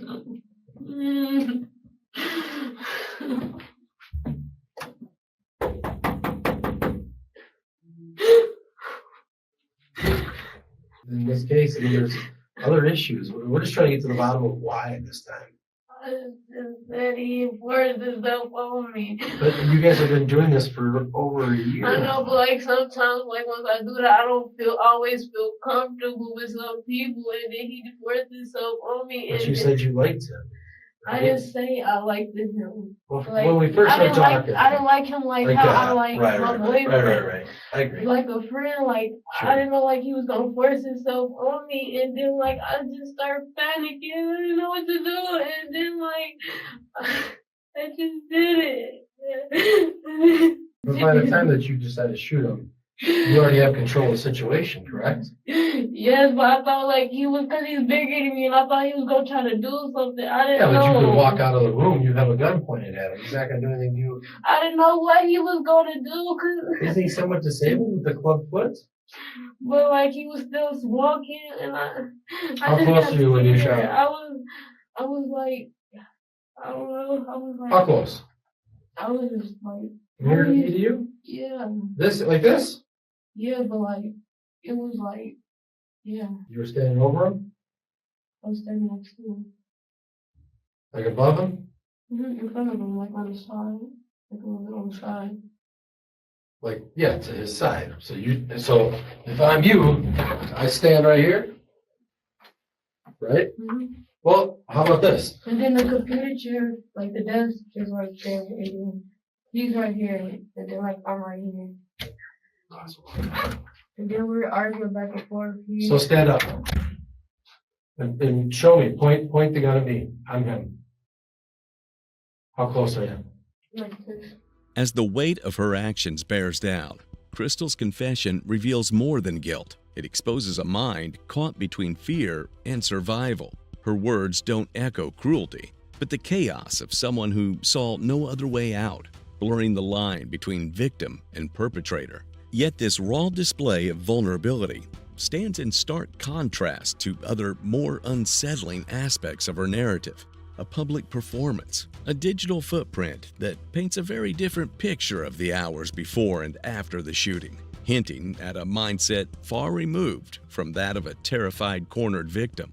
I never told you. Weren't you on Facebook last night, on Facebook Live, talking? You said something, and I don't know the exact words, to the effect that you killed someone before, and then you do it again, but only if they made you mad. Oh no, me and my boyfriend, we was joking around, cause like, is stuff on Facebook about like exes talking to your boyfriend and stuff like that. And then like, we was talking like outside of the camera, like I was paying attention to it. And then I said that, if he was gonna talk to somebody else, then I was just gonna hurt him. And then that's when he said the same thing. And then that's when I started. Do you think that's a really bad coincidence? A few days after you murdered somebody, that then you're telling people on Facebook, even if you're joking, that you murdered somebody? I didn't tell nobody on Facebook. You said that you murdered somebody on Facebook Live last night. I don't remember that. We were on Facebook Live watching you. And we have a recording of it. It's for like 45 minutes long. You go on for it. You realize you came down here. And you said, I'm going to be honest now. It's honest time, right? Yeah. And what'd you come down here and do? Tell the truth? No, you lied. No, I didn't. You said that you passed out or that you blacked out, Mm-hmm. which now you're clear again, right? You're back to clear. You have clarity now. You're giving us specifics. You also told us, which we need. which was good. You also told me when you came down here, what did Delane do with you? He picked you up and carried you to the car because you had blacked out. And your last 10 minutes talking to Detective Buchanan, that never came up. You went and got in the car yourself.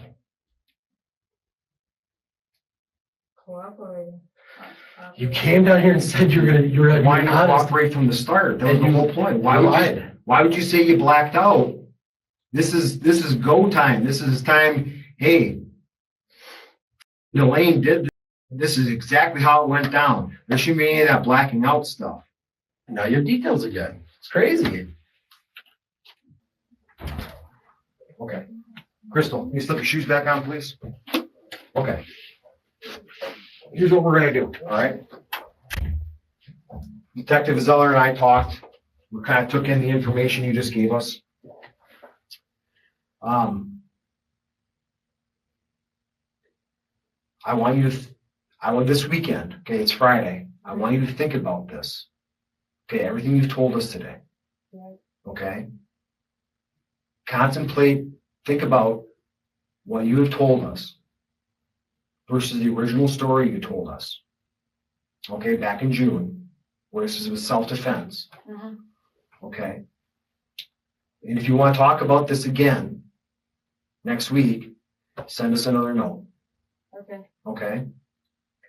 But right now, things are getting so twisted and muddled that I think you need some time to think about this. Everything has fallen into place now, from Crystal's shaky claims of self-defense to the Facebook bravado, to her soft, breaking admissions, to her confused stories of blackouts and instructions. Every word has circled back to this moment. After hours of telling her story, all that remained was the truth and a girl crushed beneath it. The final revelation has come to light, and things won't end well for Crystal. Crystal Kaiser was arrested on June 9, 2018, for killing the man who trafficked and abused her. Charged with homicide, arson, and theft, she faced lifetime in prison. In 2022, Wisconsin Supreme Court allowed trafficking victims to use an affirmative defense. Still, in May 2024, Crystal took a plea deal and was sentenced to 11 years in prison and 5 years of supervision. Her case removed a predator, but left behind complex questions about justice that may never, ever be answered. Victor, I'm not your mom and I'm not your dad. Okay, I'm a law enforcement officer. We know exactly what happened in that apartment. And on your 18th birthday, we're going to send you to prison for the rest of your life. This is Victor Ailes, who found himself in custody after being accused of the horrific murder of Corianne Cervantes on the night of February 4th, 2014 in Houston, Texas. Blind to the reality that he's never going back home, Victor remains adamant in his denials, shifting the blame onto his friend, Jose Reyes. But what he doesn't realize is that the detectives have already peeled back the layers of his lies, and his darkest secrets are about to come to light. You just stood there while he did everything? You didn't do anything? Yeah, I was barred out and I was tripping. I was just... Because that's not what Jose is saying, Victor. Well, let me tell you what. We had Jose sitting in that exact chair last night for an hour and a half, and he told us everything. However, the detail he is about to reveal wouldn't just be a confession, but a chilling demonstration of the final moments of the crime. That's when I just put my bed around like this and I put in the loop and I just start pulling it. On February 8th, 2014, a teenager had entered the Abandoned Bays apartment complex to smoke, but stumbled upon a nightmare instead. What he discovered was a room that was spattered with blood and a lifeless, half-naked body lying upside down. As he informed his friends about the gruesome discovery, they immediately called 911. When the detectives arrived at the crime scene, they identified the body as that of 15-year-old Corianne Cervantes. However, even with the crime scene looking straight out of a nightmare, detectives were unable to find any potential suspects. With no trials to follow and leads to pursue, the case was on the verge of going cold, but that would soon change. A few days after the murder, Jose Reyes met his sister and confided in her about what he and Victor had done to Corianne. This conversation was overheard by the mother of Reyes' child, who couldn't keep the truth to herself. She contacted the Webster Police Department and informed them about the incident.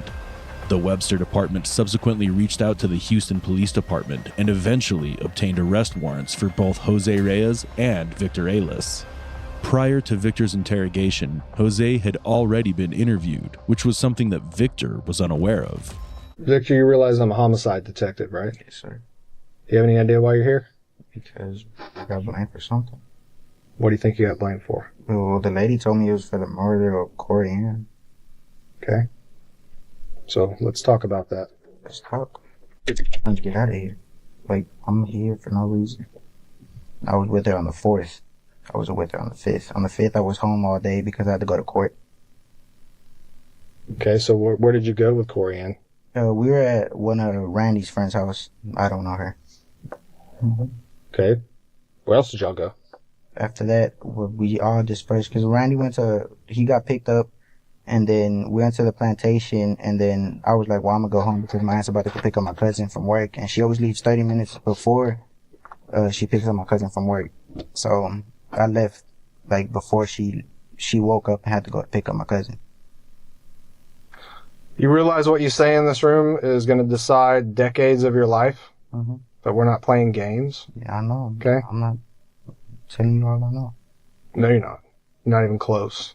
You haven't even started touching the truth yet, Victor. What do you want me to tell you? I want you to tell me the truth.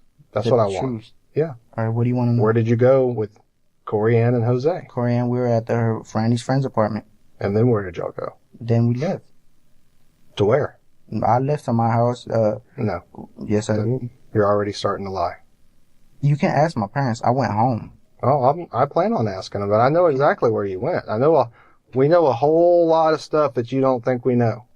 I'm telling you the truth. No, you're not. We can bicker back and forth all day long, but I need to get through to you somehow.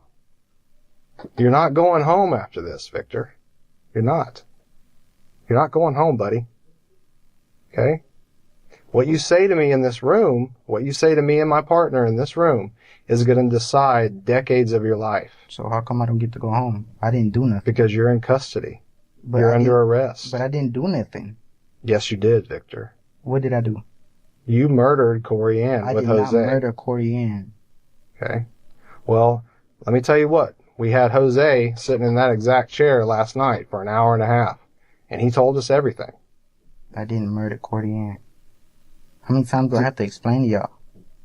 I didn't do it. Well, you haven't explained nothing. So how many times are you going to lie to us before you start telling us the truth? What do y'all want to know? Ask me the question. All right, here's what I want you to know, okay?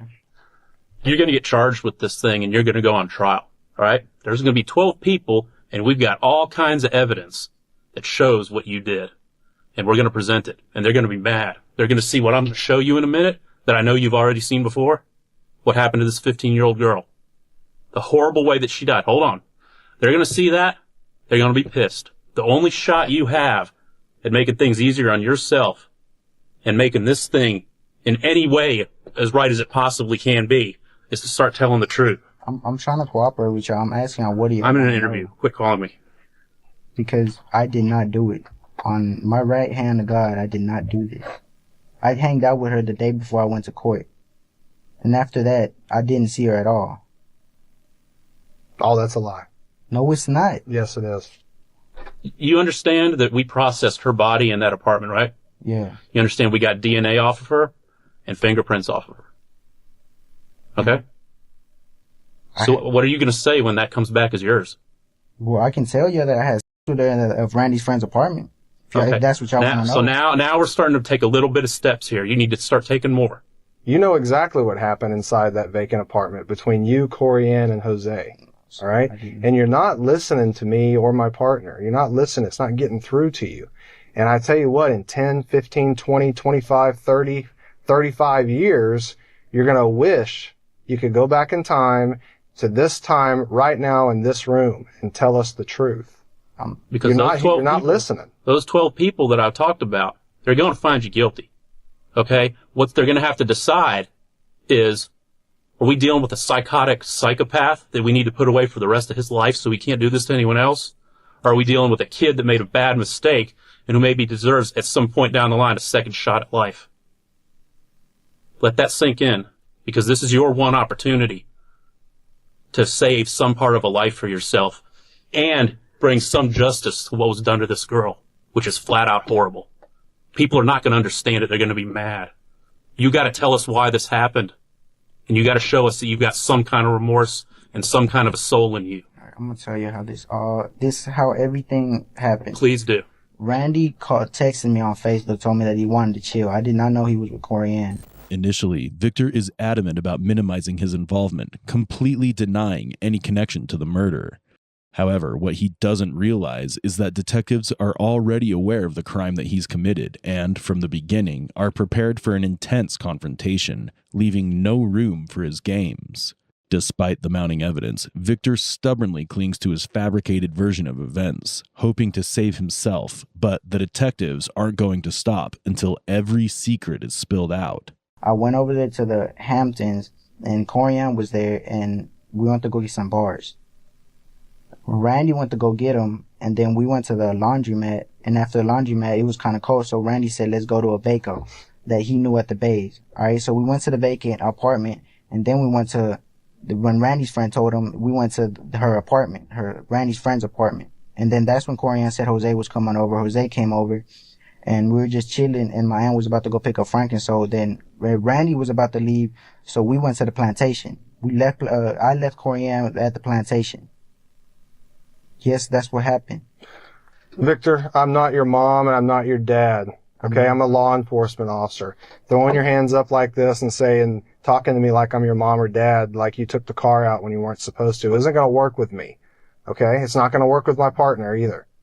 We know exactly what happened in that apartment. Jose told us everything, Victor. You need to start telling the truth. You're telling about this much of the truth, and this is the truth. So what do you want? What happened in that apartment? What's your version of it? Because all we got is Jose's version. And he's dropping you in the grease. He's blaming this all on you. Is that how you want to go to trial? No, sir. With just Jose's statement? No, sir. Do you think she deserved that? You want to see the pictures? Yeah, I think you They're need pretty to take a bad. look at what you did. What happened in that apartment, Victor? That used to be a 15-year-old girl with her life ahead of her. You did this. Yes, the people in court are going to see this, and they're going to know you did it. Those things stuffed into her are going to have your DNA and prints on them. I did not even touch that. I did not even do that. As Victor refuses to break easily, the detectives aren't ready to leave any stone unturned. They employ a strategy used in the Reed technique called shift the blame method to instill a sense of urgency or betrayal in the suspect by claiming that the co-suspect has already confessed or shifted blame onto the suspect, intending to prompt a confession. Although the strategy is turning out to be a game changer, instead of confessing, Victor only makes a fool of himself with his bizarre claims. I was having with her and then Jose started hitting her, okay? And what happened? He started hitting her with the ashtray. And then I just stood up and I started flipping out. I didn't know what was going on. I was scared. I already have an open case. I didn't know what was going to happen. I saw him hitting her with the ashtray and she was bleeding everywhere. And the first thing she does is gets up and tells me, she's like, Victor, why are you doing this? And I didn't even touch her. I'm telling y'all the truth right now. Jose started hitting her with the ashtray and I didn't even know what was going on. I just got up. I was like, what the f*** are you doing, bro? And then I don't know what he said. I just got up. I walked to the living room and I'm like, what the f*** is going on? I just started tripping. I didn't know. Jose started doing that to her. So you're telling me that Jose did everything and you just stood there and did nothing? Yes, sir. I was tripping. I didn't know what was going on. That's not true. That's not true, Victor. Yes, it is. The only way you're going to feel better and the only way this is going to go better for you is to tell us what you did, not what Jose did. We know that you hit her. I didn't hit her. Yes, you did, Victor. Yes, you did. I'm telling y'all the truth. I was having with her. Jose started hitting her. She got up. She looked at me and she was like, why did Jose start hitting her? I don't know. We was in the dark room. I was having with her. Jose just comes out of nowhere and starts hitting her. Which one of y'all hit her with the toilet basin top? Jose did. Okay, so your fingerprints aren't going to be on it at all? Your DNA is not going to be on that toilet basin top? I picked it up and I was going to get rid of it and Jose was like, nah, just... Oh, all right, you're just laying it worse and worse on yourself, Victor. No one is going to buy this crap. Even if we didn't have all this evidence, and the more that we're going to get. You keep saying honestly, and then you tell us a little bit more of the truth. So you weren't honest the first time. This is your one opportunity. You're 16 years old. You're going to be 60 in prison because people are going to see this interview and know that you're full of and that you don't care about what happened to her. Hey, Victor, can I throw you a lifeline? Yes, sir. Everything you say in this room will determine whether you are prosecuted. If you're very close, and we're going to certify you as an adult. And on your 18th birthday, we're going to send you to prison for the rest of your life. All right? These are your options. Talk to us. Stop this lying. Save yourself. And make a decision right now. Because every time you lie to us, the jury is going to look at that and goes, if he lies to those cops one more time, I'm going to send him up for 10 more years. And if you lie again, they're going to say, I'm going to send that kid up for 10 more years. So do yourself a favor. Make that man decision right now that you're either going to be prosecuted as a juvenile or you're going to be prosecuted as an adult. And you're not serving yourself well by lying. No more lies. Okay. All right. You tell us from start to finish. You tell these detectives from start to finish. And if you tell one more lie, you have no chance of seeing this resolved in the juvenile courts. Last chance. As Victor narrates his side of the story, it's unfortunate that Corey Ann is not present to share her version of events. There might be a possibility that an assault occurred instead of a consensual act of intimacy, as Victor claims. It seems convenient for him to fabricate a story that suits his interests.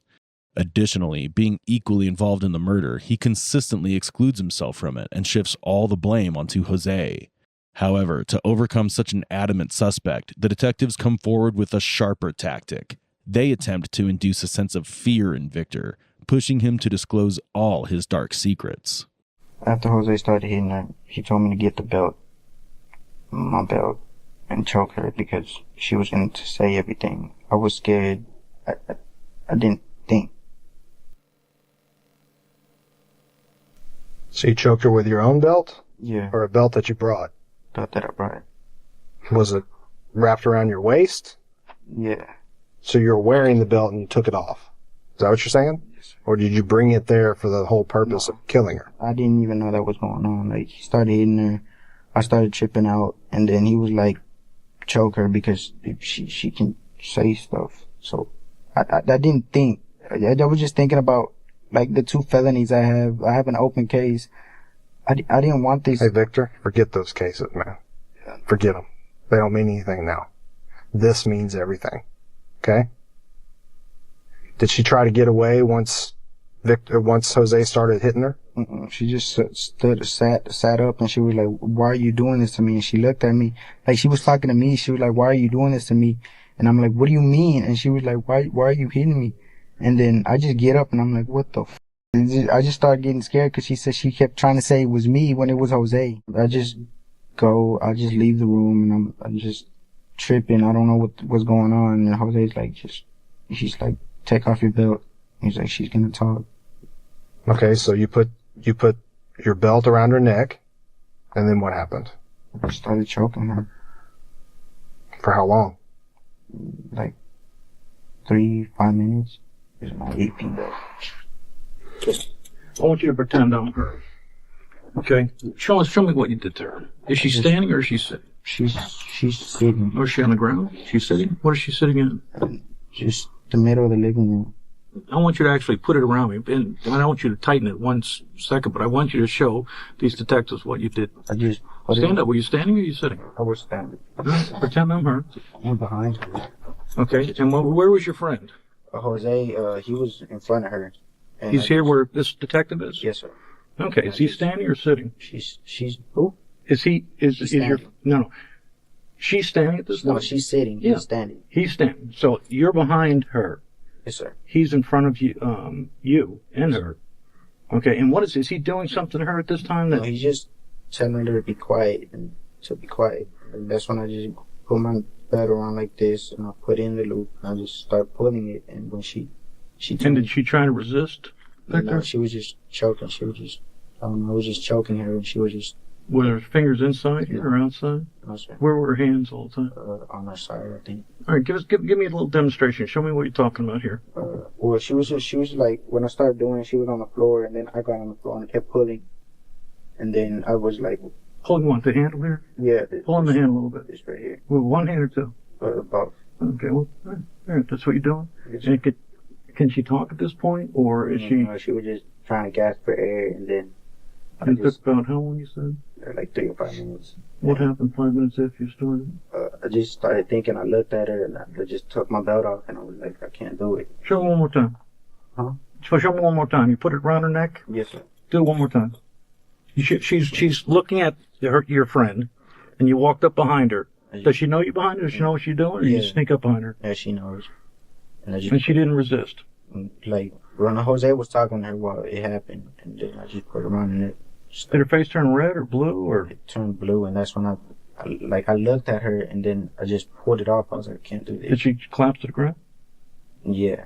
She was already sitting on the floor, and she collapsed. Did she talk after that, or no more talking after that? When I took my belt off, she started gasping for air. Hits her with the ashtray about how many times you think again?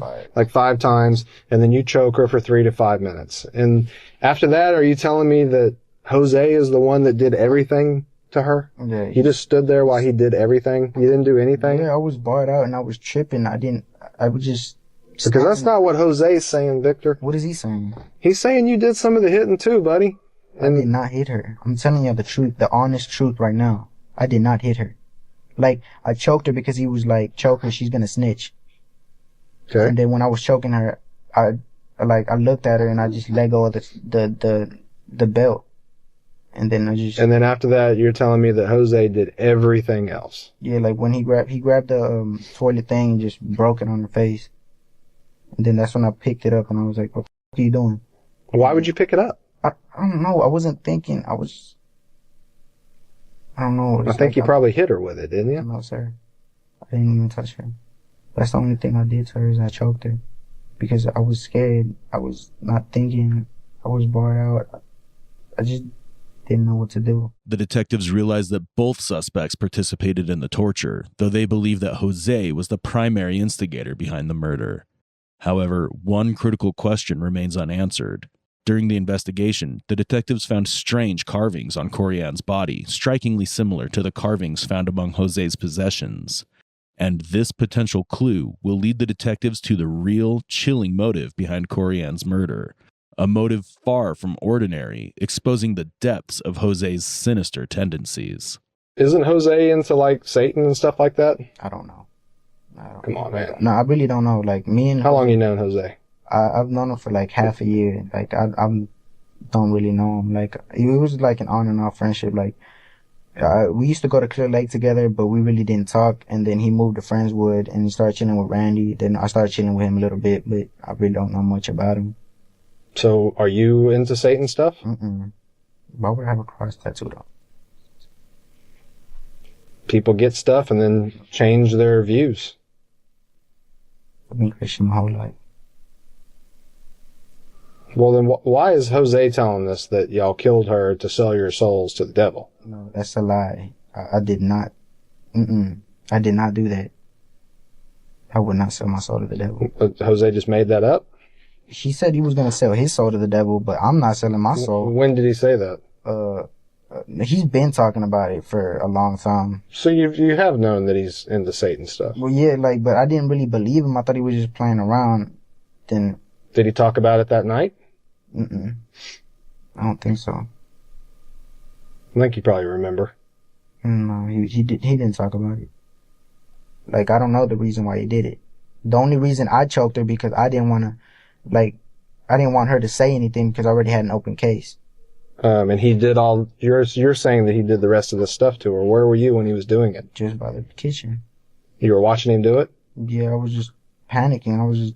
What was he saying while he was doing it? Nothing. He was just doing it and I was just walking back and forth. Was she alive when he was doing this stuff to her? No. At what point did you think she died? Maybe when he started stabbing her eyes, cause she was still gasping for air after I let go of the seat, whatever that's called. Belt. The belt. After I let go of the belt, she was still gasping. That's when I got up. I just dropped the belt. I just started walking back and forth. I didn't know what to do. About how long did he work on her? And not that long. It was just 5 minutes, and then she was like, "All right, let's go." I was like, "Come on, let's go." I just wanted to get out of there. I'm pretty sure if y'all found the screwdriver, it was at the church. So I'm telling y'all, I threw the screwdriver at the church. After all this is over, I'm sure y'all had a conversation, right? Actually, we did not even talk at all. I was like... You didn't ask him why he did that? Yeah, I was like, "Why'd you do it?" He was like, "Don't worry about it." And I was like, "What the f-?" And I just got mad. Like, my mind was full of anger. I just wanted to get home, just forget about everything, just not see nothing. What was Jose's demeanor after y'all left the apartment? Was he happy, sad, angry? He was saying something about how he was, it feels good or something, and I just... Jose Reyes and Victor Ailes were accused of kidnapping, assaulting, strangling, mutilating, and killing Corian Cervantes. As if the harrowing details of the murder were not enough, the mother of Reyes' child, Agapita Gonzalez, claimed that Jose told her that he killed Corian because somebody wanted her soul, further solidifying the absurdity behind Jose's actions. In December 2014, a jury found Jose Reyes guilty of capital murder in the death of Corian Cervantes. In June 2015, Victor Ailes was tried for capital murder and was eventually found guilty. Because both were under 18 at the time of the murder, they could not receive the death penalty. Instead, both were sentenced to life in prison with the possibility of parole in 2054. During the verdict hearing, Jose displayed no emotions. Additionally, he had written a letter in jail that showed no signs of remorse for the horrific murder he committed. 9 months later, after committing a horrible act and sitting in jail, waiting for U12, he has the audacity to write someone and say, "I stabbed the 60 times. She was not. Assistant Harris County District Attorney Martina Longoria said, "There are so many horrible, heinous, and inhumane things this defendant did. This is beyond imagination, and in his words, it's all good." I killed somebody. I killed somebody.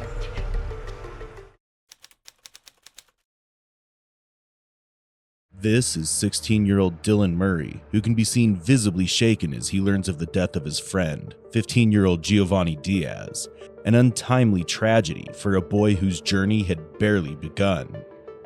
But on March 19, 2018, just hours earlier during a 911 call, Dylan's father confronted him. In a frantic moment, Dylan repeatedly mentioned Giovanni, claiming his friend had tried to kill him and that he might have killed Giovanni in self-defense. Dad, help! I think Gio tried to kill me, and I think I killed him. Dylan cast himself as a terrified boy, acting out of fear and desperation. Yet as detectives dug deeper, a disturbing truth began to emerge. Was Dylan truly overcome with regret, or was this all part of a calculated attempt to cover his tracks? What happened last Wednesday? You went to Zach's house? Everything like normal, but when I was leaving, I quit. I had stopped hanging out for Gio for a long time, and then I saw Gio, and Gio was like, "Hey, Monday, for sure, make sure when you get done with your studies, text me, and we're gonna burn." So I had on me, obviously. So was Gio at Zach's house as well, or was it when you were he leaving? was just walking by himself. And when Gio asked me that, I didn't know that everybody always comes out and says, "Hey, you want to smoke in the woods?" But he was like, and at the time I didn't know. I thought he just didn't want to smoke with Zach, but he was like, "It's just gonna be me and you. It's just gonna be me and you." But today, it's Monday. I walked down the street and he saw me, and we went into the woods. And then before we went into the woods, he was like, "Hey, you want to play baseball after we get high?" And I was like, "Yeah, let's play baseball. You want to go get Zach afterwards?" And he was like, "Hell yeah, bro." So I went back home. I grabbed my football, not my football, my baseball bat. I go back in the woods. I have a seat, and I start to roll the, and then he's like, "I gotta use the bathroom," and he went behind the tree, and he was like, "Don't look, cause my dick is out." I'm not gay. I'm not gonna look anyways. But all of a sudden, he was like, "Ah," and I heard like he was moving, cause it's the woods, and I was like, "What's wrong?" He was like, "An ant just bit my dick. Don't turn around. I still got my dick out. I'm still gotta go pee." But right when he said that, he turned around. He was above me with the baseball bat. I didn't even think, bro. I just put my arm up, and he did like a little thing like that and tried to hit me. And I put my hand up, and the only place he hit me with the baseball bat was right here, and it wasn't even that hard. And when I grabbed the baseball bat like this, I disarmed him, and he had these blue gloves on. And he was like, I took the baseball bat from me, threw his gloves down, and then he hit me. And he was like, "Now you're gonna fucking get it." And then I bet when he punched me, that's when I got mad, and the baseball bat started. And I didn't stop until I saw blood. The last thing I remember was like just looking at him.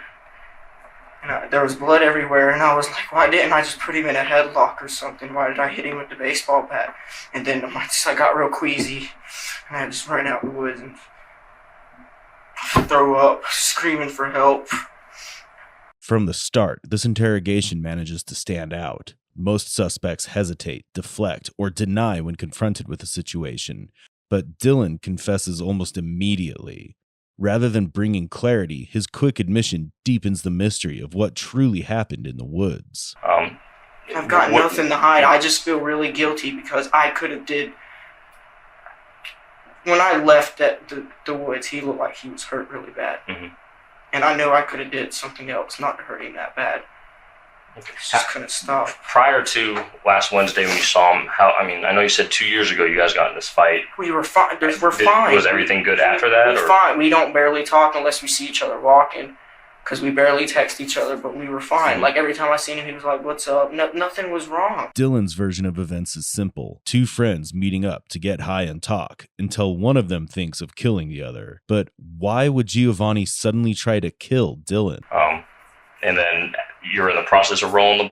No, I was breaking it up, like going like this with both my hands and trying to like lick it. And when I heard him say, an ant bit me, I have to move. And I was like, I'm turning around. He was like, don't look, my dick's still out. But when he said that, his foot was like right next to my back. And then I heard the bat get up from the ground. And then he went to hit me. I put this arm up just like this to block. Went like that, grabbed his arm.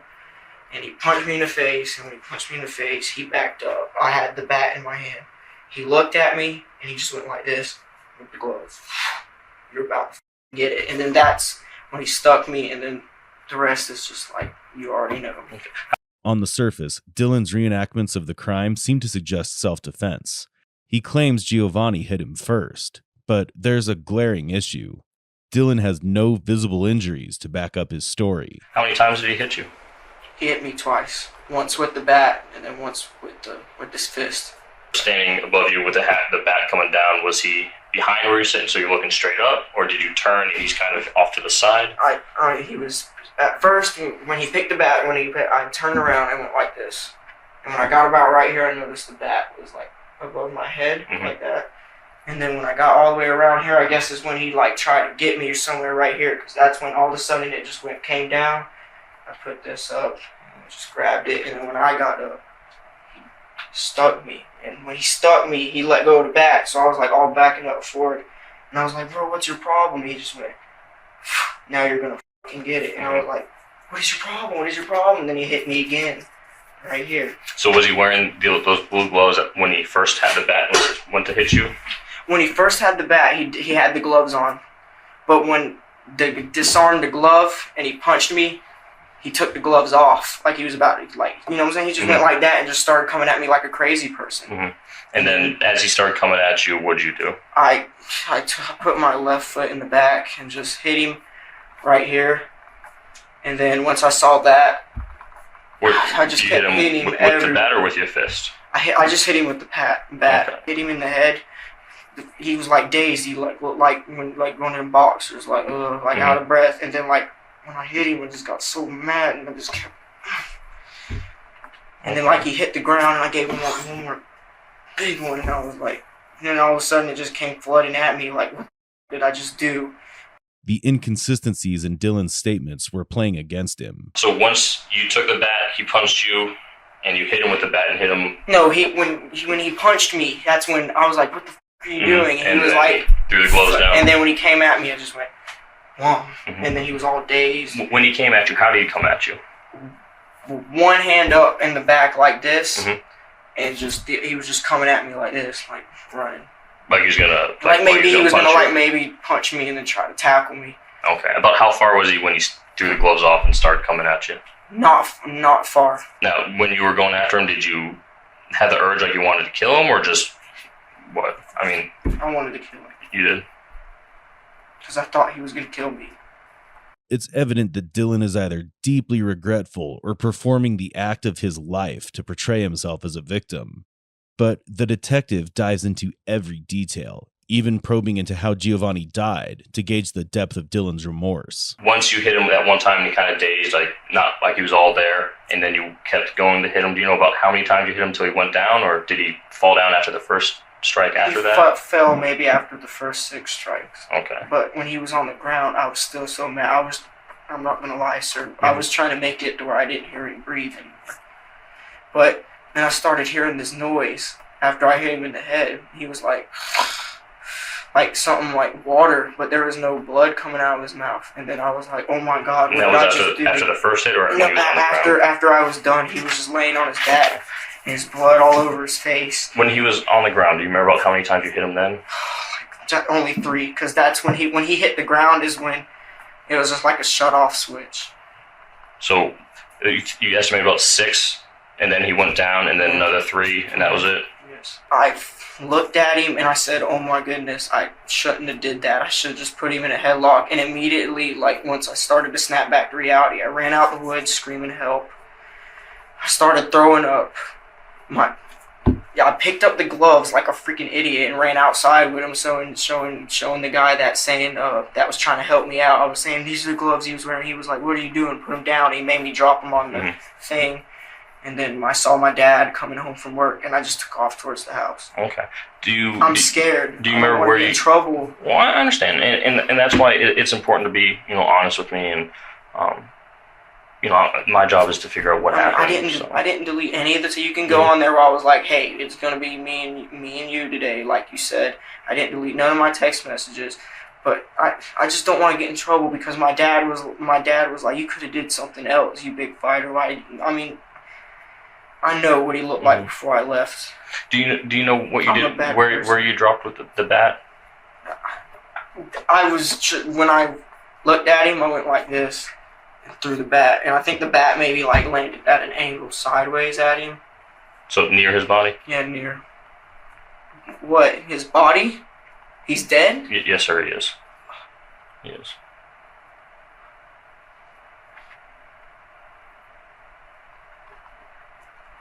I'm sorry to have to tell you that, but yes, Giovanni did pass.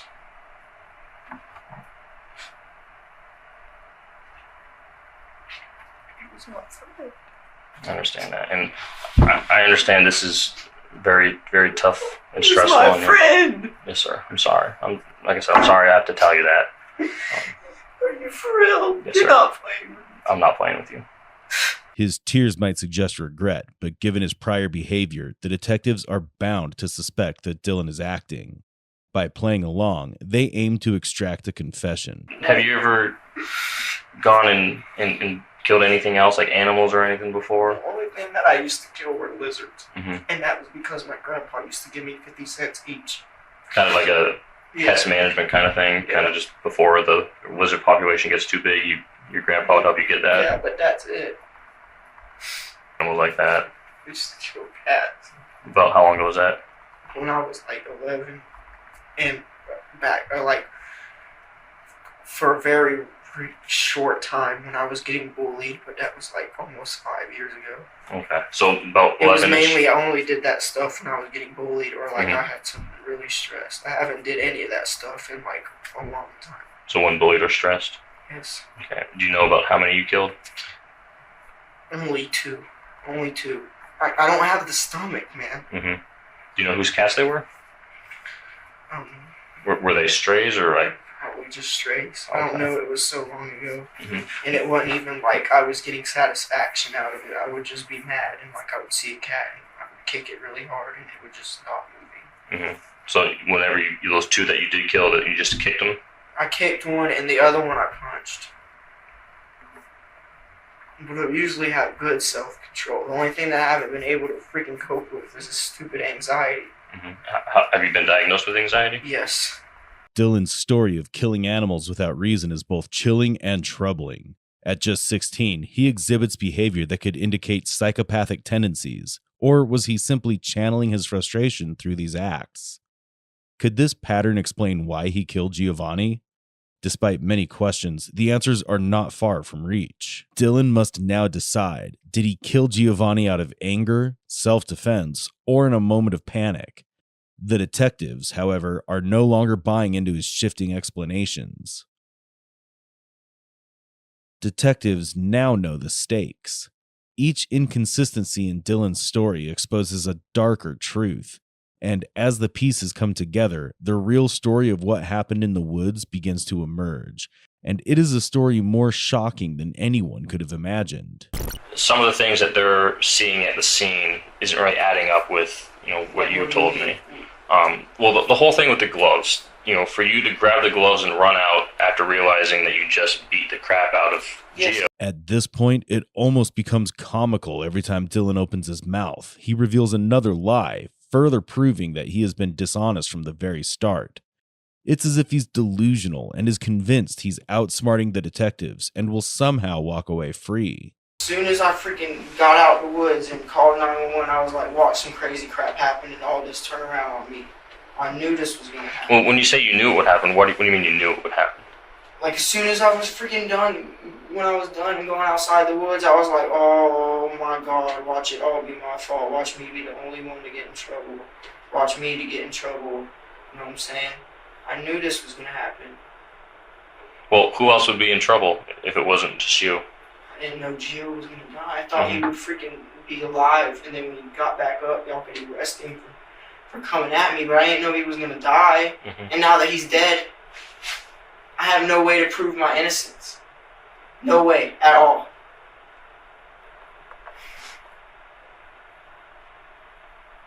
What am I gonna do? Well, this anxiety is breaking me. I don't know how much longer I'm gonna be able to live. Earlier you said the past couple months have been just one thing after. What's been going on the past couple months? Him lying there, he didn't even look the same. Right? His face is unrecognizable. His parents are not going to be able to have an open casket viewing for him because that's how bad his face is. You don't think I feel bad about that, man? Well, I can't say what you think or what you feel because I'm not you. I feel bad. I feel like shit. I feel like I'm a monster. I feel like I don't deserve to live. Because, I mean, you felt that bad. I haven't touched it. I haven't held it. I don't know how heavy it is, but, I mean, that is dented. Like, flattened. From earlier, you said your blood started boiling and you had that rage, if you would, of, you know, like, I want to kill him. And that's when the swinging started. Am I right? Is that accurate? I mean... Yes. And have you ever felt that before? Yes. When? Almost every fight that I've been in, but I've never had a baseball bat to hit somebody with. It's always been my fists. How many fights have you been in the past, if you had to guess? I know in the past year, I've been doing really good. I haven't gotten except this. This is the first altercation I've been in since 2015. Okay, and is that when you were... I got arrested for the fight with him? What about in the past, say, 5 years? How many fights have you gotten into, if you had to guess? 2. Just 2? Yeah. Which ones are those? A verbal argument with my dad, and Gio. This one, I'm telling you, I'm not a bad kid. I don't kill people. The verbal argument with your dad. Did you get arrested for that one? Yes. What did you get arrested for? I pushed him. Okay, so it was a physical argument. Yeah, like it was verbal, and then my anxiety. I'm telling you, my anxiety is killing me, bro. I don't know how much longer it's killing me. So with the incident with your dad, did you have, you know, during that argument that at some point you allegedly pushed him? Is that when did you have the same feeling of like that rage inside? Same feeling. I just want. It was like he was trying. I was having an anxiety attack, a really bad one, and he didn't like do what y'all do. You know how y'all talk to me before y'all touch me. He was like, "What's wrong?" And he was like, "Touch me." Just had an anxiety attack. I didn't want to tell him that I had anxiety. I still don't want to admit that I have this anxiety because I've never had it before. Now, this explains why his father thinks that Dylan might be lying and actually murdered Giovanni, and not as a mere accident. But if that is so, what's the motive? Wait till you see the next clip, and it will reveal some of the cards he's been playing with so far. You heard voices or anything in the past? Like someone talking to you that's not there? Yes. Have you told anyone about that? No. Well, how long ago was that? It doesn't go away.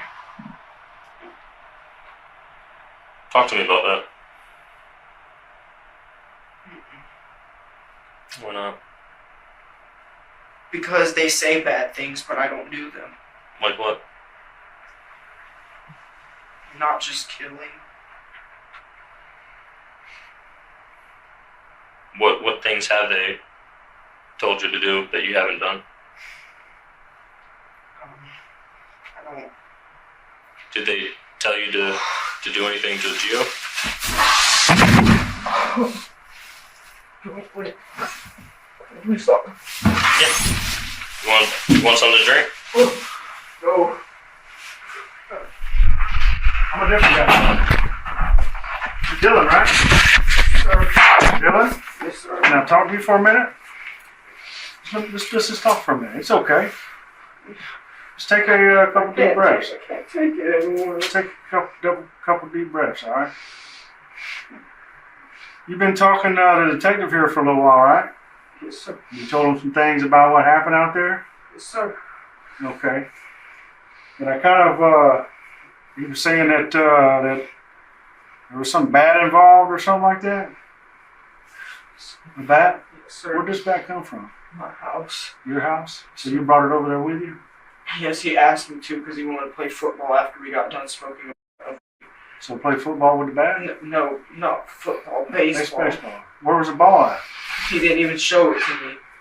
There was no baseball. There was no baseball? So what do you think? What do you think he would come down there with no ball if he wanted to play baseball? I don't know. People asked me to go smoke in the woods all the time. He said he wanted to smoke in the woods with me and him. I didn't think nothing of it. That's all I did. So how did he ask you to bring the bat? When we got to the woods, he asked to bring the bat because after we get done smoking, he wanted to go get Zach and play baseball. So you got to the woods together? Yes. Today? Yes. And then you left? I left by myself to go get the bat, yes. And what was he doing when you left? I have no idea. In the Was he woods standing by in the field? No, he was in the woods. He was in walked the woods? Okay. And I take it that these gloves that you had on, some rubber gloves? I didn't have any gloves. I didn't have them on. I picked them up. You picked them up? But Yes. you didn't have them on? No, I swear he had them on. Right? I know, but I wasn't mad at him. But you found out when? Just a couple days ago, right? No. It's like 2 days ago you found out. Like a week. Okay, well it was in the last few days, right? Yes, sir. And this is a girl you pretty much admire her, don't you? Yes, I sir. mean, she's Love a nice girl. You love her? You love her? So She you doesn't love me back. But and you and what's his nickname? Gio. Gio. You and Gio, y'all friends? But y'all had some problems in the past, right? Yes, sir. And y'all had some problems recently, haven't you? Yes, I'm gonna let you know. I've talked to a lot of people. And Dylan, listen, look at me. I'm not sitting here saying you're a bad guy or anything. You were texting him and writing him to come down there, weren't you? Yes, sir. And you were upset with him, weren't you? Yes, I know sir. that, huh? Yes, sir. And when you got down there, y'all started talking, and he probably said some stuff about Haley that you didn't like, and you lost control, didn't you? Up till now, there was no mention of Dylan being upset with Giovanni. He was too busy with playing the part of someone who might as well be delusional. But as soon as the police mentioned Haley, there was a subtle shift in demeanor. What does Haley have to do with anything? The answer lies in here. Not saying you're a bad guy, but you lost control, didn't you? I love her. So, is this all about her? No. I mean, listen. How old are you now? How old are you now? 16. I was 16 a long time ago, but I was 16. And I had a girlfriend at 16, and this guy took her away from me because I felt that I wasn't good enough. I was upset. And I probably could have freaked out on the guy, but I didn't have the opportunity to do that. You know what I'm saying? Because emotions get big when you love somebody, don't they? Emotions get big, and they can kind of make you do things that you probably wouldn't do otherwise. And I think that I don't know you that well, but you're, how old now, 16? I know you're capable of telling the truth, aren't you? I want to tell you the rest. Just listen, we're not here to judge you. Hey, Dylan, I'm not here to judge you at all, okay? I'm telling you that right now. I'm not here to judge you. Huh? Because he did that to Haley, and he said some stuff about Haley. What was he saying about her? Just, he brought me to the spot where he told me. Oh, where the spot where this happened? He said he f***ed her in the woods? No. Where? He brought me maybe last Sunday or Saturday, he brought me to this spot in the woods. We were going to smoke. Uh-huh. And he had me sit down in this one spot, and he started laughing at me. Because I just told him that I feel like I'm in love with Haley. And he was like, well, Haley, and I was like, I don't believe you. And then he pointed right at the spot I was sitting at, and he was like, hey, Haley, right there. So he was like trying to rub it in your face. And that upset you, didn't it? So you was going to get even with him on that, wasn't you? No, I wasn't planning on killing him. I just wanted to talk to him. So what happened when y'all got out there today and started talking? The more you looked at him, the more it upset you, didn't it? The way he's rubbed that in your face? Yes. And you had that bat down there just in case? Yes. So you decided to, you was, because the way he was hit, I could tell you were upset. Because I've been doing this for a long time. And you can tell when somebody just gets hit one time or twice. He was hit over and over again because you were upset. Not saying that you're a bad person or that you're going to do this to everybody else or whatever. You're even going to do it again. Didn't mean to do it, you know. Didn't mean to. But you were in such a rage, wasn't you? I just wanted to talk. But you got in a rage, didn't you? But he couldn't keep his mouth shut about all this shit that he did to me. Okay. Now the bottom line is, he didn't attack you, did he? No. You were upset because of what he was rubbing in your face about Haley, wasn't he? Yes, sir. And when he got down there, you had that bat, and y'all started talking. Did he say anything else about her today? Yes. What did he say? That I don't know why you're getting so mad. You should not even like her anymore because I f***ed her. And I was like, well, that's not true love. And he was like, shut up, Dylan. You don't even know what true love is. So then what happened then? He made a comment about my mental problems. And what did that do?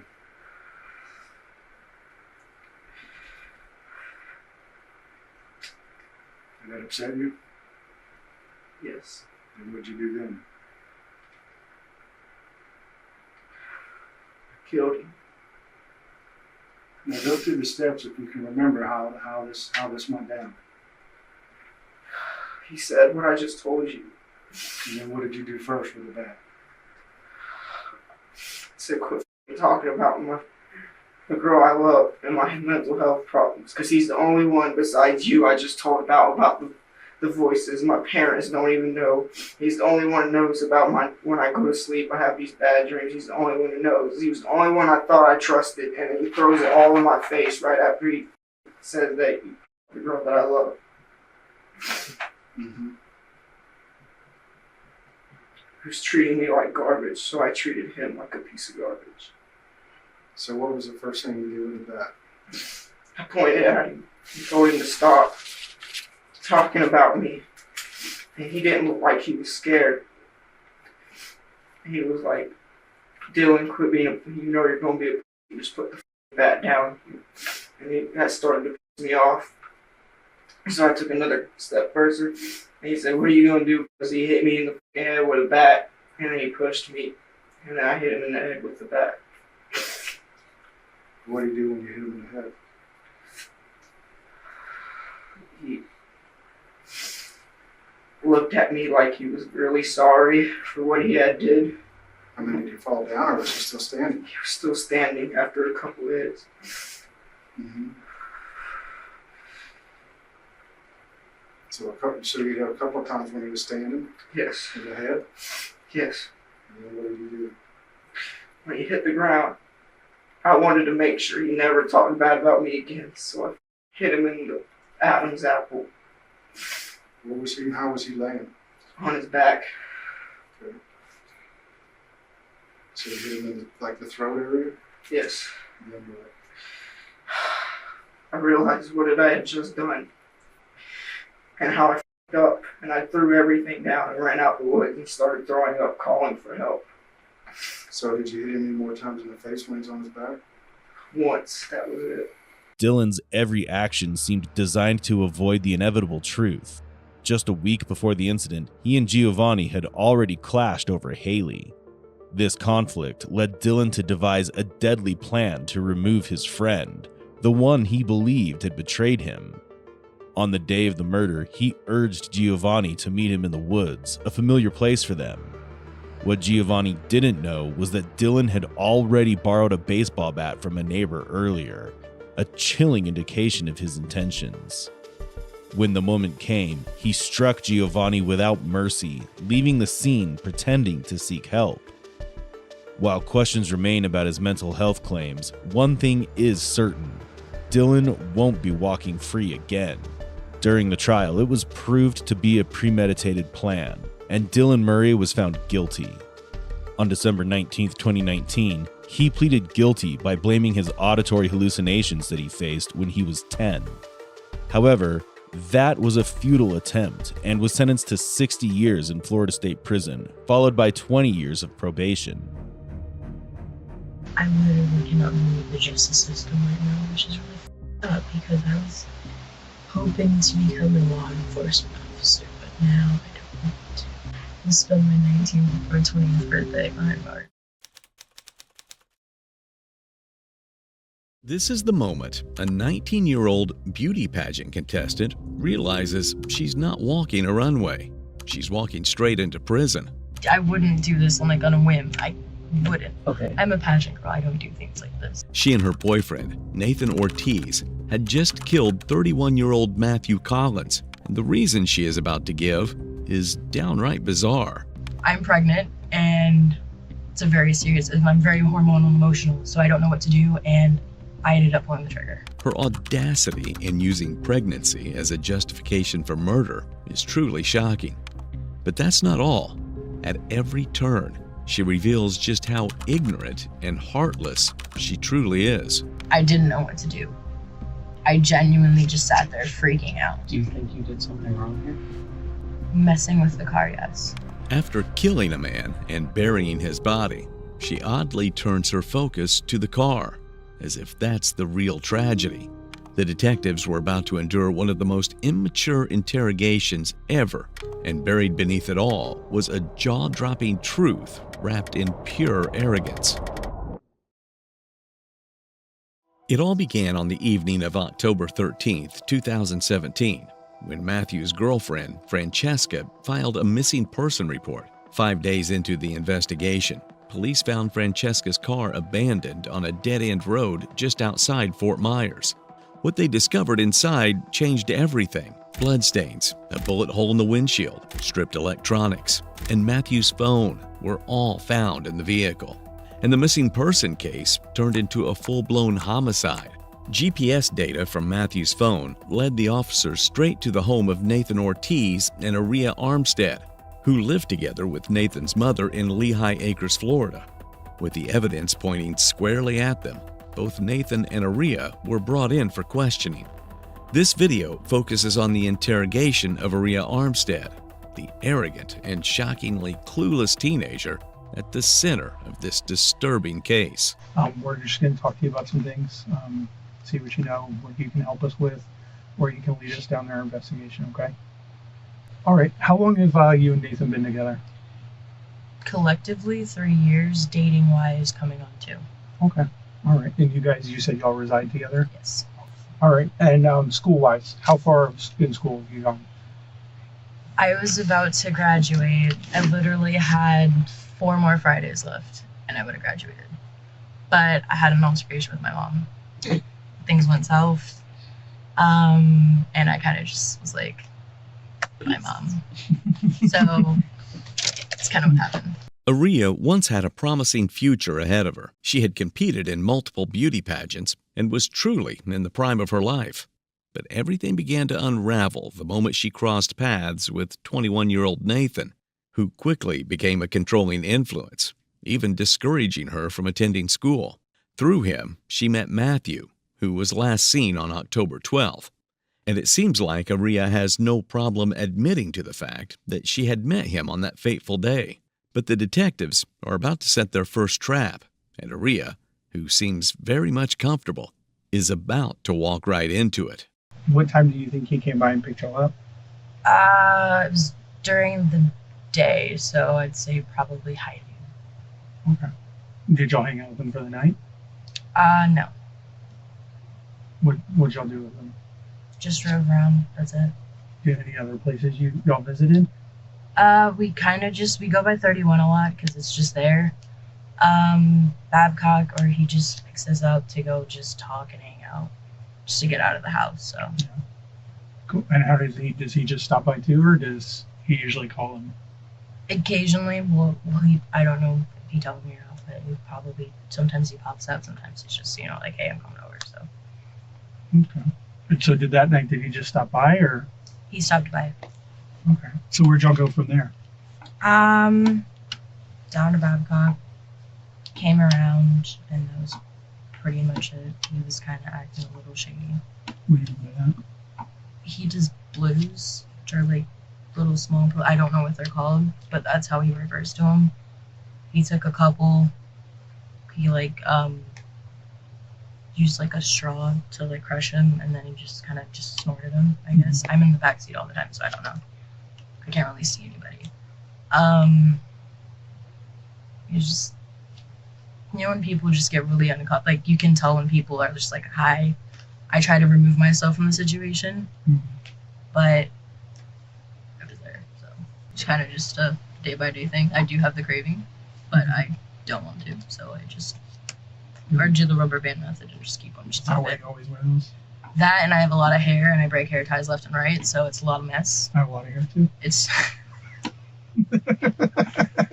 I love the jokes here.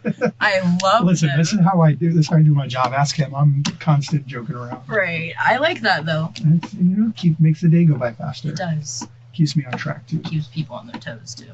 Always. You never get people. You got to do this one. Yep. I got you. Exactly. Can't look at it. Ooh, I saw that, but I didn't. I like that. Gotta watch. It's old school right there. This is like two of a kind right here. This is weird right now.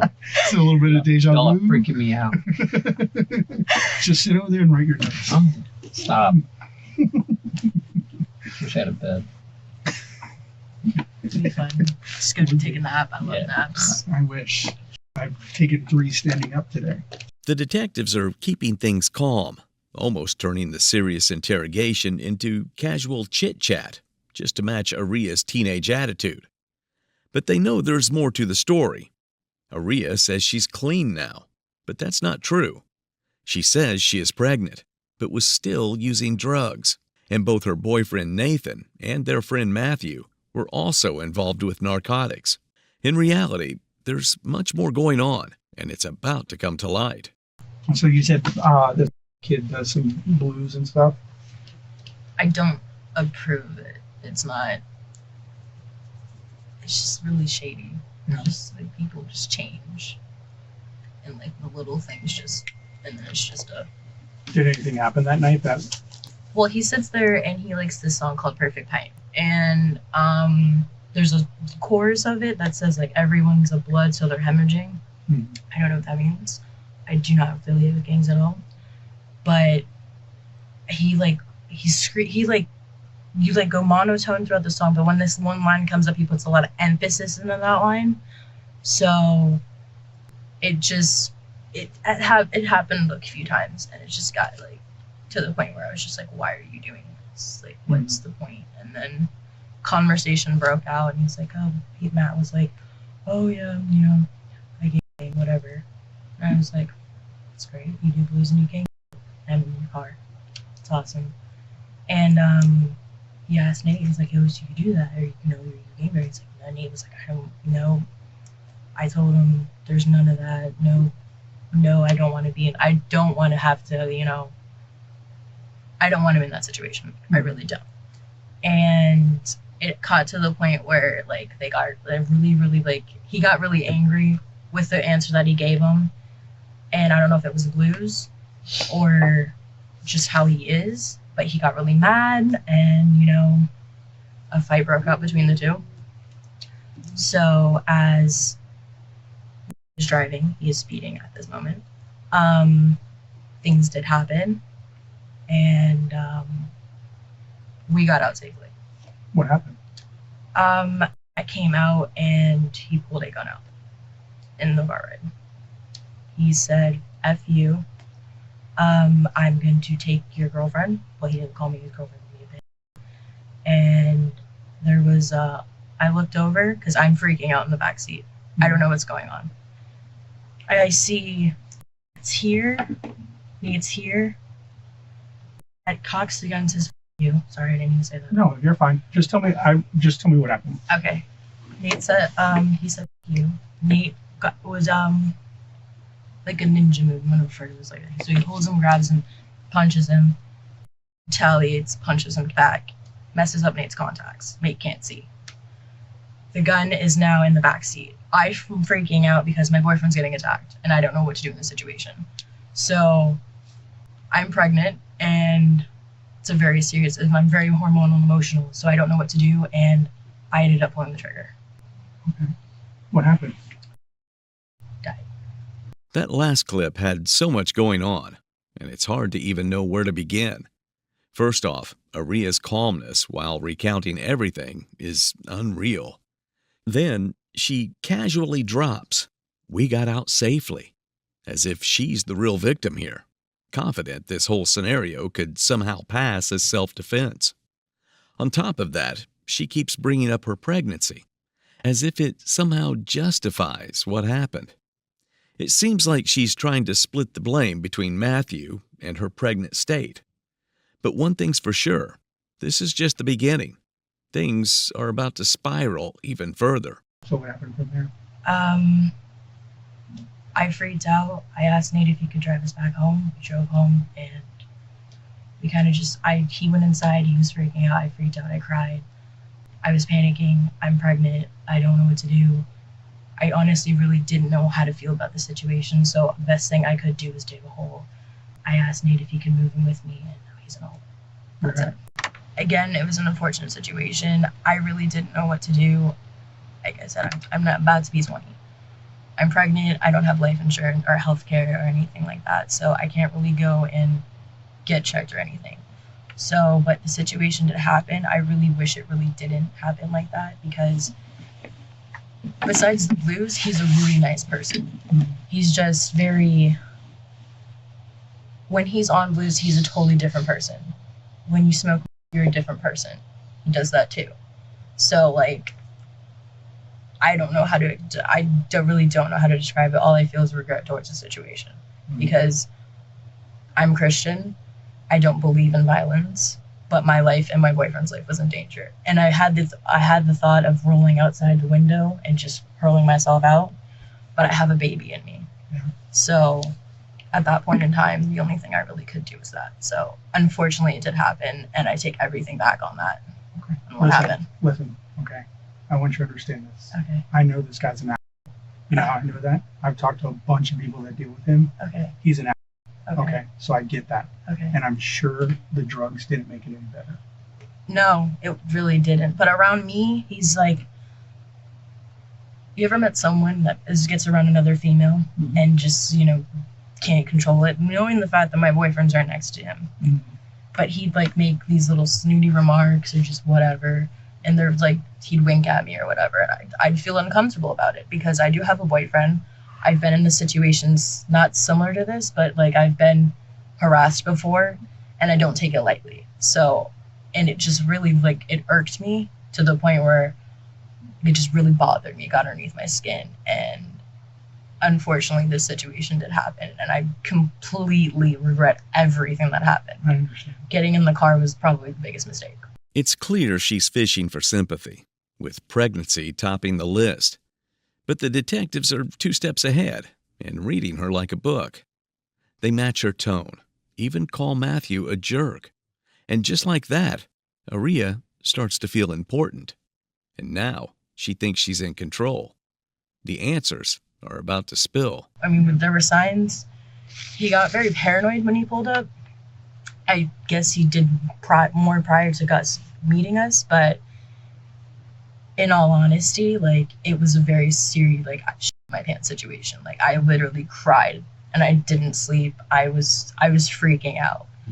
Like, every 5 seconds, I was like, I can't take this off my conscience. And I really didn't know what to do. So the only thing that really happened was I buried him, and I prayed, I freaked out, I cried, didn't eat for like 2 days, and I was just like on edge. I had no hate towards the guy or anything. It's just, I'm pregnant and I'm 19 years old. You're like, I just didn't want to hide it anymore. Like, I don't want to hide it. And you know what? Like, That's because good, honest people that, you can't. You just can't. It's not in cry your if blood. I kill a bug. I can't. Yeah. I wouldn't do this on a whim. I wouldn't. Okay. I'm a passion girl. I don't do things like this. And I appreciate you being honest, but there was pieces of your story that I know isn't exactly accurate. Like the part with him and what happened in the car, like I want to go over again. Okay. But it's more about the part what happened after. Okay. You know what I'm talking about Yes, now? I Because so do we. And the last thing I want to do is sit here and call you a liar, because you're not. You are not. I'm telling you. I am telling you face to face. I've been doing this 13 years. He's got 15 plus years in the military. We are telling you, you are not a liar. Thank you. Okay? I'm looking you in the eyes. All right? Something bad happened, and now it's our job to figure out if what happened was bad enough to, be justified, or what happened is bad enough to, oh my God, what were you thinking? But okay, maybe she had a reason to do. You know what I'm saying? That's our job now. But you're getting it off your chest. Yeah. And when you're getting it off your chest and you're letting us know things, you got to let us know everything and every little detail, because we need to make sure that you're telling us the truth. Because I can tell you for a fact, the story, this is pretty accurate right here. Okay. You obviously know that we were out there today. Yes. We've been out there all day. You've probably heard from Nate's mom about the search warrant and, whatever. Okay. But what she doesn't know and what you're leaving out is what happened with the car afterwards and what you guys did to the car and like stuff like that. Okay. So that's what I want you to be honest with. That's good. He went from like a cool, relaxed state like we are now to a aggressive, like really amped up, and then he was like, I genuinely was scared. I genuinely was. And then he came out and he like, I heard a gun cock and he said, F you. And then that's when he like grabbed his arm, punched him, the gun fell. You guys were in the car when this happened? Yes. Do you remember where you were at? We were on our way back home. Okay. Were you all still driving down the road at this point? Yes. And he was speeding the whole way through. So that's when two things popped in my head. I thought either we're gonna crash, something's going to happen, this is going to escalate, and something bad's going to happen. My boyfriend is literally sitting here trapped in this car with this guy who's completely batshit crazy right now. My main option was either I was going to roll down the window and scream help, or I was going to just open the car door and roll out and just, hope that he did the same. But obviously that didn't happen. The gun was cocked and he was pointing it at me. And like, I saw it and I was like, holy shit. And I was like, stop, you can't do that. Like, I'm trying to de-escalate the situation, trying to get him to just calm down. And then like, all I saw was Nate just slap out of his hand. And I was like, holy shit. And in that split second, I just went like that, and that was it. His foot was still on my gas. Mm-hmm. So I don't really know what Nate did. I only know is he climbed in the front. He climbed over him and drove us back home. Oh my God, a million things popped in my head. I was like, what am I going to do? How do I do? Like, what do I do? I really don't know what to do. I started praying. I was crying. I was cursing. I was like, dude, I just did this. This is a serious situation. Like, I could go to jail for this. And I was just like, oh my God. And then I just grabbed a shovel and went out right over here and started just digging a hole. And I was like, I don't know what to do with the situation. That's what happened. And I buried him and put some trees over him. I prayed over him. I prayed probably for like 3 or 4 hours straight, and I didn't go to sleep for 2 nights because I didn't know what to do. The only thing she could do was dig a hole to bury him.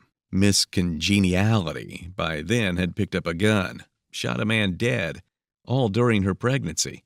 Then started digging a hole, buried the victim, prayed for hours, and still couldn't call 911. At this point, it's hard to believe she ever truly had a bright future ahead. But an even more disturbing fact is that she hasn't been telling the full truth. Aria and Nathan didn't just dig one grave. They tried multiple spots. They even attempted to cremate Matthew's body, but couldn't handle the smell. So they buried him all over again. And now she needs a get-out-of-jail card just because she prayed. And of course, for the 100th time, pregnant. Like, what were you going to do eventually? Like, were you just gonna let it go and see if I wasn't gonna let it go? No. I really desperately wanted. I just wanted to say something. Mm-hmm.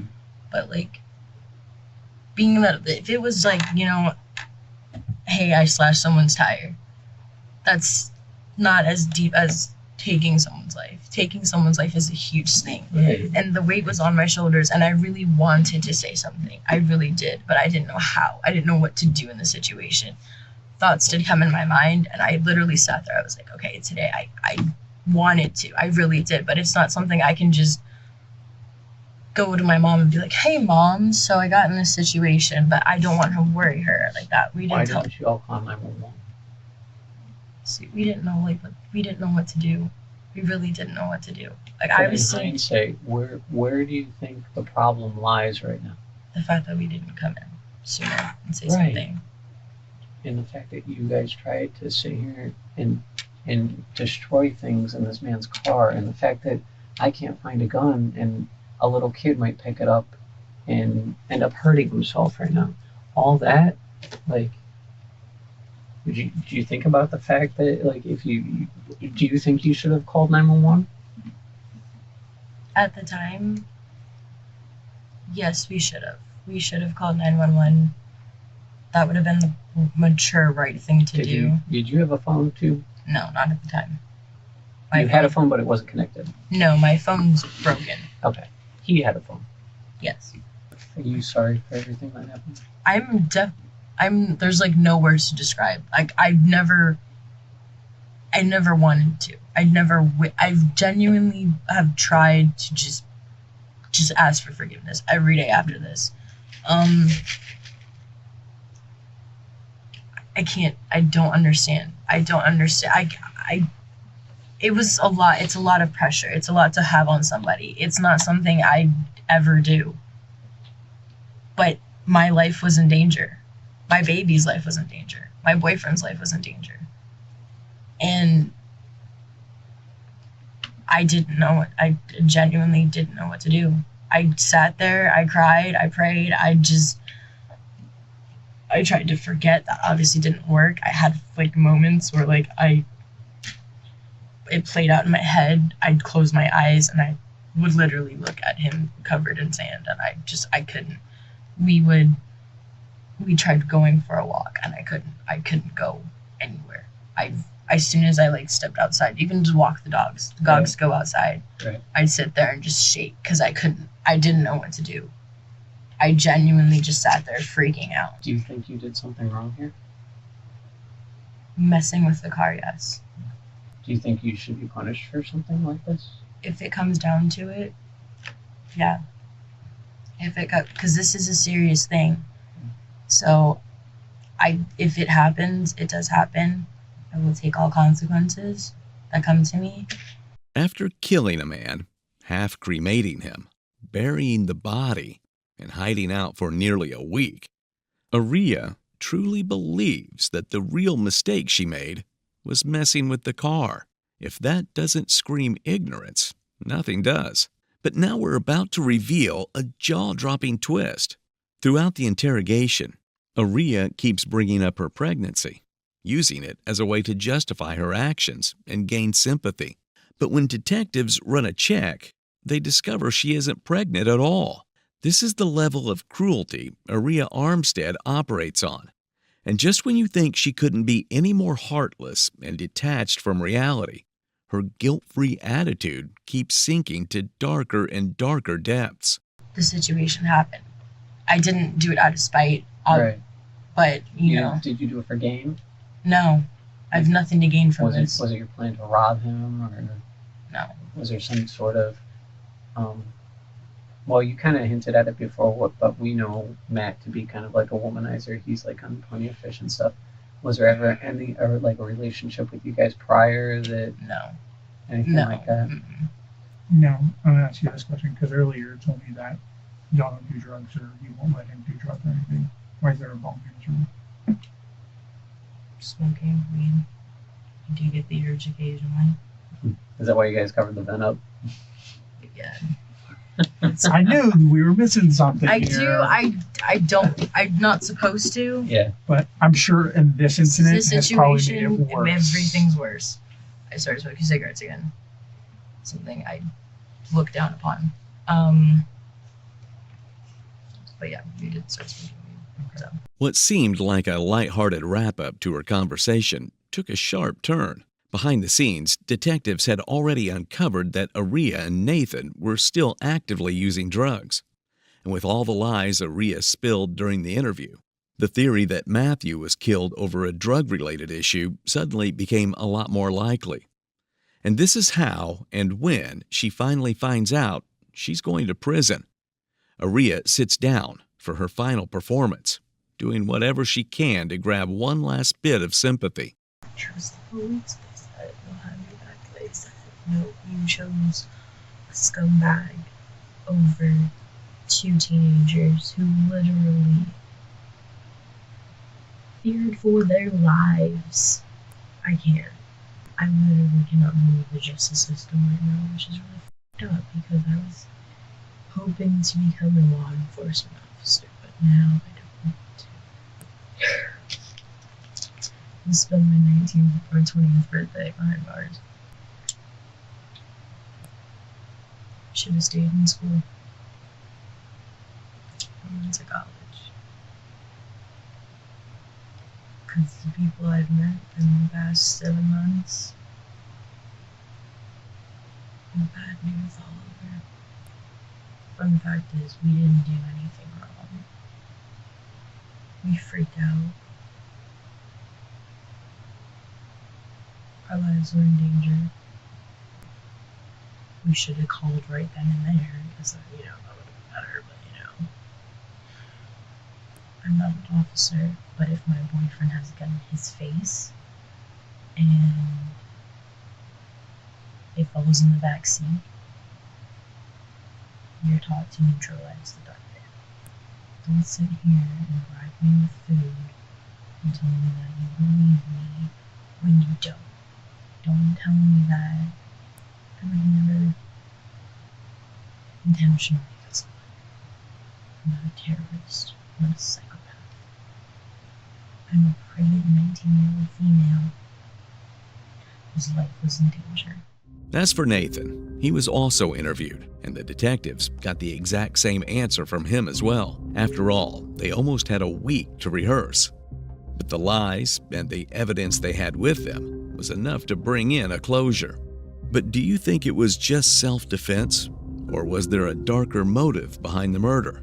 As for how it ends, Nathan Ortiz pleaded guilty and agreed to help investigators by locating the murder weapon and testifying against Aria if the case went to trial.